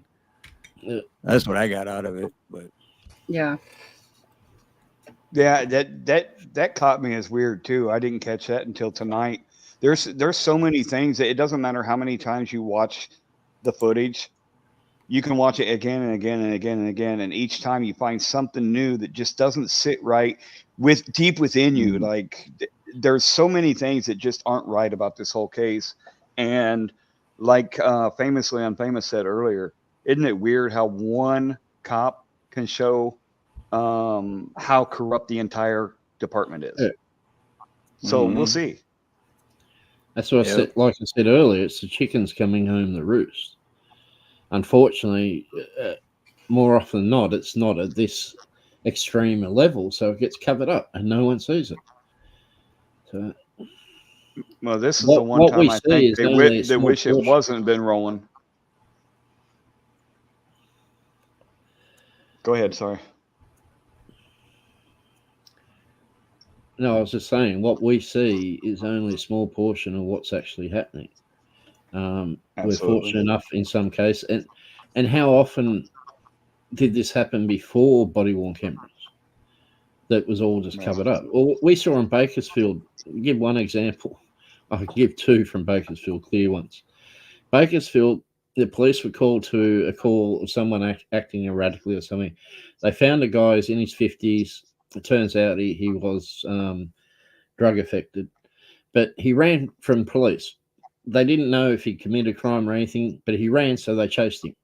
And he went to jump a fence, and they grabbed him. Multiple police grabbed him, ripped him off the fence, and he landed headfirst on the concrete pavement and was immediately unresponsive. And they called it out over the radio, so that's out there. That's not in dispute.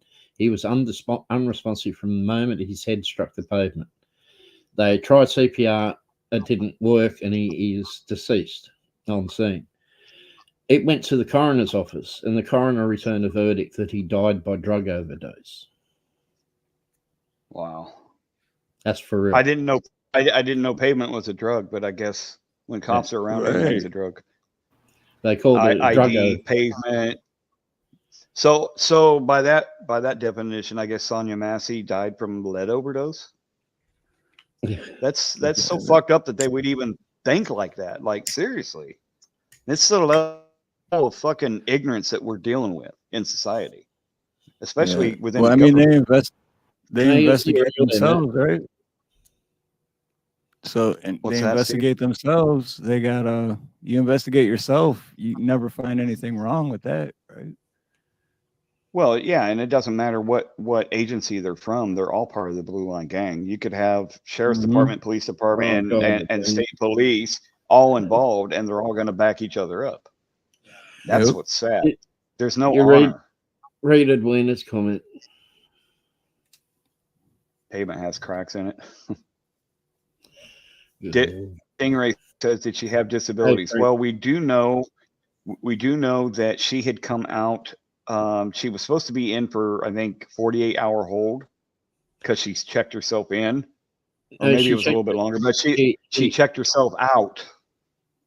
Oh. She went in for 30 days voluntarily at St. Louis to a mental facility.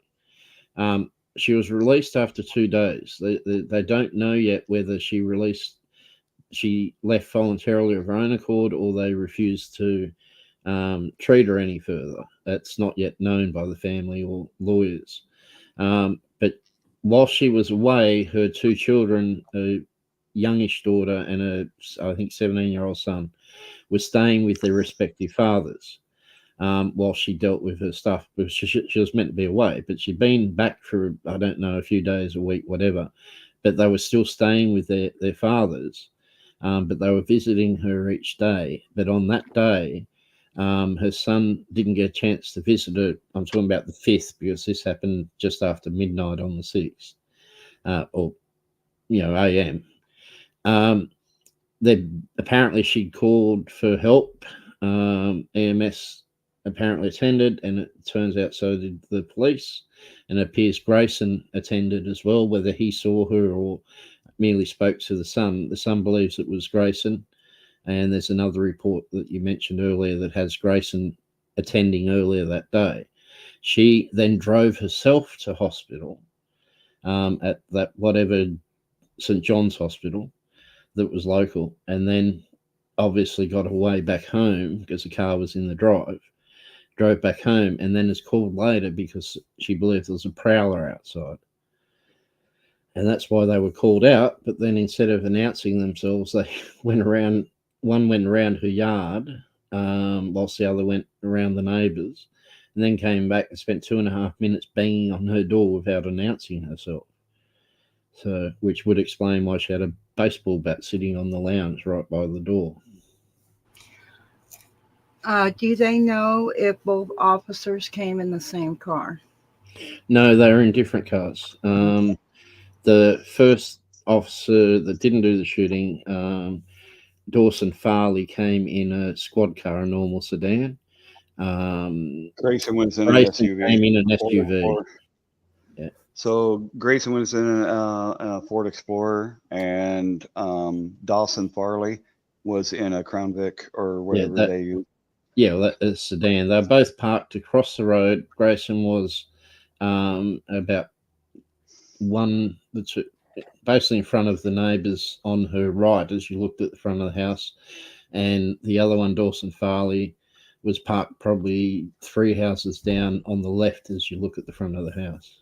So, Stingray, I don't know if there's disability rights for a cruelty punishment. I really don't know. And Edwina, I don't know if he'd been to her place on prior calls. From the sounds of it, it seemed like he was familiar with the situation. And at first, after finding out that his fiance was a nurse, the fleeting thought came that maybe he got information from his fiance, but turns out it's in a different county altogether. Yeah, someone threw that story out on Facebook, and it wasn't correct. So we did take that into consideration at first, that maybe he knew because of his girlfriend or his fiance being a nurse practitioner. But that turned out to be kind of far-fetched, so we didn't go with that. But it turns out it looks like he attended the call earlier. Whether he was there before or after she left, we don't know. I'm sure it will come out eventually. But it's very possible also, even if he wasn't on the CAD, there might have been a record of it. But the female, we know someone was called out earlier, EMS was, because when they're on the scene after the shooting, once I guess she was pronounced, someone said, do we even know her name? And a female EMS that was there said, I believe it's Sonya. We had a call to attend here earlier today. And yeah, so that's why we know that there was a call out, but she didn't go to hospital via EMS. She apparently drove herself. Her son said that she called him from her car to say that she was driving herself to hospital, because normally every day that she's been back since going away, he and the daughter have gone round there to check on her and spend some time with her before going back to their father's.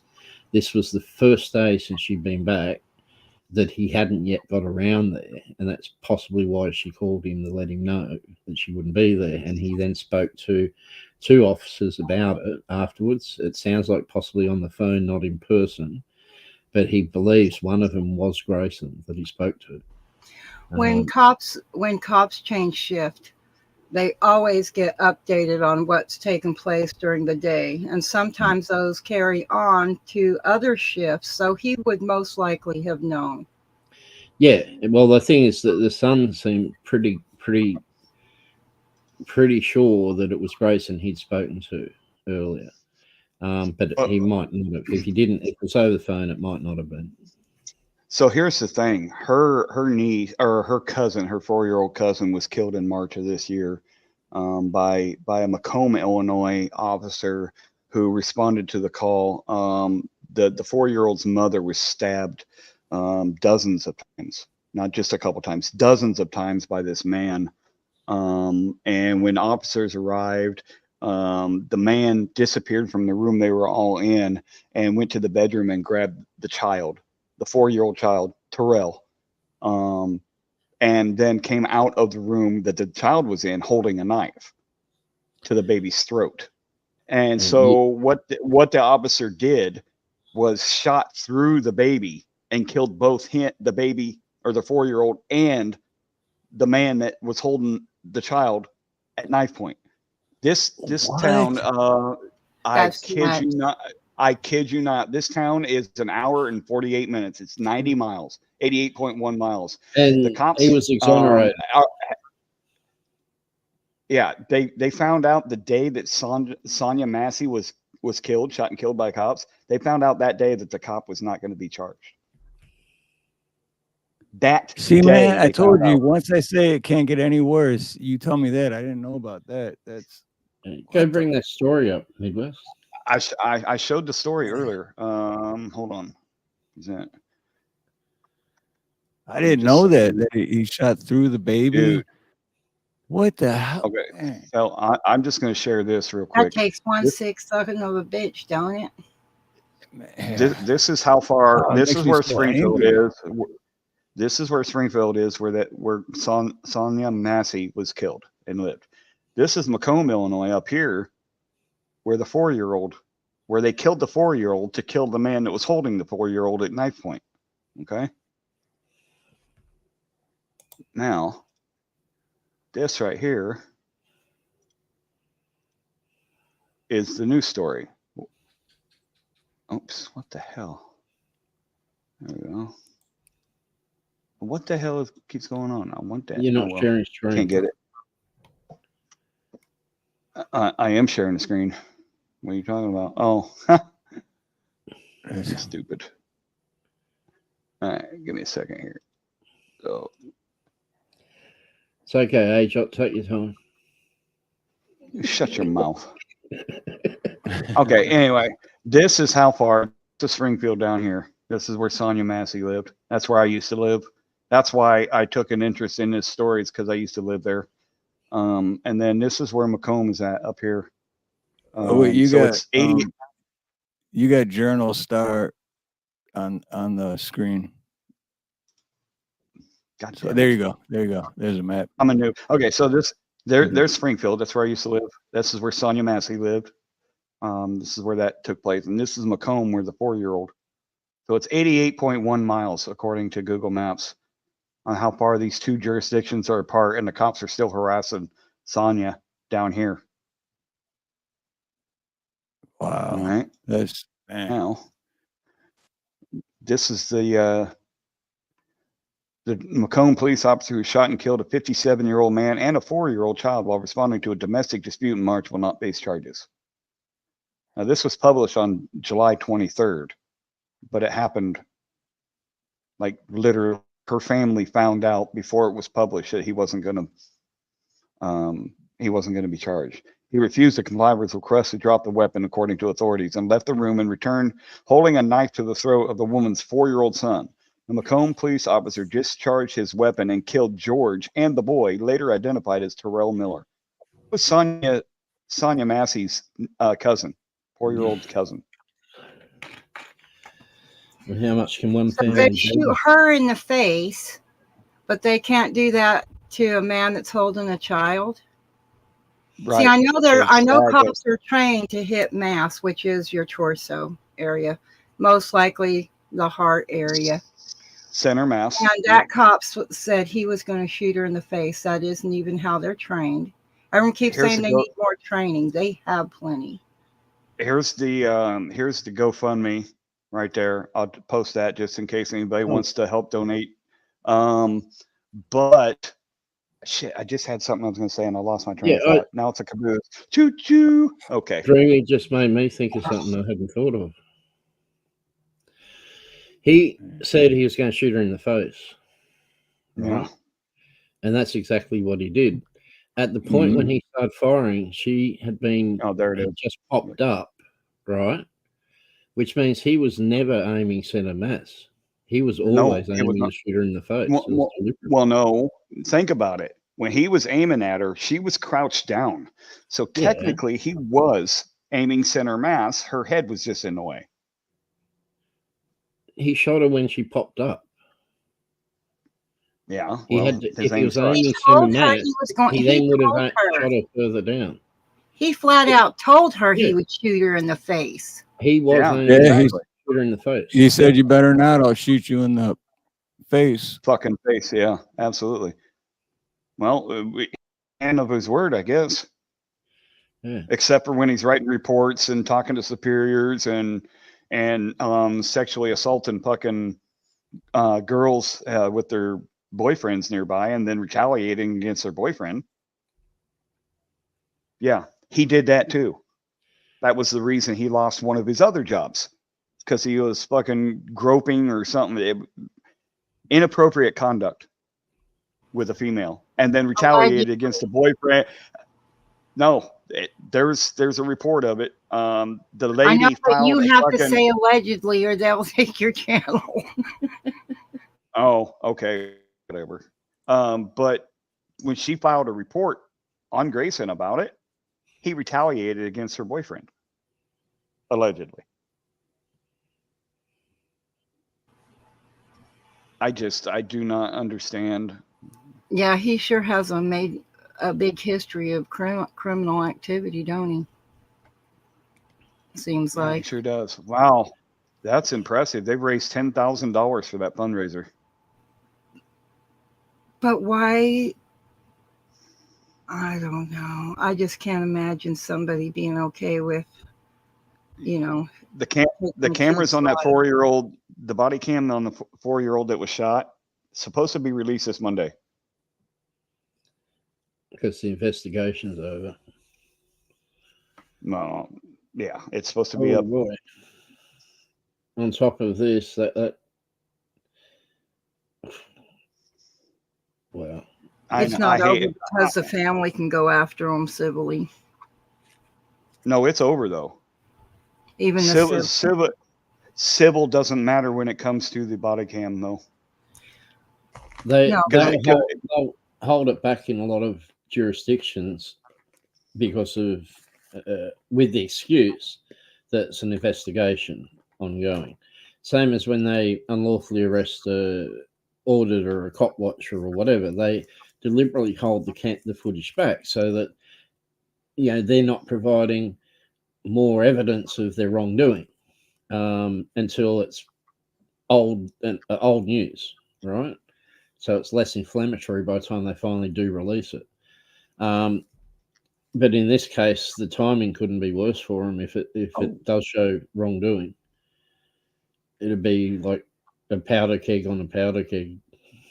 So yeah, well, it's going to be a powder keg anyway. I don't mean to cut you up, but I was trying to donate to this, but it says the organizer has currently disabled new donations to this fundraiser. It might be. Like, what am I doing wrong? It says it right underneath where it says share, and the top right corner there.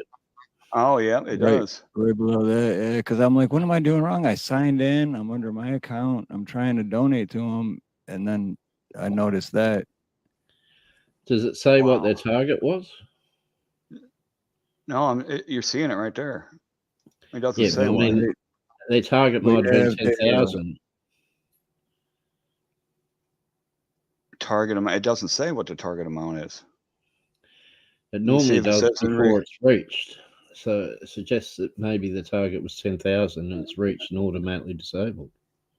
Yeah, possibly. No, because it would say say that it was disabled due to the amount being reached. It says the organizer has disabled new donations. So that's a different. And people, if you're going to use a fundraiser, please don't use GoFundMe. Give Go, please. GoFundMe, they fucked over a bunch of truckers, so they can go. Yeah, oh yeah, they did a shit ton. Who was the organizer? It says that the organizer is Trayvon Miller. Yeah, Trayvon Miller. Who is this kid?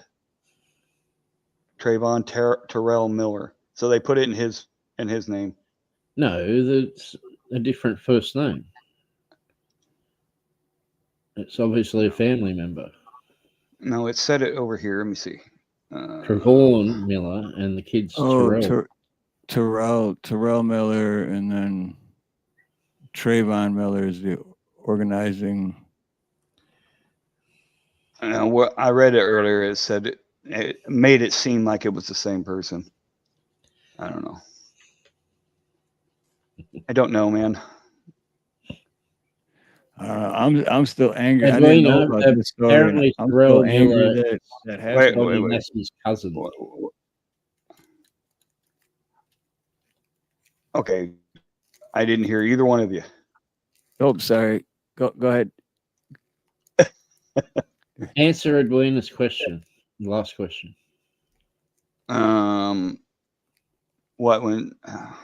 How is that person attached to the family? I have no idea. I don't know much about it. I'm just reporting on what I can find. No, isn't Terrell Miller Sonya Massey's cousin? Yes, 4-year-old cousin. Yes. Is that what you're asking, Edwina?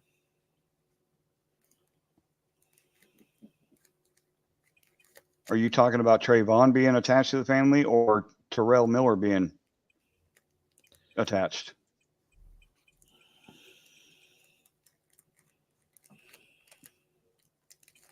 And that could be what's going on here, Edwina. We don't know. It's hard to get information from a GoFundMe. They keep that shit very private.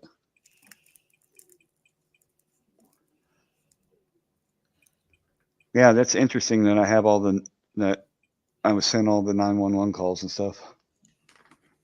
Yeah. If you guys go to springfieldleaks.net, and we'll do this right here. Did Pink get those recordings? Yes, he sent them to me. Nice work, Pink. There's the link right there. You can find it in that, and then you'll have to go audio Sonya Massey 911 call, and it'll be in there. So that's where you can find them. You guys can listen to them yourselves. And it says, and with other calls released. Yeah, there's other calls there. Like, share this tab. There's calls from the second call to 911, the first call, and then Sangamon County Dispatch call to the coroner. There's a whole bunch from them. So, wow, that's pretty good to get those. It's usually very, very difficult to get.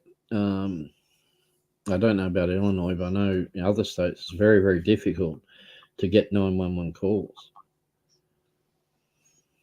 Well, they have I think it's Freedom of Information Act. Yeah, but even with those, like in Missouri, which I'm familiar with, the one thing they don't have to give you is the 911 calls. It's 5 ILCS 140. This is from, when did this go into effect? It's a revised statute. I'll post it in the chat so people can read it. But this is for Illinois. Your own state's going to have different statutes and stuff. But well, Edwina, that's because on this website, this is a leaks. website, so it's not going to show. This is just one that posted them. Springfield leaks the uncensored content. So I may be able to get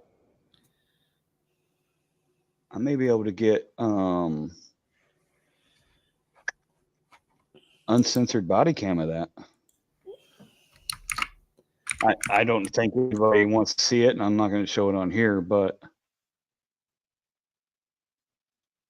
it would be interesting to watch in your spare time to see if there's other things that were edited out or anything, you know.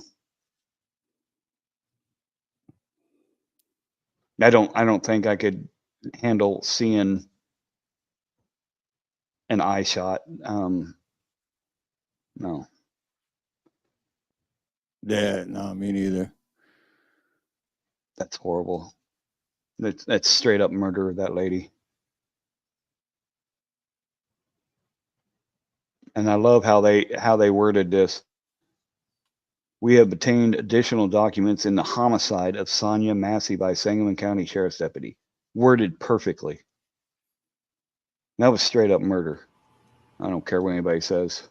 Right. No, Yeah, that's why I was wondering if the officer or the cop wasn't there at her house already, snooping around when she made the call. That's why I asked if they were came in the same car. They would have known calls exactly like that, where he was at. Well, sometimes they'll ride two to a car, but a lot of times they might have been short-staffed because of the holiday. I'm not real sure. They might have been out, you know, doing. I really don't know. Most of the time they are two to a car though. So that's on your part. That's a good assumption that they might have been in the same car. Well, that's why I asked because of that, because something went on prior to all of this happening. And that's why, you know, plus if that guy stayed on the phone, if that was a dispatcher or another officer, and he stayed on the phone and heard it all, you know. He didn't though, because Grayson called out on his radio. You heard it on the body cam. He said you can end the call, and they ended the call. Yeah, I heard that. 911 dispatch ended the call without. Right, but she was still talking to him before that, before he ended. After he said that you could end the call. Yeah, I really don't know. Man, this the whole event, the whole situation just reeks of something not right, and I can't put my finger on it. But I mean, other than the fact that he's a fucking murdering cop, I don't know, man. Something doesn't seem right. Well, we know that she called for help earlier, which was apparently an EMS call, and police attended. So whether it was the same ones or not, the son seemed to think it was, but possibly that was from an audio call. I'm not sure. But it's quite possible that he attended earlier. And I mean, his whole behavior, she didn't seem too thrilled about him being there and wanted dispatch to stay on. So, you know. And that would explain why she was focusing most of her attention on him and not the other cop, because he was familiar to her and didn't like him from the get-go. Yeah. Well, he was the one that was being aggressive from the start. Well, right, but it almost seemed like she was keeping an eye on him because she knew something about him that wasn't present in the body cam. Edwina, just a couple of comments from Edwina. No need to see it. Hearing about it is bad enough, and it would be terrible for that to float around. The family see it. The family saw it without it being blurred. They did. They saw the whole thing without any censorship. Yep, they have to see it to identify anything. Unfortunately, things like that family does see. And Pink, thanks for the information on that Springfield leaks, by the way. Go ahead, Steve. I'm sorry. No, did they? Because I was just listening to. Sorry, I didn't hear what you guys were saying. I was just listening to the 911 call, but did they? Is there a time from when she made that 911 call to how soon they showed up? No, it was within minutes. We don't know that yet.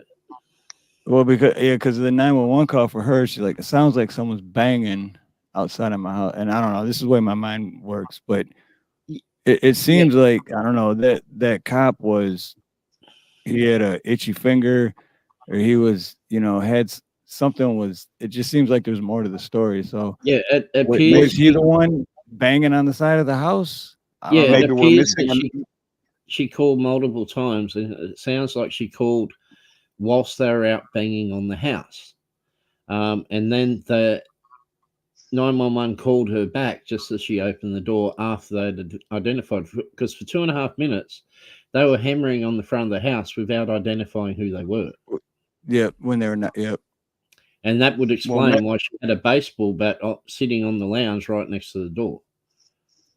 Well, maybe we're missing a 911 call as well, Steve, because if you're hearing on there that there was banging, then that wasn't the first call she made. So yeah, I don't know. There's just a lot of weird shit going on in this case that hopefully it all comes out, 5 hours, Jesus. I really didn't expect to be live this long, but like I said, it's good. Oh shoot! I didn't even realize you're over. I just got home when I jumped up, but I didn't. I just looked at the time. Wow, it's good. It's a good conversation, and we went really deep into the video and had discovered some things that we hadn't previously saw too. So like the baseball bat laying on the couch right in between her and the cop, they obviously didn't think that was a threat, but boiling water is. Yeah. And just let anyone know, we've got 2 links went in that's unlisted from my channel of the shooting. If anyone wants to screen record it and reproduce it, you're very welcome to.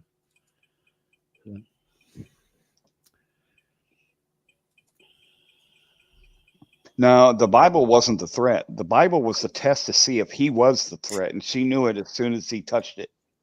That's why when she went over to the stove and said what she said about rebuking him in the name of Jesus, that's what called out the demon. I should do more of these. Well, Frank? because he said he'd shoot her in the face. That's why she rebuked the demon. I was trying to get Midwest to go live a week ago about Alec Baldwin. Yeah, that's going to be another story. Yeah. She said she was going to rebuke him before he shot her, though, not after. Oh, I know it was before he shot her, but when he said he would shoot her in the face, that's when she said she'd rebuke him, and then he shot her. Yeah. No, well, he seemed to be triggered by her saying that she'll rebuke him, not by anything else, because there was nothing else she said. She said twice that she would rebuke him in the name of Jesus. Then he said he would shoot her in the fucking face, and then he did it. That was the order. He said, "You better not, I'll shoot you in the fucking face." Yeah, she said it the first time, lick the I'll whole boot, rebuke you show your in the face. name of Jesus, and then he said, "Huh?" Question mark, "Huh?" And so she repeated. In that time, he processed what rebuking him meant, and it pissed him off. Right. Welcome She back was in, lick the scolding whole him for boot. being silly, and he didn't like it. What's up, man? Oh, Lick's back. Yeah, I'm surprised you're still going, man. I saw you're still alive, and I'm like, I got to hop back in. Yeah, why not? I don't normally do very long. Well, on my trucking channel, yes, I do long ass streams. This is about 5 a half hours a shift so far, but yeah. Can I qualify that remark? He doesn't usually go long without alcohol. That is not true. That is not true at all. Midwest Who doesn't says drink I at haven't? all, bro. Who says I haven't been drinking? Oh, have you been tonight? Actually, no. I don't answer questions. Exactly. You've been drinking water. Anyone says that they don't drink is a liar. Everybody drinks or they dehydrate. Pizza. Oh Jesus! Leave it to fucking Dreamy. So yeah, in the upcoming weeks, there will be more of these lives. I don't know. They'll have to be kept longer when I'm out on or shorter, longer. They'll have to be kept shorter on this channel when I'm out on the road because of the time constraint. But we will get into a little bit of what the Alec Baldwin case ties into our community for. I don't want to say too much right now and tip my hand, but hopefully we'll have Sam Joaquin on that panel, and we'll really get into it. So look forward to that. I don't know when it's going to be done. We got to get a little bit of information together for it, and then I got to coordinate with Sam Joaquin. But yeah, is that the Alec Baldwin thing? What's that? Was that the Alec Baldwin thing? Yeah, just yeah. Pre-warn people, it's not going into the Alec Baldwin case much at all. It's something that happened in it that caused the dismissal of the case. That's the issue, and we want to talk about how that is a problem around everywhere, not just the US, but everywhere. So, but the Alec Baldwin case really called into question if they do this certain thing in a high-profile case, what's to say they don't do it in every other single case that we're dealing with? So yeah, they're that used to doing it that they'll risk doing it. We're talking about misconduct. They risk doing it in a super high-profile case that's going to be picked over with a fine-tooth comb. If they're willing to take those chances in a case that's going to be under such scrutiny, it really does clearly show how out of control some of these officials are. We're talking about prosecutors, judges, police. So it just really does highlight the issue. Y'all, this really isn't new. This has been going on since I was just a teenager in the 80s. They just didn't have body cams and stuff like that. And they will shoot and kill people to shut them up or to get somebody else to comply. I know people it's happened to. So, yeah, this is not new. It's just that it's more noticed because everybody now sees body cams. Yeah, there's greater potential that they'll come under scrutiny. Although what we're talking about, courts and stuff like that, it's who you are and who you know. So, and the problem with body cam is who controls the footage. In the case of the vice president, it's not about who you know; it's about who you blow. That's true too. That's dirty. Stop it. Well, if your family and they know it, then they don't bother you. Doesn't matter, what police department or whatever. They know that you are on the in crowd, you're safe. If you are not on the in crowd, you are not safe. Well, here's the thing about that. Let me expand on that a little bit. You can be part of the in crowd, and if you don't conform to the way they want you to, then you're safe. Just like the blue line, you could be an honest to God good cop. Let me get rid of this. Stop sharing. You can be an honest to God good cop, and if the tyrants and the corrupt pieces of shit see it, they're gonna force you out, or that you won't be out in the field. You'll be on desk duty, or you'll be writing fucking parking tickets somewhere. So it doesn't matter if you're part of the in crowd or not. It just means they just want you to conform to the way they're doing shit. But they're doing that more now to appease the public. That's not how it's always been. Or at least not from my point of view. You know what I mean? I can only speak from, the sheriff's department, local police and whatnot. But yeah. That could have been going on as well. But I do know that everyone in the courts, the DA, the clerks, everyone, they're all officers of the court, even the police. And on top of that, police are paramilitary and have authority over military when they're not on the base. Now, that's pretty damn scary, if you ask me. There's The whole also fucking War something Machine else. Death Syndicate is fucking scary. You've Yeah, got definitely a crime syndicate going on. Yeah, anytime you're charged, whether you're guilty or not, you got a major headache because you've got a system that sort of corruption is just out rampant in.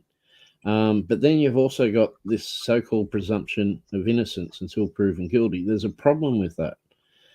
You're presumed innocent until proven guilty, but when the case is heard and delivered, the prosecution goes first, which is right, but the prosecution goes first.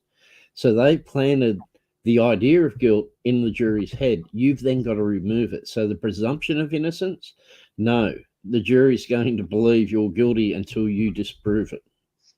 No, absolutely, because you were arrested. That's how it works. Of course. Now maybe Which is bad, the defense bad should get to go backwards. first, then last as well. I don't know. Well, it's because a lot of people misunderstand what a defendant is. The defendant doesn't have to prove their innocence. The state must prove yes, they have to prove your guilt. And people are always trying to defend themselves. That's why they talk too much. They need to learn to shut up. The problem is, Dreamy, that the jury has a tendency to want to believe, the authorities that they wouldn't lie to them. The prosecution gets to put their case first. And the jury, there's a tendency for a lot of them to believe what they hear at first hand. And then if you sit there and remain silent, I'm not talking about the defendant themselves putting themselves on stand, but there's got to be defense put up because you've got to dislodge that presumption that's now been put in that jury's head. I get it. So I get it. Well, you know why something else that something that a lot of Americans don't know is we used to have trials by jury and not jury trials. They flipped it. So a trial by jury, the juries used to ask the questions, not the judge, not lawyers, not prosecutors. Yep. It was the jury. And look at how screwed up they've got it all. Mm-hmm. Yep. The system's definitely and that, definitely for sure. And people tend to believe authority figures because of the indoctrination practices that's been put out throughout the years. That's by design. They want people to believe the state over we the people. That makes their jobs of harassing us and collecting revenue much easier, and they don't have to fight as hard. So yeah, well, it's like, but I mean, I'm 48 years old, man, and up until 4 years ago, maybe 5 years ago, that's exactly where I was. I came across the 1A community because I was at like a public rally, flag waving thing or whatever, and I wasn't doing anything. I wasn't wearing a mask outside, which I've always been against that, but the cop demanded my ID, and I just knew something was wrong with that. But anyway, that's when I got into the 1A. But my whole point is, I was in my 40s before I realized, like, wait, this ain't right. You know what I mean? So indoctrinated my whole life. I was just taught to be like, do what the man tells you, just comply, and they're stretching that so far and just, yeah. And see, I was taught by cops. I was taught by cops and other people in, the courthouse and whatnot. So I learned from them. Even my uncle, he came back from Vietnam, joined the sheriff's department, and wasn't long before he quit. I happened to be at my grandma's when he walked in the door, and my grandma said, "Why aren't you at work?" And he said he quit. And then he proceeded to tell her why he quit. And it was because they wanted him to do things to Americans he wasn't even allowed to do in war. So I learned fairly young. I was probably about 6 maybe then. But yeah, it's they've been people have just been unaware for so long. Oh, they just trusted them to do everything. Well, now it's a big, huge breach of trust. And I call it a crime syndicate because whenever in 2002, see, Homeland Security didn't begin until 2002. You can go to After their 9/11. website. You can go to their website, and they've changed some wording because when I first read it, it said that 22 corporations had joined together to create Homeland Security. And FEMA, if you remember, the first time that FEMA was a household word was during Katrina. They turned people back. They let some of them out, but the majority they turned back and sent back in to die or to be stuck there during that hurricane. So the Patriot Act was what right, yeah, started the downfall of everything. Yes, the Patriot Act, because I mean, they were that forced to wasn't the sign start it of without but reading it. That facilitated it. But that document is illegal in every way, shape, and form. But that's why, people don't know that there's a coup going on. They've been trying to tell everyone. The country is bankrupt, and so that's why they're just scrambling for control, and different people are scrambling for this control. But you can't really trust this person, that person, another person until you know what's going on.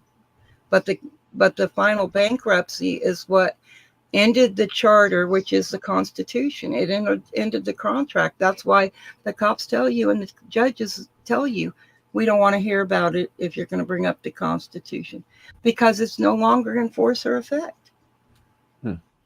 The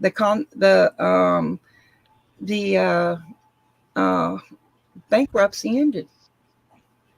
It was the longest bankruptcy in the history of the world. It's ended. And we see the chaos from the contract falling apart.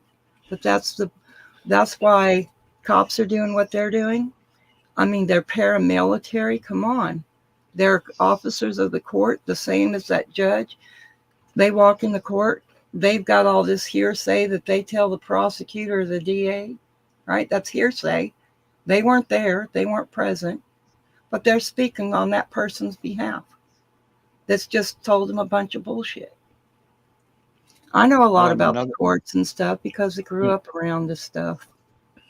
Well, another problem is they have people so indoctrinated that when they come up with these budgets and everything, they have these little sheeple that'll be out there like, oh, they can just print more money. It'll be okay. We'll be fine. Just print more. That's not how it works. They own the printing press. They ain't interested in money. They all want control. These people are power hungry. They want control. What up, famously? Come on up, man. Come on up, you've got famously. a problem when the powers that be are quite happy to allow qualified immunity, judicial immunity, because for the general populace, general public, ignorance is no excuse under law. Yet they have this in practice where they're allowing exactly that, ignorance as an excuse under law for those whose job it is to enforce and interpret that law. I mean, how absurd is that whole how absurd is that whole issue? I mean, you've got those who should know, should be held to a higher standard because it's their job, and they're allowed to slide being almost completely ignorant. I mean, you guys are constantly out there, Midwest and other cop watchers and auditors out there teaching cops what the laws are because they don't know it. Basic laws. I'm not talking about complex property law or public and private property. We know how much trouble they have with that. But I'm not talking about, commercial law or anything too complex. We're talking about basic laws that govern their everyday interactions for most of the police with the public, and they don't know them. Okay. expand on that a little bit. How many people, how many cop watchers, auditors, or whatever have you seen asking cops what one law is? The main law, the very foundation of our law, the First Amendment. You've seen it time and time again how we'll ask cops, do you know what the First Amendment is? How many times have you seen, now honestly, how many times have you seen it where they know more than three? Rare.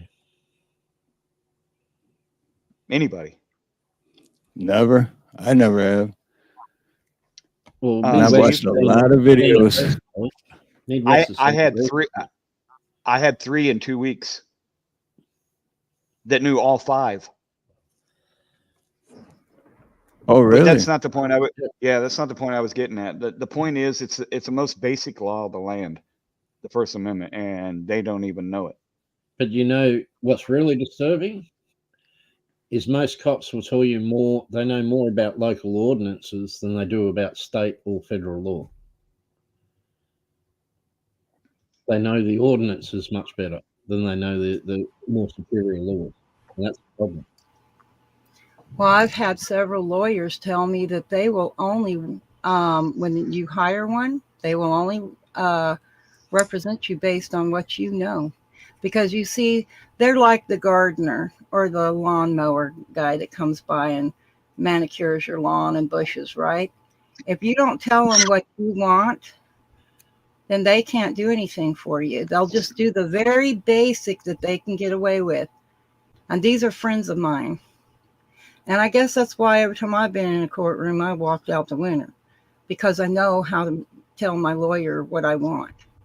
And I'll look up things and whatnot. But these are things that they know. Trust me, these cops know. They aren't stupid, but they're playing everybody as stupid because they're going by policy. How many people are in court objecting? I object. Their policy is for employees only. I'm not an employee, right? That's where they are getting away with using policy and color of law. I sit for hours a lot of times and listen in on Supreme Court hearings. The number one question that I hear by the Supreme Court justices is, did you get consent? Well, there's verbal consent and there's nonverbal consent, right? Your action can be a consent. It can be written or it can be verbal. So they've got us coming and going. So many people just don't even know the basics of their own rights, much less the cops, right? They don't know what these cops' rights are because they're going by policy. Every time you hear they've been investigated not by law, but by policy. Their policy has nothing to do with the law. But nobody's objecting to that. That's the biggest thing I see, is I do not hear the objections when I listen to court hearings. So what do you think? Does anybody have an idea how we wake up the rest of the people? We just keep talking about it. What can we do to try and unite people and get away from all the drama and just have conversations about what's really going on? Right. I mean, that's where my channel has gone. And even my co-host is a dude that I've known since I was 9 years old. We grew up together in Detroit. And even him, like, our last was 2 days ago on Thursday, our last stream, we got heated. I mean, we're best friends, but because I'm trying to open his eyes, but it takes time. And that's just one dude. But good question. How do we do that for a large group of people to help them open their eyes? And we can only change ourselves, guys.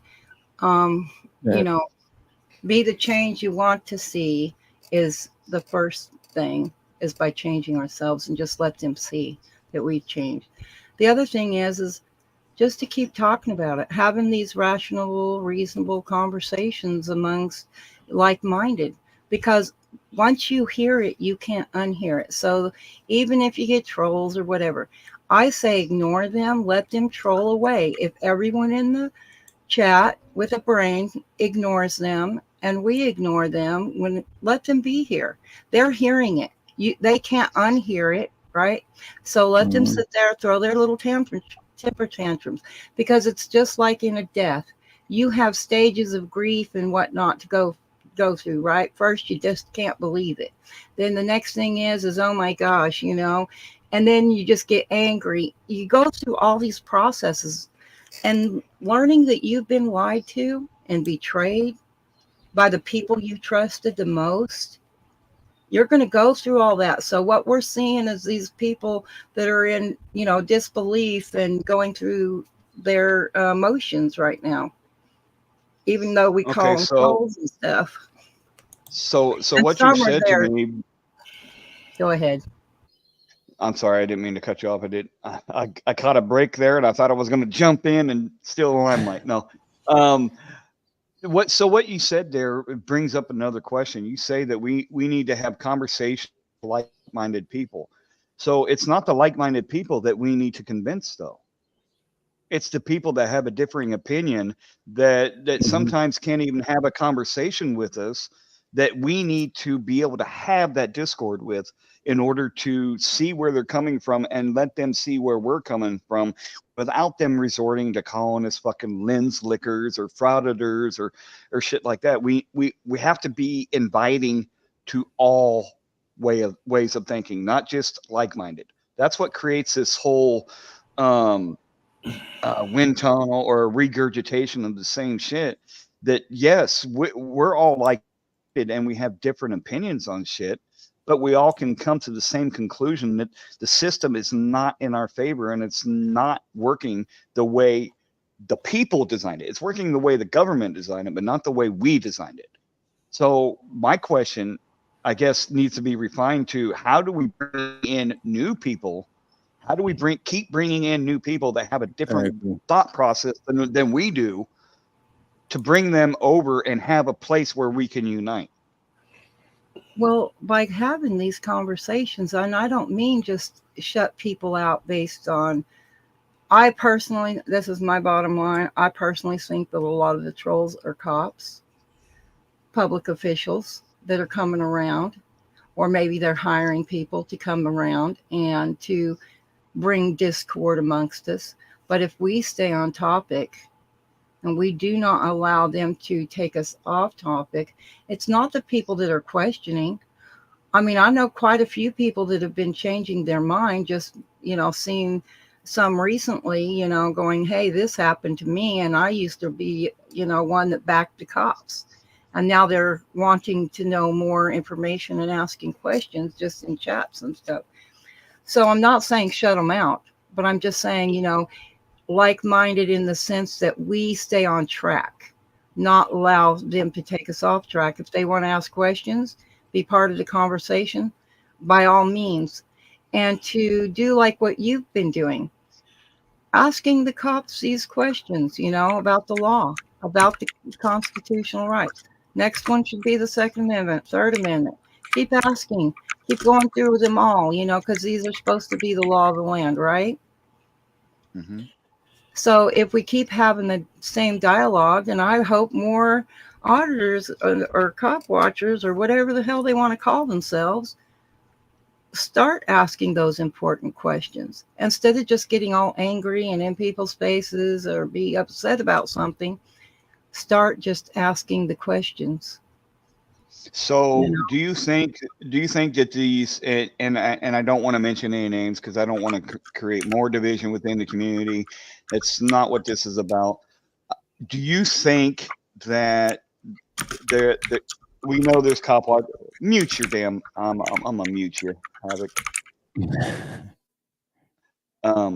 Do you think that there's people out there that should maybe change up the way they do things? I know that everybody has their own style, and that's what makes America great, and that's what makes the world great.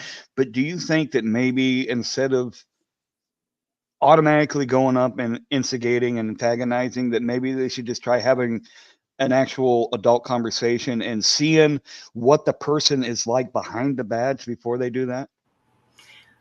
Yeah, that could help. However, I do like some of the people, their styles, even though I may not agree with their style, they kind of get their point across. And sometimes you need to be a hard ass to, stand your ground, and other times you can be more calm and peaceful and just step back and just observe. I mean, there's so many different aspects to it that I think that I don't know if there's just one way to do it. Be professional if you can be. No, But there, if you're, I but if I you're agree. pushed, I mean, go ahead. Go ahead. I'm sorry. I get a I thought was in my just head and gonna I say don't if want to you're lose being, it. But but if you're dealing with assholes, sometimes you have to be an asshole, right? well, and I understand that, Yeah. but how do you know? How do you know a person is truly an asshole if you come at them as an asshole from the get-go? Right. Exactly. That's why I say a little bit more professionalism, like you're saying. I always was taught to be respectful first, right? You extend respect first, and you don't become disrespectful until you're disrespected. Then you can stand your ground and become a little bit more disrespectful if that's the way they're going to come across. Right. And I do try to, me personally, I try to be that way. Like I try to match the energy that's given to me. If a cop, if I'm standing out there minding my own business and the cop just comes up trying to small talk, I know that he's trying to distract me from the scene, but at the same time, I want to give him a chance to show his true color. And the only way to do that is to sit and have a conversation with him. So why should I automatically get defensive just because he's coming up to talk to me? That's what we want, right? We want to bridge that gap. We that's what most of us got into it for. So why not engage and entertain the idea that maybe they want to actually talk to you and find out what you're about the same way you want to find out what they're about? Yep. And I agree with that because, I mean, go ahead, bud. Okay. Oh, no, I was going to say there's a handful of auditors that I do not like their style. I don't, again, say, and I like Blue Unicorn just said it. Sometimes the camera guy is just as much as a bully as the cop. And I don't condone that either, because is exactly what you're saying. What we want is to have a conversation and see what each other's about. And, how are you going to have that conversation if you're coming off as a bully or being an asshole, right? Like, that's true. And Blue, by abolishing their system, that is bridging the gap, because then they don't have that high ground that they have up over everybody. So right there, kind of saying qualified the immunity. same thing. It's not just qualified immunity. It's judicial immunity and it's absolute immunity too. These judges, they get in there only because of their political affiliation and they think they can do whatever they want. Well, we the people shouldn't be allowing that shit. How we have voted has let this shit happen. So why not take back that control? Well, look at it. I don't know. Look at it like this. How many people listened to the stuff on Hillary back when James Comey, the FBI agent, was talking? Did you pay attention, really close attention to the words that was used? I probably did, but I have short-term memory loss and I don't remember. He's one of the things he said is that they couldn't prove that she knowingly did something wrong, right? That she knowingly did it. The other thing is she had immunity with impunity, right? Now you start going and looking up those words that they used. You're going to be shocked at what you find. And that's the thing. We hear words, but we don't really necessarily comprehend what they're saying because they're talking in a code. So you have to go and look up their words and how they're using and what they mean. And so, I mean, I got into an argument with a lawyer and I told him, well, I have immunity with impunity. I'm going to claim it. Well, go look up what it means to claim something. I mean, you will find some interesting things if you listen to them talk. Use their words. Go find out what their words mean, and then use them. Use them just like they do. They understand it. They comprehend it. But see, we think we're all talking the same English. But there's, like, color of law is just something that sounds like a law, but it isn't. We just think it is. So like when cops will tell us, I need your ID. I have to have your ID. No, he doesn't. That's color of law. There's no law that says you have to give them anything, right? Because you have the right to remain private. So you can be protected in your person, your papers, and your effects, right? These are the things, you know, I mean, I see a lot of, this is my problem with auditors and First Amendment, Second Amendment, all this, is they want to just pick one thing.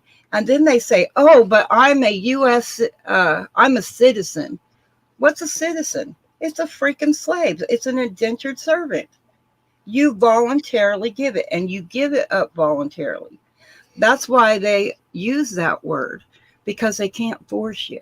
It's forcing somebody into a contract of any kind is forced servitude and illegal in this country. But there's legal, there's lawful. So it's really hard because sometimes I try to point that out to people and I still hear them, well, it doesn't matter. Yes, it matters a whole lot.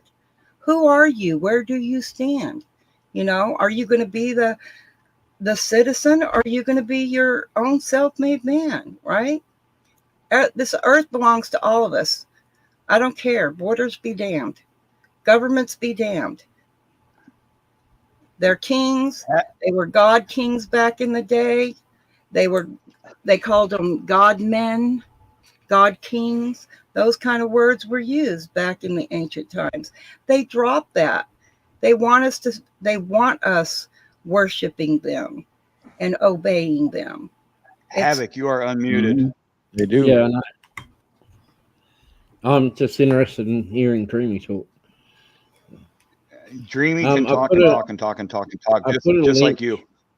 I put a link in the chat. Now, it's okay. Not to watch the video, but just to give an idea of how warped some people's thinking is. Go into the video and go up, go newest comments, right? All comments. Go to the 10th one down and read that comment from someone called UserJet from 2 months ago. Okay. Read that comment. That shows how you warped. You want me to show it, or do you want me to read it? Show it and read it. Okay, hold on. I gotta go. This thinking is just warped, and that's what a lot of us have to face. Okay, so this is from Crofty, one of the most respected moderators on YouTube. Yeah. All right, and the comment is here. It says, I understand that there are some fucking asshole cops out there that abuse their power. And I know because I've been wrongfully arrested, during which I had 2 rifles and over 1,000 rounds of mine taken from my vehicle, charged for shooting on private land, fully legal, still arrested, and my rifles were lost without a trace. Charges dropped. I respect what a lot of this is about. However, I can't really respect someone that goes out of the way to walk up behind a police officer while they are contacting some person for a traffic stop. As a citizen, it is up to us to police ourselves and not put others in harm's way, which is absolutely what everyone is doing who wishes to walk up on an officer whose back is turned to you. It takes a split second for anyone to pull a firearm and empty a clip in the cop's back while he's dealing with the person who's stepped up on his back. As a human and as someone that's seen what PCP can do, I would really like to suggest that people stop worrying about everyone else's bullshit. Worry about you, respect yourself, and respect others. We aren't here to get in the way of another person's life path. And if we all would just worry about our own bullshit and be respectful of others, there wouldn't be reason for people to be trying to find a conspiracy behind every cop in the world. Law enforcement has had a target on their chest since they came into the picture. Why? Because criminals want to kill. They want to rape and they want to molest your kids, wives, and family. Look for crime, but don't aid the criminals. Life's all about choices, and every choice we make is ours. And we hold ourselves accountable for our choices. This world would be far more advanced than what it is now. Wake up, step out of the smoke screen, or not. Choices, people. Stand together for the right reasons before we can't. So I'm going to refute something right off the bat. He says everybody should mind their own business. Well, my freedom is my business, and everybody else's freedom is my business because it directly affects me. But fuck him. Yeah, but here's the thing, right? And this is what you're facing with a lot of people, and it's screwed up. He's saying that the cops that abused his rights are assholes. Fuck everyone else's rights, is what he's saying. When they abuse his rights, then he gives a shit. Are you muted? No, I'm not muted. Yeah. Yeah, so he's when they're assholes when they abuse his rights, but screw your rights. Yeah, it's like they can walk over your rights. Too bad, don't put yourself out there where they can abuse your rights. Well, that's not the point. They shouldn't be abusing your rights, period. But they're only assholes when they abuse his rights. So his rights is what matters. No one else's does. And in the same token, he wasn't minding his own business and taking care of himself when he made that comment. Yeah. He was worried about someone else's video. So he contradicted himself just by making a comment and saying in that comment that we should mind our own business. So and to put it in provide context, the video that this comment on is one I made for Crofty, which is a whole series of artistic rendered clips from cop watchers and auditors that she mods for, and that's what he's talking about. So it's people recording in public, and he's saying that they shouldn't have the right to do that. Cops don't deserve that. Yeah, I posted a video in the chat. Yeah, for anybody who wants to go watch it and check out the comments. Feel free to respond if you want to the guy. If you don't like what he had to say, and you just first, I chewed on the. I was going to respond to him, and in the end, I chose not to. I didn't want to cause a thing across his feed. I was not impressed by him at all. It's like, yeah, they're assholes when they abuse his rights, but too bad for everyone else's rights. Right. Yeah. Stand up for not my rights, but not yours. Yeah. Well, first off, police were called overseers. That's where we get the police from. Back during the slave days, quote unquote, the overseers were paid by the free man to go and collect their runaway slaves, right? Whenever they had the Civil War, the police and the government took over everybody because the government purchased those slaves. They didn't get set free for free. They were bought and paid for by the federal government. So slavery never ended. It just incorporated everyone under, because they started having people believe that they were under the district and that they become citizens. But you're not a citizen unless you filed for a green card. You're not a citizen unless you've become military, signed up for military. And you're not a citizen unless you volunteered or become a politician. Well, and you could have stopped. You said you made the statement that slavery never ended; it just incorporated, and you went on. You could have just stopped after incorporated, right? It became a corporation. I just wanted people to realize the different ways that they could become a citizen. I actually had a friend that was born in D.C., and he was truly the only person in my life that was actually truly a citizen, because he was born in the District of Columbia. He was a true citizen of the United States, and we used to talk and laugh about it. He was a true citizen of a foreign nation. You mean? Right. Well, I said D.C., but yes, D.C. is a foreign nation, foreign corporation. We need to quit. We need to quit using. In my eyes, there's two terms we need to quit using: that's constitutional rights. It's not constitutional rights. It's God-given rights or natural-born rights. And we also need to stop calling ourselves citizens and calling ourselves nationals.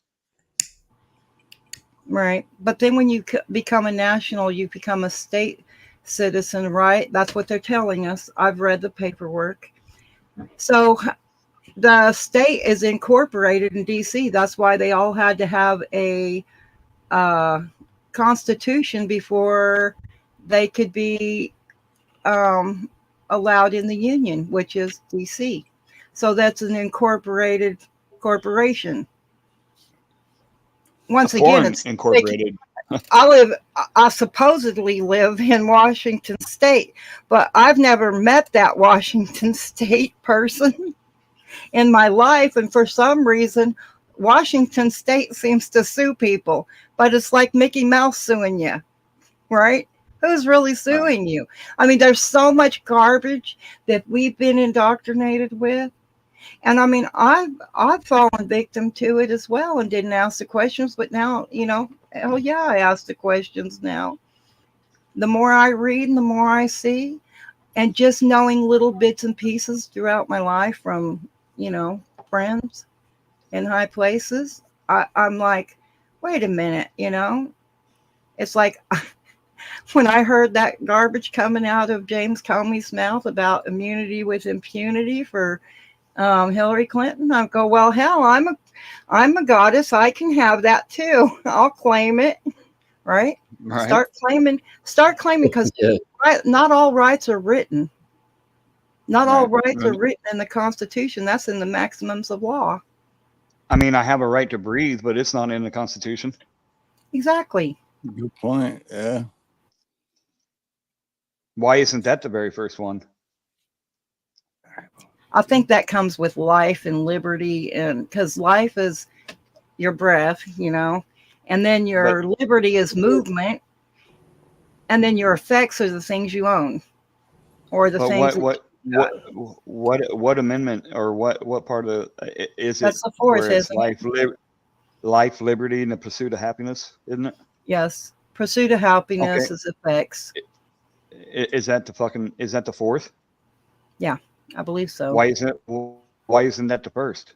That would be the most paramount, because without that, you can't have a freedom of speech if you can't live. Because they say that the word is God, right? Who speaks on this earth? We do. And I know a lot of people do not believe that God is us or goddesses. Okay? But even in the good book itself, it says we are gods, except we choose to act like men and die like princes. That's Psalms 82:6, just in case you wanted to know and look it up. Man, but I mean, I started getting into like ancient Greek, and the other day I heard a word. Dang it, I can't remember what it was. It was about, they was talking about like the obelisks, That's actually Greek. It came from the Greek, not the Romans. They keep telling us all this stuff is the Romans, but you keep going back in history and you keep finding out all this garbage is more often Greek. It's just like the Pope. Everyone calls him the Pope of Rome. That's the biggest lie on the planet. He's the Pope of Spain and the Bishop of Rome. And so it's like, nobody's reading. They're just regurgitating whatever gossip they heard yesterday or the day before. It's an echo chamber of chatter on the interwebs. Yeah. Everybody believes everybody else, and nobody wants to find out the truth for themselves. That's why when I'm forwarded information and I go to repost it or whatever, say it's on Twitter, if someone sends me something and I'm not real sure about the origins of it, I'll put on there as a heading, do your own research, take from this what you want. Don't take my words as a gospel truth, but look into it. Maybe there's some truth behind it. Maybe there's not, but that's up for you to decide. I'm not the one that's going to decide what you believe is true. So Exactly. I'll put information out. I'll put information out there. It's not that I'm trying to spread information. It's just I want you to take a look at it and form your own decision. Make up your own mind. It's to me, it's kind of, I do kind of do the same thing, but to me, it's kind of like, I'm like, oh, wow, I came across this and it caught my attention. What do you think? You know, same thing. And Tell me your I thoughts. share it. And then, yeah, like, what do you think about this? Because it caught my attention. And then the other, yeah, it's just always, to me, believe nothing, question everything. Right. Right. And have you guys found that you've actually gone and read something, looked something up, whatever, and then gone back and they've changed the stuff? I mean, that's what I found that they did on the Homeland Security website. They changed their wording and removed corporations to agencies, I think is the word they're using now. But it just blew me away. Why are they changing it now? Because I've been out there telling everybody, you know, that 22 corporations united. That's a crime syndicate, guys. That's the definition of a crime syndicate. That's a walking, living, breathing RICO Act. Yep. There was a guy in, I think it was Michigan, that just created case law up there where he was in an apartment complex. Now, don't quote me verbatim on this. I'm going from memory here, but he was in a apartment complex, and public safety or whatever asked him if he was a resident or trying to find out if he was trespassing, and they tried stopping him or whatever. Well, he ran from the police. They charged him with fleeing and eluding. It went to the Michigan Supreme Court, and they overturned his conviction for it. So it's set case law now,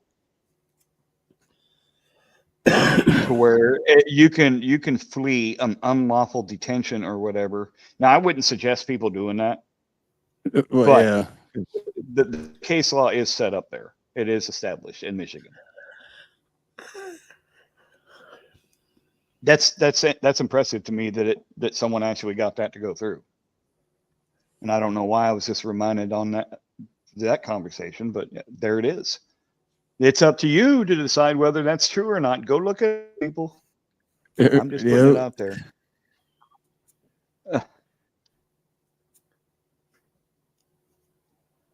For every complaint argument we make, our keywords meanings start changing. Good point, someone. It's true.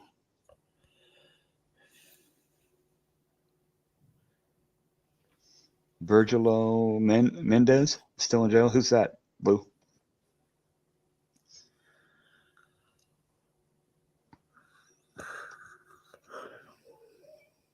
Man, I did not intend on this damn stream being this long. To go back to your question. Actually, you know what? I got to get going because we just got home. We feed the homeless all day, and I still got to clean out the car and put stuff away. But I seen you right, and it sounded like you were gonna end earlier, and I was like, I've never been on panel with you before. I want to come and meet you and say aloha, and I watch you all the time, your channels, your videos, and your so much love. I appreciate you. To you and everything you do, man. Come check me out on Callahan's, man. It's my trucking channel. I go live on there when I'm driving and we chit chat and shit. So right on for sure. Trucking with it can get a bit of fun in there too. So some people go in there just to sleep, but it's a lot of fun. So yeah, it really is. We have let me see if I can find it here real quick. I'll throw the link. That's especially if you get Dreamy and Edwina in there and they're both in a mood. These ladies are something else, let me tell you.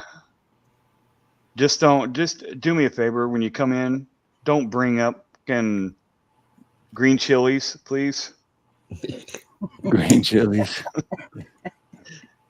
Edwina likes to come in there and say how she loves green chilies on her biscuits and gravy. I'm like, that's sacrilege. I'm from the Midwest, and I got most of my family is from the South, so you can't be talking about that shit, man. You can't mix those. I just can't see it. There you go. There's my trucking channel. good seeing you and talking to you again, Steve. It's definitely an 18+ channel, though. I just subscribed, It- so it- yeah. It's a one of a kind. There's many trucking channels out there, but none of them like support free speech quite like we do, and we don't take bullshit from trolls, and we just have a good time, man. We're there to relax and not deal with all the other bullshit. So anyway, Yeah. aloha. I appreciate you coming in, man. I really do. No, Yeah, nice and meeting you, I'm glad I came up because I wouldn't have known about that. So now I'm subscribed to that too, and that's awesome. And yeah, nice to meet chill. both of you guys, all three of you guys actually. But yeah, Yeah, We've when he's talked on before. the road with doing his long haul driving, you'll see him on Trucking with Callahan probably 2 or 3 days for 8+ hours at a time. You don't see, unless he's got a stopover somewhere, and hopefully not getting arrested at Bakersfield PD again. You'll occasionally see him on Midwest when he has a stop near an auditor or a cop watcher that he knows, like SJVT. right. Yeah. But I've asked him not to get arrested by a cops like at Bakersfield. I said, just if you're going to get arrested, just a normal run-of-the-mill tyrant thug cop arrest, right? We don't need a cesspit like Bakersfield. I've gone out with San Joaquin, Razor City Observer. I've gone out with Anon Mouse. I've gone out with Outlaw Cop Watch. Quite a few people I've stopped along the way and went cop watching with. Several of them I've taken on their very first cop watch.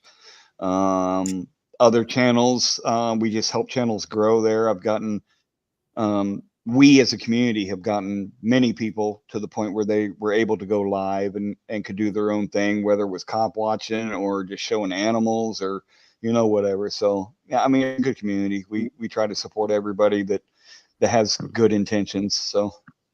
Right. And I just want to apologize to anyone from Bakersfield. I don't mean Bakersfield itself. I'm talking about the law enforcement agencies in Bakersfield. They're a cesspit.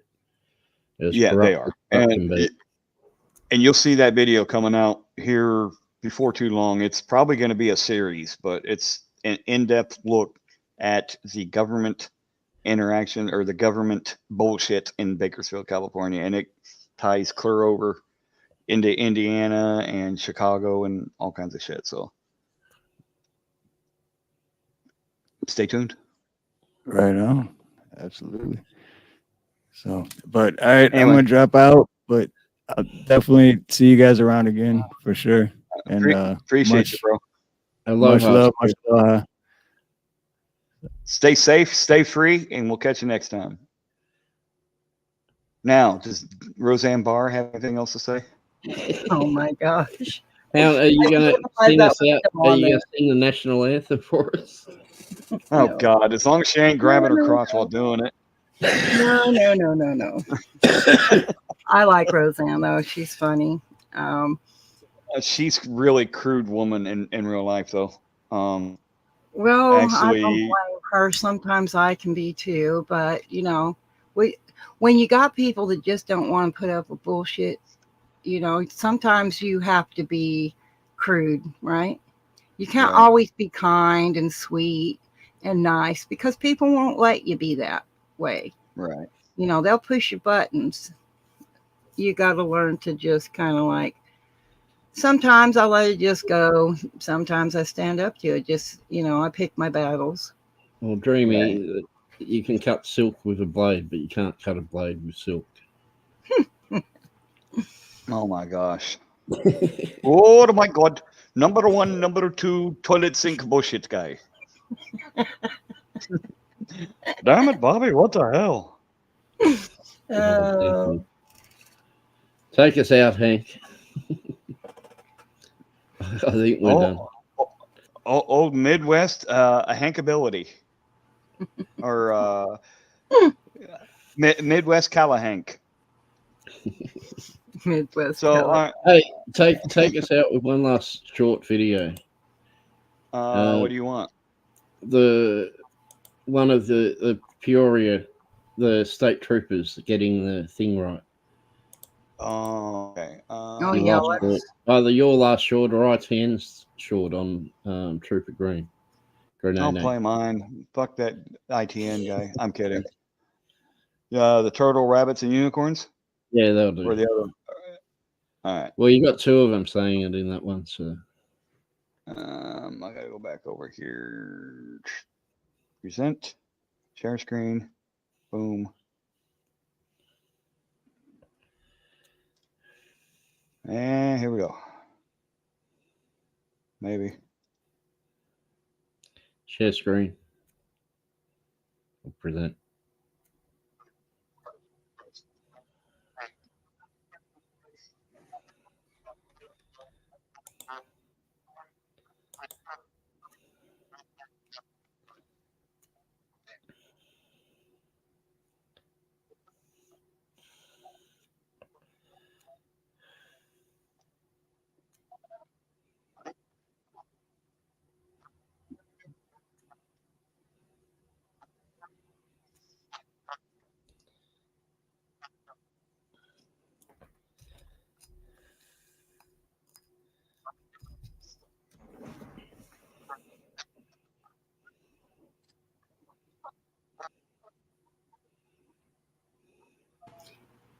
I'm not seeing anything yet.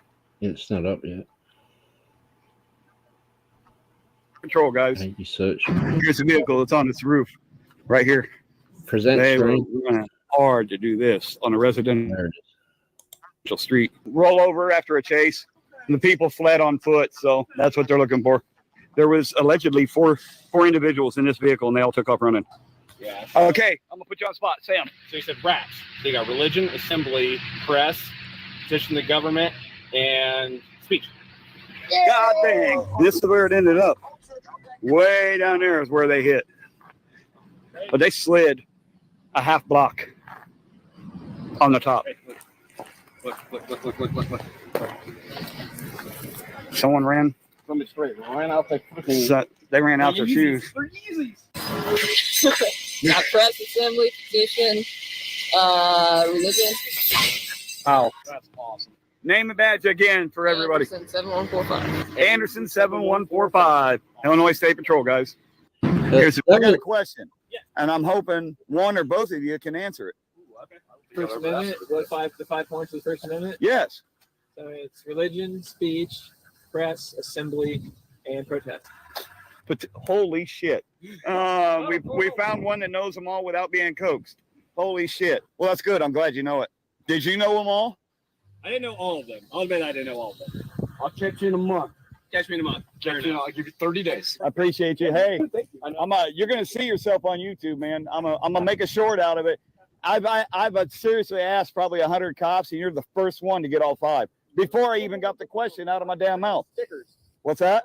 Stickers. Stickers? Yeah. What? So you can put it on your CAD? Yeah, I'll put it on there. You put a Midwest accountability sticker on your CAD? Yeah, if I get all 5 right, I want a sticker. Done. Yeah, you got it. All right. Done. Even if I don't have them on me, I'll make one just for you. Oh yeah. Perfect. All right. All right. You guys have a good night. I got a question. He got it 18 days later. No, it wasn't even that far. It was the next week, bro. No, it's 18 days. No, it wasn't. It was. Go check ITN short. I put the dates on there. And see, I think that's one way to kind of bridge the gaps. And also that they know when they're off duty that the same rights that unalienable rights that we all enjoy, our fundamental rights, are theirs as well. They're only limited while they're on duty. See right here. The first one where they were trapped in the vehicle? No, that's not even it. They were a day apart. No, it was 18 days.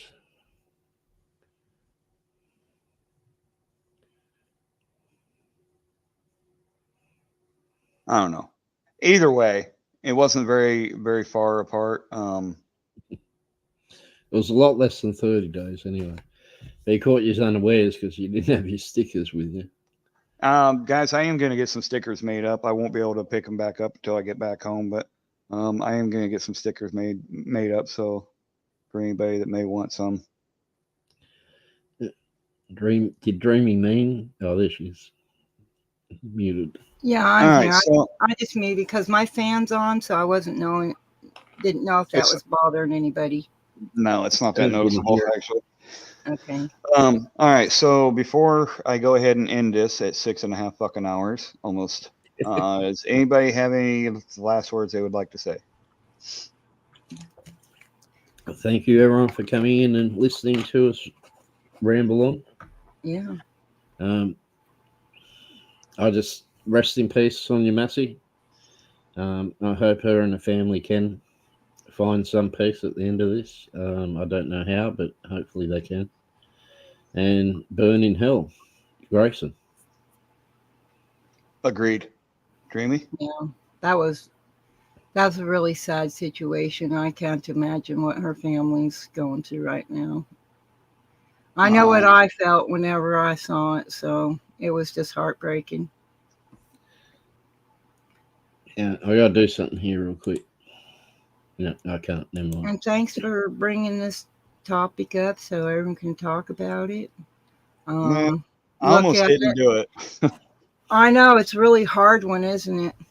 Well, it's hard for a couple different reasons. For one, the nature of what happened.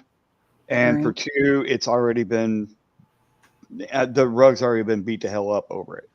But I got frustrated with not seeing all the complete information coming out and people just jumping to conclusions and assuming shit. And I wanted all of the truth out there, not just part of it that makes our side look good. I want there'll still be more to come out about like what happened in the call earlier, whether that same police deputy was there, if there was any sort of interaction. There's still more to come out, but you probably won't hear a lot of that yet. That'll probably come later. But there was a lot of crazy, as is the case with a lot of these big stories, a lot of crazy speculation going out there based on nothing. And when it's retold enough times, it starts to gain credibility, and that's where mistakes are made and the wrong message gets out there.